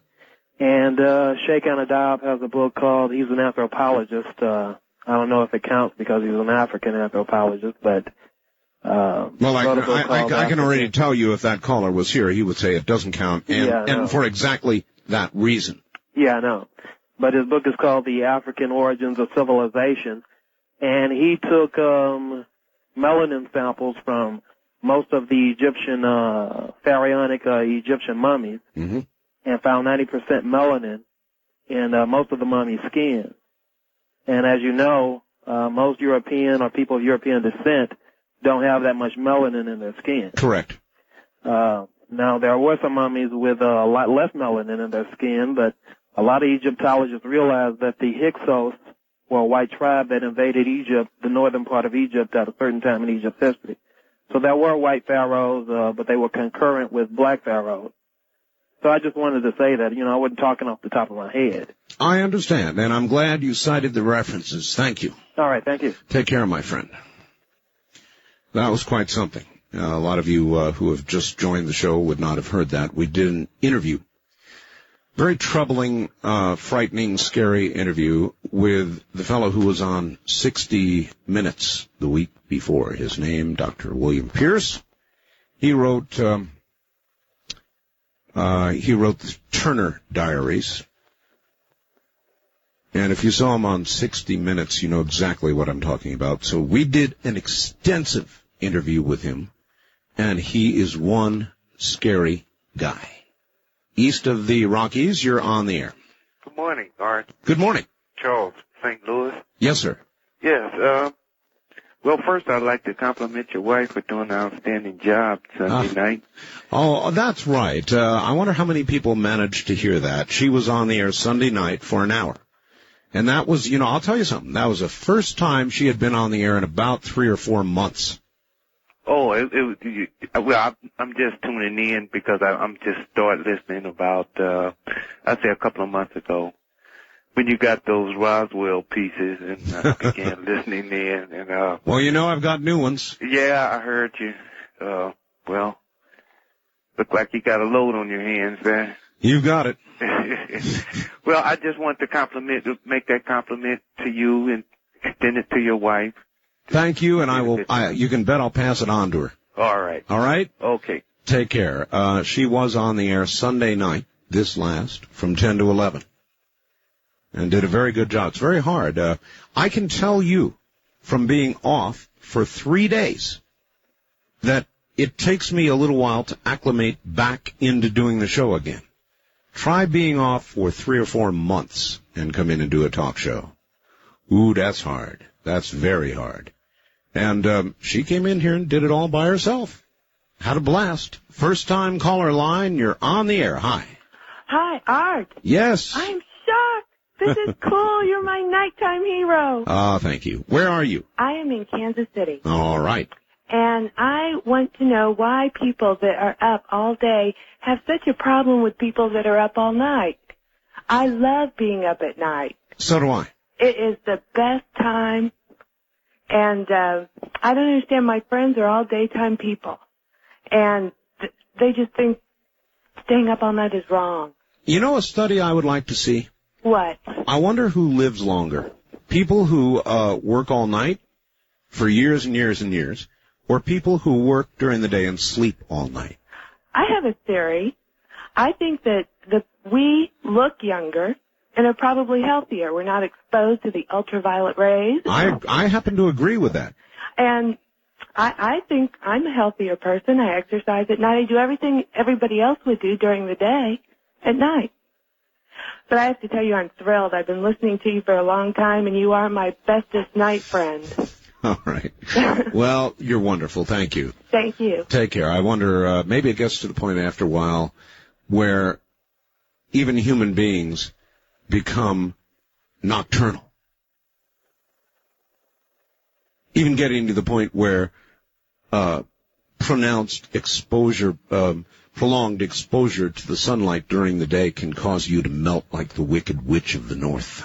East of the Rockies, you're on the air. Whoops, what a bin. West of the Rockies, you're on the air. Hi. Hey, Art. Hello. I'm calling from Calabasas, California. Well, all right. I'm interested in what you're saying about night people because I've recently just switched my schedule around. You'll live. I love it. Oh, you do already, huh? I did it voluntarily. I don't have a job. I work for myself. And you said the word creative. Yes. And I'm a songwriter. You see, songwriters, musicians, people who put together computer software, people who write novels. Tom Clancy, for example, I was talking to Clancy the other day. He stays up late and writes and writes and writes. It's the creative time. It is. It's wonderful. No one's calling me on the phone. No one's stopping by my house. That's right. And there's you to keep me company. That's really the one drawback is that you can't call people and chat with them, but except you, and it's hard to get through. Well, I'm glad you made it, and welcome to the right side of the day. Hey, thanks. You know, can I ask you, I wanted to talk about the chupacabra for a minute. I called you once before and talked about being scared by some birds taking off next Oh, I recall, yes. Early on, I thought you had said something about they were finding just the hindquarters of animals. Well, Linda Howe reported on a number of cattle mutilations that ended up like that. But with regard to the chupacabra, no, they find bite marks on the neck and all the blood. And the neck alone. Yep. So if I got one, you know those collars that you can get for fighting dogs that are like 3 inches wide with spikes on them? Yes. If I wore one of those and put one on my little dog, you think I'd be all right? No. I think if Chupacabra wants you, it will have you. And all that is within you. Hey, thanks for the great show, Art. See you later. All right. Bye. I don't know. For some reason, Chupacabra has caught everybody's attention. You know, that's almost worth asking about. I mean, I'm not saying it's not real, but it might not be. Something is out there. Something is doing all of this. And yet there is an intense interest in this creature. Why do you suppose that is? Why do we so like our monsters? We like monsters. It comes from our childhood. Days when we used to sit around campfire telling each other jokes, scaring people like to be scared. They actually like to be scared. Think about it. There's no sun out there now. Barely a moon. Less than half. Not enough light. Nobody would hear you scream. Gives you a little chill, doesn't it? A creature, an ugly, awful, evil-looking creature. And if you download the photograph and take a look at it, you'll see how evil and ugly it is. There's a little part of you that likes being scared, isn't there? When you walk outside, when you pass by those bushes, when you hear a little noise off to the left or right, something that might be preparing to leap out at you, well, it's not fun then, but it gives you kind of an adrenaline rush, doesn't it? People like to be scared. Wildcard line, you're on the air. Hello. Radio Free America. Hey, hey, hey. Turns out that monster in the White House might be in a little trouble, Art. Well, he might be. Yeah. He's already in trouble if it goes no further than it has gone right now. Well, perceptually, politically, right. He's in trouble. Well, the jury believed a convicted felon over the President of the United States, Art. That's really a kind of a misnomer. You might conclude they did not believe the President. Right. But really this was a document type trial more than it was a David Hale versus President Clinton trial. That's exactly right, and you are correct with it. You know, Ken Starr hasn't done the job that I would like to see him do, but I would think he's going to be a bird dog and the First Lady. Well, I've thought all along that's where this is going to go. I know that, but you know what the key is, Art, and you're going to go, oh, Chuck. But Jim Leach. Let me do it now. Oh, Chuck. Jim Leach is Yes. in charge of the 10th MENA investigation. Mm-hmm. And that's where the real meat of this story is. And you know it. And the Wall Street Journal knows it. And let me tell you something. That son of a gun needs to do his job because have you seen this new one? What is it? Obstruction of Justice, the MENA connection. Have you seen this video that's out? No, not yet. Well, you need to catch this thing, pal. It is the creepiest thing that I've ever seen. But anyway, let me change the subject on Buchanan. Sure. You know, I don't like being called a member of the far right. And by the way, Pat received second to Bill Clinton more Democratic votes than anyone else. And the bottom line is that both parties don't like. They even called him a liberal, Art, when he was had a chance to win. Mm-hmm. Because of well, Matt did, well, now he was beginning to cozy up to the unions a little bit, and that's where that came from. Right, but so basically you've got two political forces that rallied around the Buchanan camp. So it's not just the right-wing extremists that I thought, by the way, that Buchanan did just the right thing with regard to Washington. I can't believe they would say that to Buchanan. You will do the following. You will, without qualification, endorse Bob Dole. I'd have said the same thing to him. Art, I can't, I've invested a lot of money with Pat. I'm going to do what he says, but I'm going to wait to hear what he has to say. And if he doesn't support Dole, I'm not going to support Dole. All right. Thanks, Chuck. Chuck. See, I didn't want to disappoint you. I happen to agree with what Pat Buchanan just did, and I would have done the same thing. Now, I was not particularly a Buchanan supporter during the primaries, and I thought that some allegations with regard to Pat were on the money. Some he helped the press with. I mean, the press that was already having a field day. He made it all the easier for them. But I think this move by the Dole campaign, and it is the Dole campaign, you know damn well that you had to go on high to get that kind of order with regard to what Mr. Buchanan would have to do if he wanted to participate up in Washington. That was wrong. Absolutely wrong. I'm really fed up at the moment with politics. I'm fed up. I'm upset with it. I don't like the race coming up. I don't much like the candidate. No, wait a minute. Let me correct that. I don't like the candidates. And I don't know when I'm going to get energized, or even if I am going to this year. And I have been every year. I'm a political animal, I'll tell you, but I feel disconnected, disenfranchised, period. Maybe that will change. First time caller line, you're on the air. Hi. Hi, is this Art? Yes. Hey, Art. Listen, I'm fed up with politics too. I am totally disgusted with the way that the Republican Party has disintegrated within itself. I know. We have totally annihilated our own beliefs and our values and the way that we should be coming off on the American public. What happened to values? What happened to American ethics? You know, we should be supporting ourselves.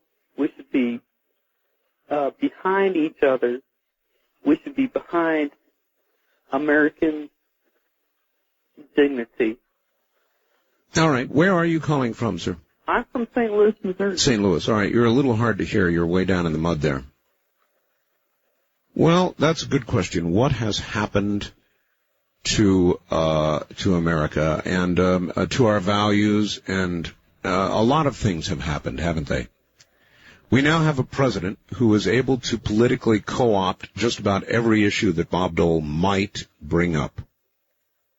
And about the only way that I think Mr. Clinton is going to lose the election is if he does it to himself. Do you understand what I mean? He's got to lose the election. The election is his to lose.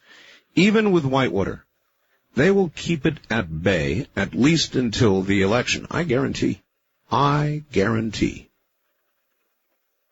And barring a miracle, Mr. Clinton's going to be reelected. Simple as that. That's what I believe. I wish I didn't believe it, but I do. And so I guess that's one of the reasons, aside from yesterday's news, that I am just sort of disenchanted with politics altogether. Not excited yet this year. Maybe I will be. Maybe I will be. Maybe something will come along and make it exciting. But it's not there now. You're on the air. Hi, Art. Sheldon from Fond du Lac, Wisconsin. Yes, sir. It's augmentatively becoming more harder to get through to you. More harder? Yeah. Have you ever, I don't know if you've ever heard of this. I don't think you've mentioned it since you used to run your Area 2000 show. Oh, long time ago. Yeah, that's right. You must have lived in Las Vegas. Yeah, how'd you know? Well, because Area 2000 aired only from the Las Vegas affiliate. Yeah, that's where I listened to it. I lived in Las Vegas for a while. Anyway, have you ever heard of this show called UFOs Tonight with Don Ecker? Yes, I have. Okay, is that a pretty good radio show to listen to? That I don't know. I've heard of the show. I've never heard it. Do you know how to pick it up? No idea at all. Okay, I'll give you it. It's SATCOM C3 Charlie 3, transponder 23, audio frequency 7.235. Where is it aired, though, commercially? You have to have a satellite dish to pick it up. Oh, so it's not on commercial broadcast? Correct. Oh, okay. It's on Saturday night, 9 to 11 Pacific time. I see. So I just wanted to bring that up to your audience, so they might want to check it out. Promoting somebody else's program? Well, you said you were the only national weekly radio talk show devoted to the subject of UFOs. This is another one. No, I didn't. There's Laura Lee up in Seattle. She's on every week talking about this kind of material. There are several others. I never claimed to be the only one. We are simply the biggest one by a long shot. Well, I misinterpreted you. I'm sorry. We'll see you later. West of the Rockies, you're on the air. Hello. Yeah, Art? Yes, that's me. Yeah, you were just talking about people who work nights? A little bit, yes. Where are you? I'm in Idaho City. Idaho City. Mm-hmm. All right. And I'm a respiratory therapist, and I work nights for about 5 years. I'm sorry, what kind of therapist? Respiratory. Respiratory, all right. Uh-huh. Well, people need to breathe at night, too, don't they? Yeah, but it screwed up my endocrine system. Uh-oh. And ever since I worked for about 5 or 6 years, and ever since I've had to go on like antidepressants during the day and sleeping pills at night because I can't sleep at night. Wait a minute now. Wait a minute. Do you still work at night? No. No? No, I quit. Well, then, is it reasonable to ask you what you're doing awake now? Well, I still have trouble sleeping at night. Even with sleeping pills? Mm-hmm. Yikes. Yeah. So, Well, I guess it's an so it's not for everybody. No, I understand. Believe me, I do. Thank you. It's an ill wind that doesn't blow some talk show host some good. That'd be me, I guess. Here all night long with live talk radio, because this station cares enough to have it on for you. You ought to thank them. This is Premier Networks. That was Art Bell hosting Coast to Coast AM on this Somewhere in Time. With Art Bell continues, courtesy of Premier Networks. Radio in the nighttime. This wonderful nighttime of ours, subject of yet another fax from one of you night people out there. By the way, is the shuttle on schedule? You might keep me informed by fax. My fax number here is area code 702-727-8499. I should like to know.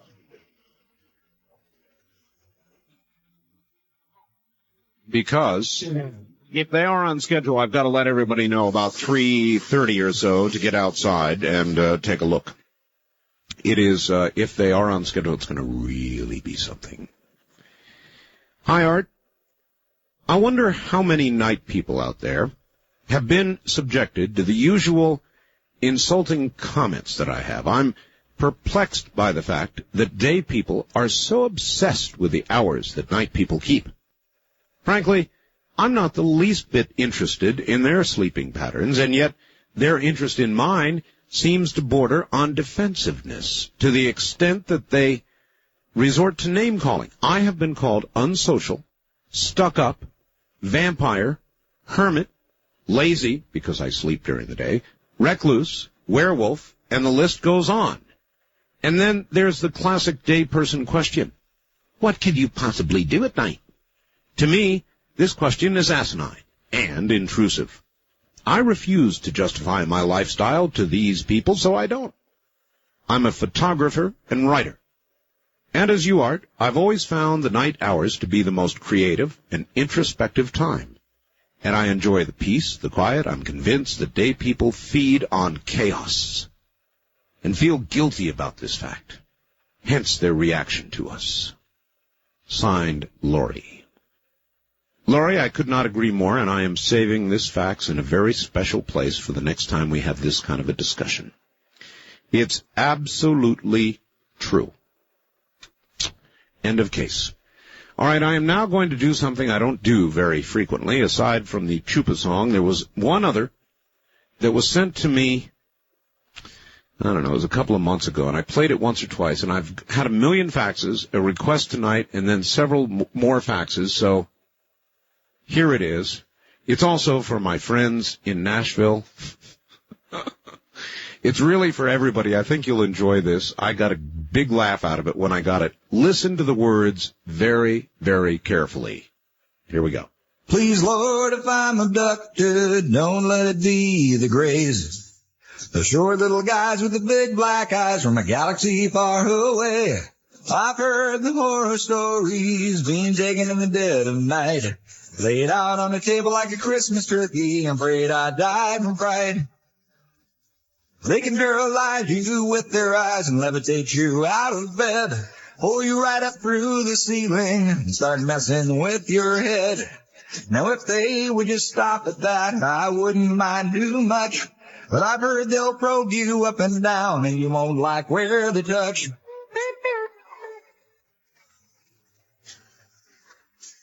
The witnesses say they're a humorless bunch, and by that I'm quite surprised, because they watch all the reruns of I Love Lucy and the best of Saturday Night Live. I don't want to be a live experiment by the children in a place unknown, because they'll splice your genes and they grotesque things, leave my tadpole guys alone. Please, Lord, if I'm abducted, don't let it be the Greys. The short little guys with the big black eyes from a galaxy far away. I've heard the horror stories being taken in the dead of night. Laid out on the table like a Christmas turkey, I'm afraid I died from fright. When Eisenhower signed the treaty, he never thought they'd stay. Maybe hang around long enough to mutilate some cattle and they'd be on their way. We built them underground bases and the feeling right at home. Like that dreamland in Nevada where the antelope and aliens roam. And Art Bell knows what's going on. They probably give him rides for free. For all we know, he's one of them. That's why he's on radio and not TV. Think about it. East of the Rockies, you're on the air. Good morning. How you doing, Art? I'm doing all right. That's great. I was just wondering if you knew of the what the word chupacabra means. And goat sucker. Goat sucker. Okay, I hadn't heard that on your show. Just want to let you know I'm calling from El Paso.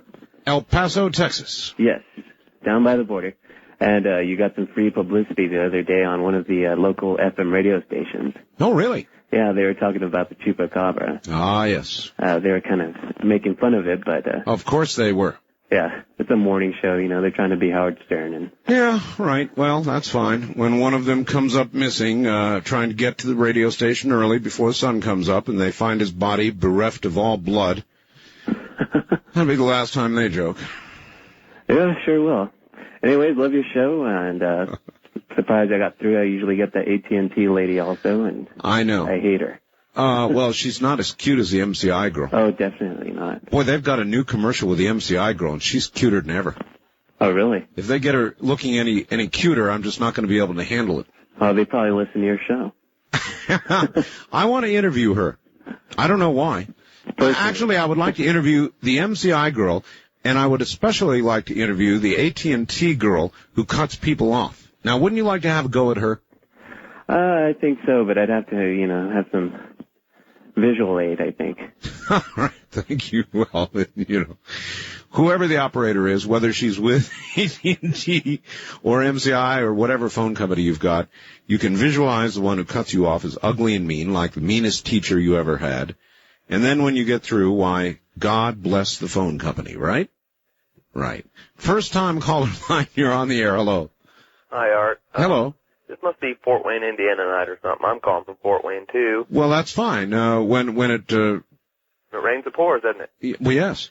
But anyway, you've been off the air for about 12 minutes here. It really makes me mad. I was wondering if you could help me out on, first of all, they say they can't carry your last hour because Indiana being in the dark ages, we don't change times. We dark ages? We keep the same damn time, and hardly anybody else in the United States does that.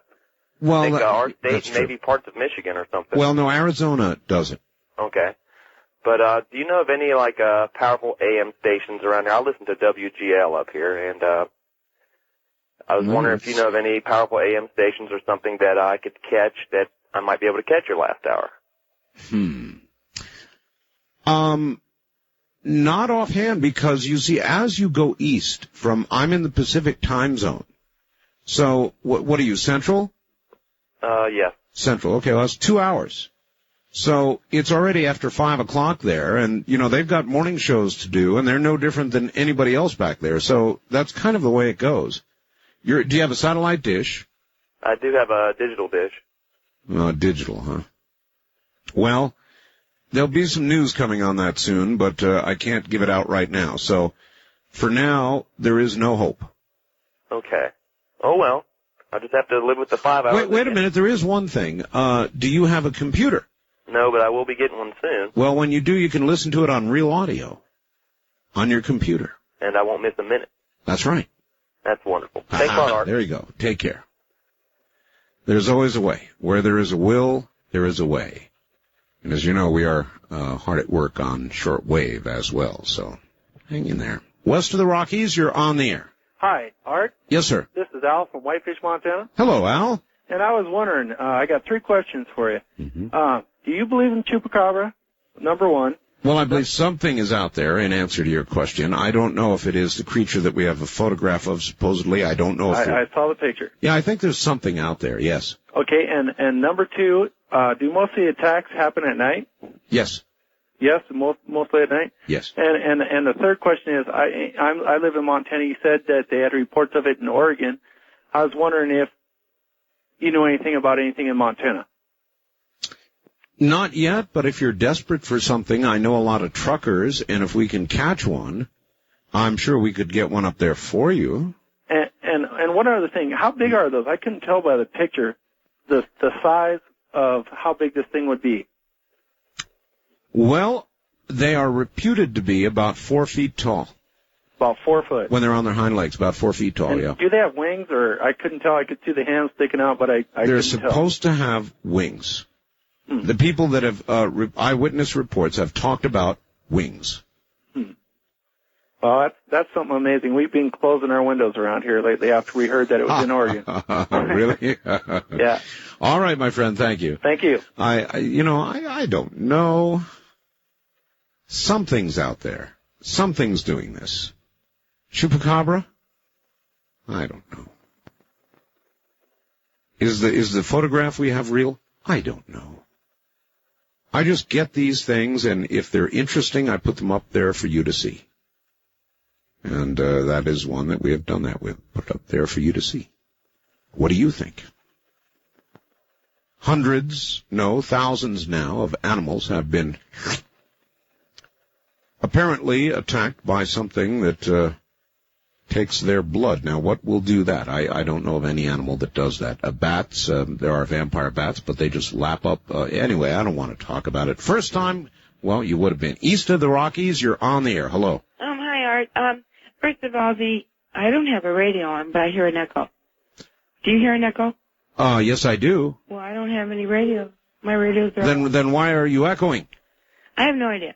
But no, I'm not echoing. All right. What do you call it? The homeless man, somehow I believe that man. I have never had those problems, but I somehow believe him. Wait a minute. I believed him until he started taking off on the Catholic Church in a larger way with the bankers and all the rest of it. Then I began to detect a chip on his shoulder, shall we say. Well, he could have very well had resentment if he did go through that kind of treatment. But somebody ought to check that out under,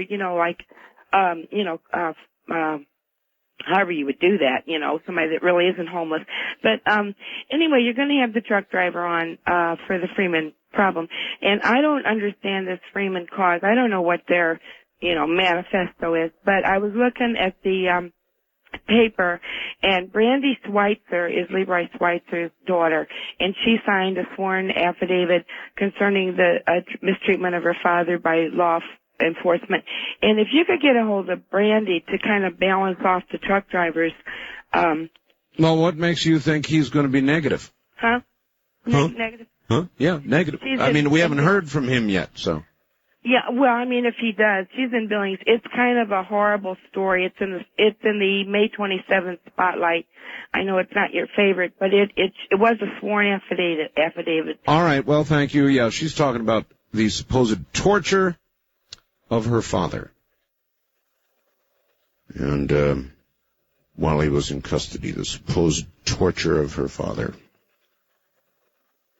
So, yeah, you know me. I'll interview anybody. So, if there's one thing that I really do try to be, whether I agree with something or not, I try to be fair with regard to the interviews I do.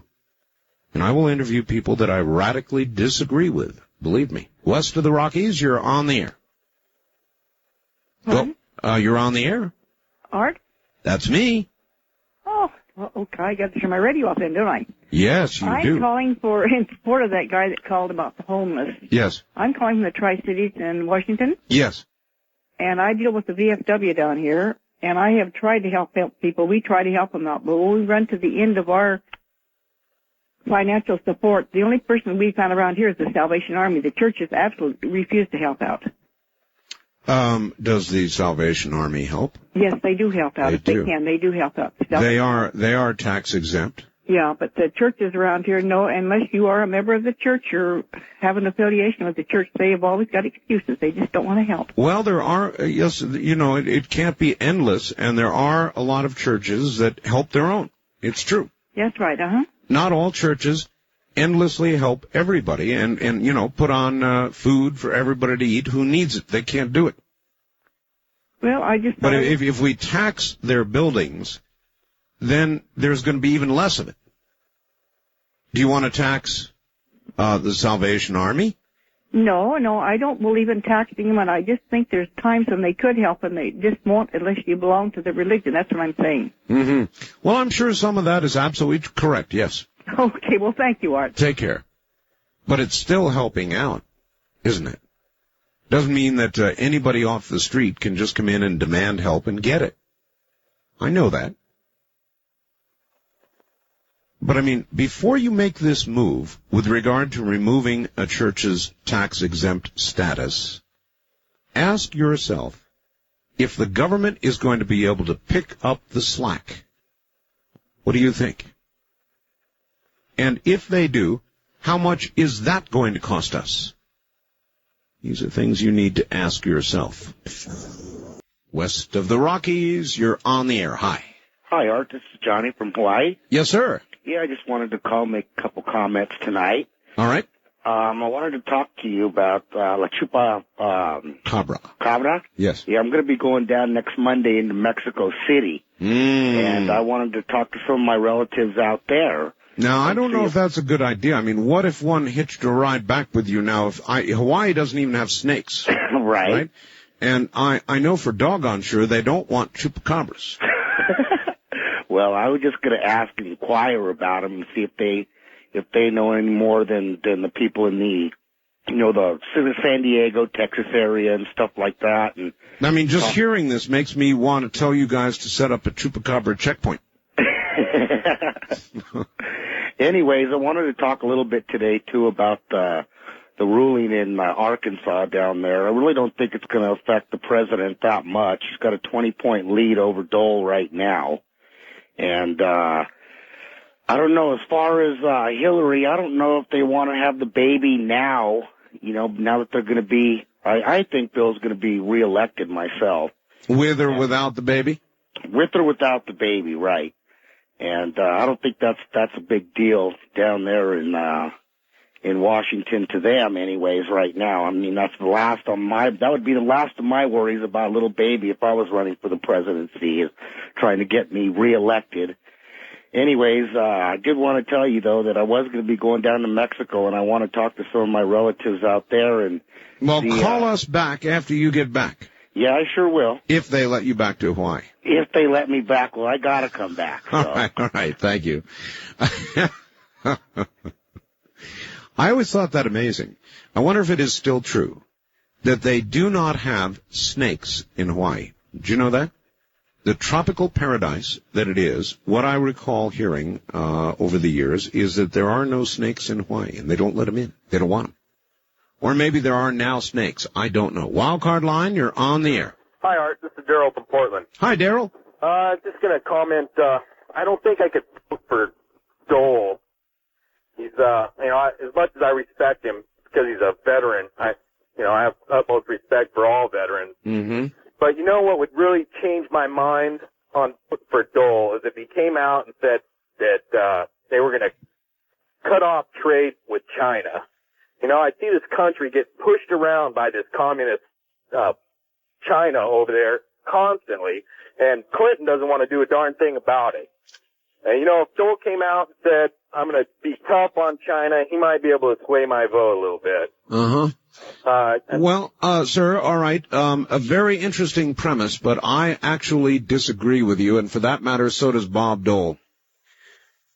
I've been to China. I've seen communist China, and I really have got to tell you a couple things. One is, much as we might like to lock them out, get tough, even cut off our relationship with China, we can't do that. We can't afford to do it. And I don't think any major country in the world right now can afford to do it. And if you had been to China, you would understand why. It's a tough pill to swallow, politically, but I admire Bob Dole for actually going along with Bill Clinton with regard to China, because to do anything else would be insane. This is Premier Networks. That was Art Bell hosting Coast to Coast AM on this Somewhere in Time. You're listening to Art Bell, Somewhere in Time. Tonight featuring Coast to Coast AM from the 28th of May, 1996. All right, I'm getting information that the shuttle has begun to deorbit. Once that process has begun, she is coming down. The shuttle will be on time and will land on runway 33 at the Kennedy Space Center. Landing will occur during what would have been orbit 161 at 4:09 a.m. Visible? It should be visible. This really is going to be something to see. So if you're in Northern California, Central Nevada, Utah, Colorado, New Mexico, Oklahoma, the Texas Panhandle, or Mississippi, you're going to want to go outside any minute now. Take a transistor with you, and you may get the show of a lifetime. This really is something. I saw one of the other shuttle reentries, and oh man, it was incredible. Absolutely incredible. It began as sort of an orange blur in the western sky, and the blur got bigger and bigger and bigger, and then it began to shoot across the sky. And there was this tremendous trail that it left in the very much pre-dawn time as we have right now. And, of course, at the altitude the shuttle is, while it's in the west particularly, it is reflecting sunlight, and it's the damnedest thing you ever saw. So if you have a little bit of extra time in the next few minutes, you better get outside and watch for the shuttle. And I want some reports, particularly from California. When the people in California begin to see it, you know it's about time. So, how's that? East of the Rockies, you're on the air. Hello. Art. Yes. How you doing, my friend? I'm doing fine. This is, I'm afraid to say, Steve. Uh-huh. In Norman, Oklahoma, listening on WKY, the first radio station west of the Mississippi. Thank you very much. You betcha. I was wanting to comment to our First Lady that if she wished to get pregnant and have another child, it would behoove her to do that while her active duty husband was still in office. That way they could have the child on a military base. free Yes, of charge. I'm really concerned about the slur against the militia movement. I'm a historian by nature and thought, and I have studied the Confederate Constitution and the things which it offered up for, the political spectrum of debate. And the states' rights, free determinism, the intense limitations it placed upon elected officials, I think really, despite the Confederacy's obvious, racial discrimination and other bad points, it may have been a better choice for us.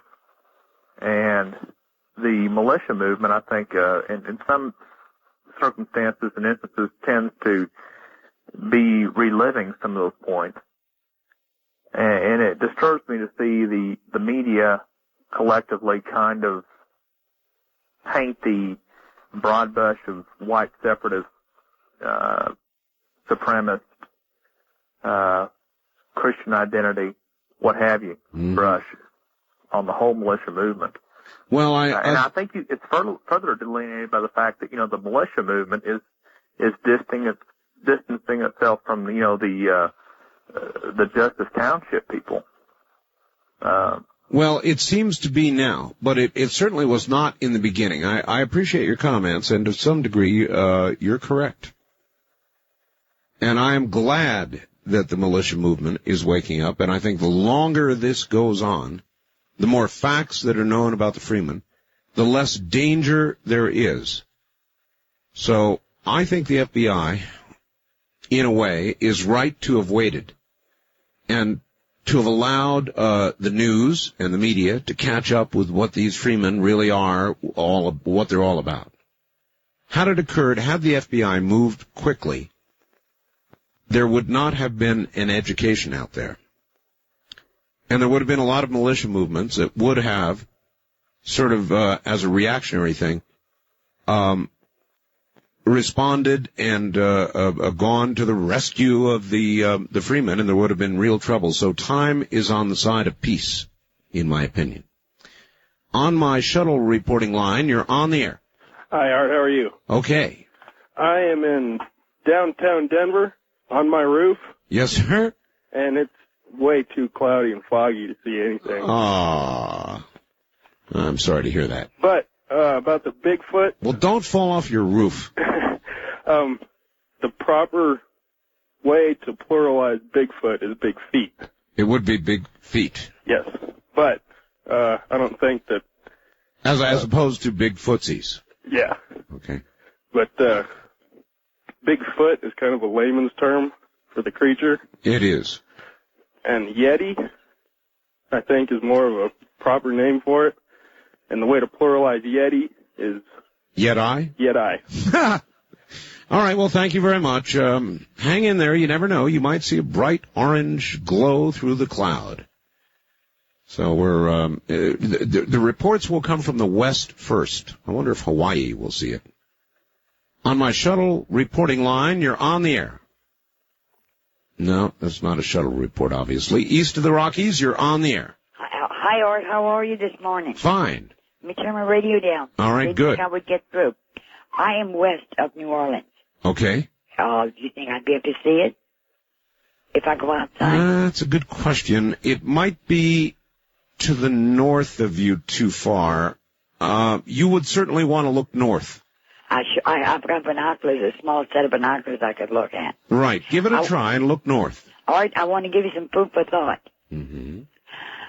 If Hillary adopts a baby, Yes. I think it will be a minority baby, Oh, a minority baby? a black baby. Well, that would certainly engender yet more sympathy. It would ensure the black vote. Clinton is coming down to New Orleans supposedly this week or next week. Is he? He needs that black vote. New Orleans is about 65% black now. Do you think they would... Well, that's a little much for even me, to imagine they would do that for the vote. I don't put anything past him Yeah, well, maybe not. for the vote. Well, we'll see. Okay. All right, thank you, dear. I want to concentrate on my shuttle line here. West of the Rockies, you're on the air. Hello. Hi, Art. This is Lance in Klamath Falls, Oregon. Yes. Yeah, I was outside checking out the southern horizon to see if I could see anything about space shuttle, but I don't see anything up there. Nothing, huh? No, we got a clear sky. It's a beautiful evening. It's a little crispy, but Well, don't give up. no, I'll be outside. I sent you an article out of the Oregonian last Friday. I know you got a lot of mail and everything, but they talked a little bit about the chupacabra. Yes. And what they basically said was that it's 90% hype, it's down in Mexico and everything, because the article said that the doctors that examined the mutilated animals down there said that there was blood in the system, and they believe that it was a pack of wild dogs. Yeah, I know. I saw that story, too. Yeah. But I don't believe it. Yeah, and Because we've talked to too many pathologists through Linda Howe who have documented what this thing has done. And it's not dogs. Yeah, okay, well, I sent you that article. Plus, also, I believe I heard you mention one time that you were a hang glider. Well, I have done some hang gliding, yes, and broke my arm in the process. Mm-hmm. Oh, it crashed and burned, huh? Crashed and burned, yes. All right, I've got to run. Thank you. I'm holding that line open to see if anybody can see the shuttle coming back. So please, my West of the Rockies line, shuttle reports only at 1-800-618-8255. On my shuttle line, you're on the air. Hello. No, see, it's not a shuttle report. First-time caller line, you're on the air. Yeah, hi, Art. Hello. This is first-time caller. This is Kevin in KABC in Los Angeles. Hi, Kevin. And, first time I've ever called a talk radio program, and I've been listening to you since last year, about last September. That'll be about when we came on. That's right, and you were replaced by someone who was on the air here in Los Angeles for some time, but he was replaced, and I found you, since that time, your show to be fascinating. I've heard you talk a great deal about what you refer to as the quickening. Yes. And I've wondered that what led you to believe that somehow that we are somehow experiencing somehow, I guess, what you would refer to somehow as an end of, I guess, really what I think you could only characterize as what we consider to be civilization or that which we really can understand. And if so... Well, for one thing, I'm not sure it's an end. I know that events are quickening. Mm-hmm. I don't pretend to know what it's going to lead to. I think a change, not the end. Things will go on, man will go on. But there's going to be a big change. There's going to be a big disruption. That's what I believe. Do you think this in any way coincides with what a lot of Christians have thought about the coming of the Lord or the rapture or the end of the world, or if it somehow relates to it? It's just a curiosity with me as a Christian, something that's fascinated me. It could be that. It could be that. But as an article of faith, I don't necessarily believe that. It could be, that could be what it's leading to. I don't know. But I'd ask you in closing, what do you think that I'm 32 years old and you're a lot older than I. What do you think has led us to where we are now? And if so, is there anything we can do to change it? Or are we somehow destined to be participants in this one way or the other? It's a really good question. Thank you very much. I think that we are destined to be participants in it, to experience it. And I think that we have passed the point of no return. I don't mean to sound negative, but I think that it's past the point of no return. I think what is coming is going to occur. I'm not a prophet. I don't know what it's going to be. I don't know what form it's going to take. I just believe that it is going to occur. On my shuttle line, you're on the air. Hello. Yeah, it's the shuttle. It's flying right over Sacramento right now. It is? Yeah, I'm on Interstate 80 heading towards Sacramento, coming down out of the mountain. No kidding. What are you seeing? It is beautiful. Is it? It's got a tail on it that's got to be, miles and miles long. It is gorgeous. It's lighting up the whole sky. It's a nice orange color. That's the color it is, all right. And it's leaving like a blue trail. Like a blue trail? Yeah, it's just the way the sun's hitting it causes it to look kind of blue. It's not fair. Here I am on the air. Well, I'll wait. Where is it in the sky, roughly, to you? About halfway across, all the way across, or what? It's about halfway up. It's about 10 o'clock in the sky. Right, but I mean, has it gone... It's down by Los Angeles. No, it's way, just about ready to drop behind the mountains. You can't see it now. All right. Thank you. East of the Rockies, you're on the air. Good morning. Well, I bet you got to see it. That's great. I just heard you on the air. I had to pick just the right moment, to run out. Mm-hmm. Yes, I saw it. Yeah, is Gordon Michael Scallion coming back on? And have you had any more information about another debate with Mitchell and Hoagland? Well, we're going to be doing another one. Gordon Michael will eventually come on. He sent me a fax here a week and a half ago, which I read on the air. Mm-hmm. Did you hear that? Yeah, I heard parts of it. Okay, well then you know what the story is there. With regard to another Hoagland-Mitchell debate, yes. That's in the cards, and I'll let you know when. First-time caller line, you're on the air. Hi, Art. Hello. Hey, I tell you what, I got a chupacabra story for you. Yes? I was in Miami 2 weeks ago. I'm calling from Las Vegas, and I just looked out and I missed the shuttle. And the cab driver was taking me to the airport, and he was telling me about this thing that attacked an animal at the Miami Zoo. I go, the chupacabra. He looked at me. Yeah. He was, I think he was Cuban. He was amazed that I even knew about it. So I don't know if you've had any reports from Miami about that at the zoo where an animal had all its blood sucked out. No, that's a new one. Yeah. That's a new one, so that's not good news. No, it's not. And also, I know you're into computers a lot. You need to check out Microsoft's new Internet Explorer 3.0. Oh, yes. What do you think? Oh, I like it. I downloaded it today. I have not yet been on their network, but I hear it's pretty hot stuff. It is, and they also have a new feature which is called, let me see here. It's called the Net Meeting. Yes. It allows you to chat, talk voice, draw on a whiteboard with other people in a conference over the Internet, and also control your own applications on your computer. Oh, that's kind of cool. Of course, I've been doing something like that for some time. And have been involved in quite a few chat rooms. Wildcard line, you're on the air. KQMS, Redding, California. Good morning. Now, does the space shuttle, does it go as fast as a falling star, or is it slower than that? Does it what? Like when it goes across the sky, is it like a meteorite, a falling star, or does it go slower? To the eye, I think slower.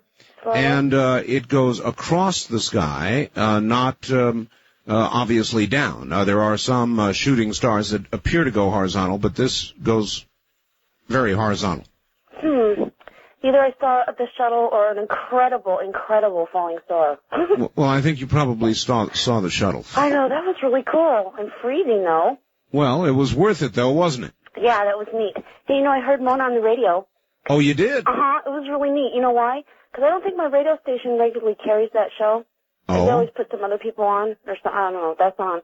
I was just about to tune in Bill Wattenberg, and I said, I know that voice.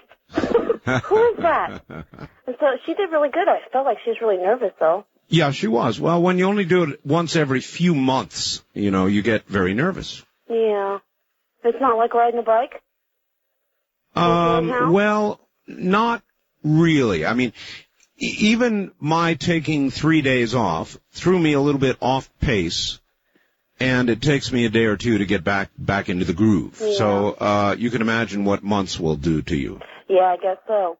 So do you think Bob Dole's jumping up and down now that over the Whitewater verdict?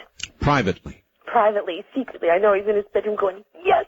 Finally, something. I know, sure. That's what I was thinking. I was trying to imagine what he would do. He's so sober. In fact, that's a good question. Thank you. What do you think Bob Dole said in private about the convictions in Little Rock yesterday? What were his private comments? West of the Rockies, would have been on the air. East of the Rockies, you're on the air. Hi.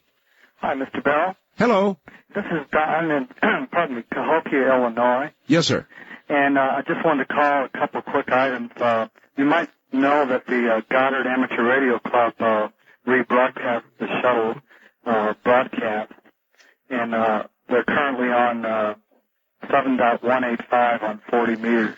Very good. You can also hear them generally on VHF and UHF frequencies as well. Right. And another thing, I've got a good friend who is probably in charge of one of the HARP antenna sites. Oh, really? And he's also a ham.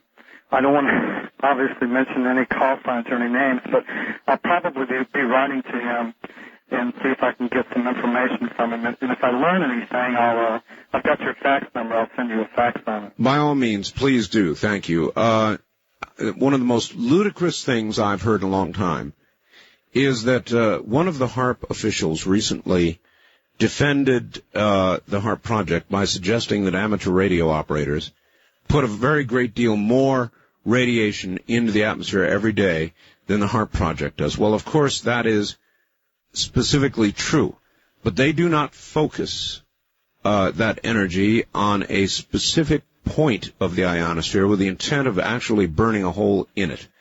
It is a very broad spectrum signal that reflects from the ionosphere and not even close to what HARP plans to do.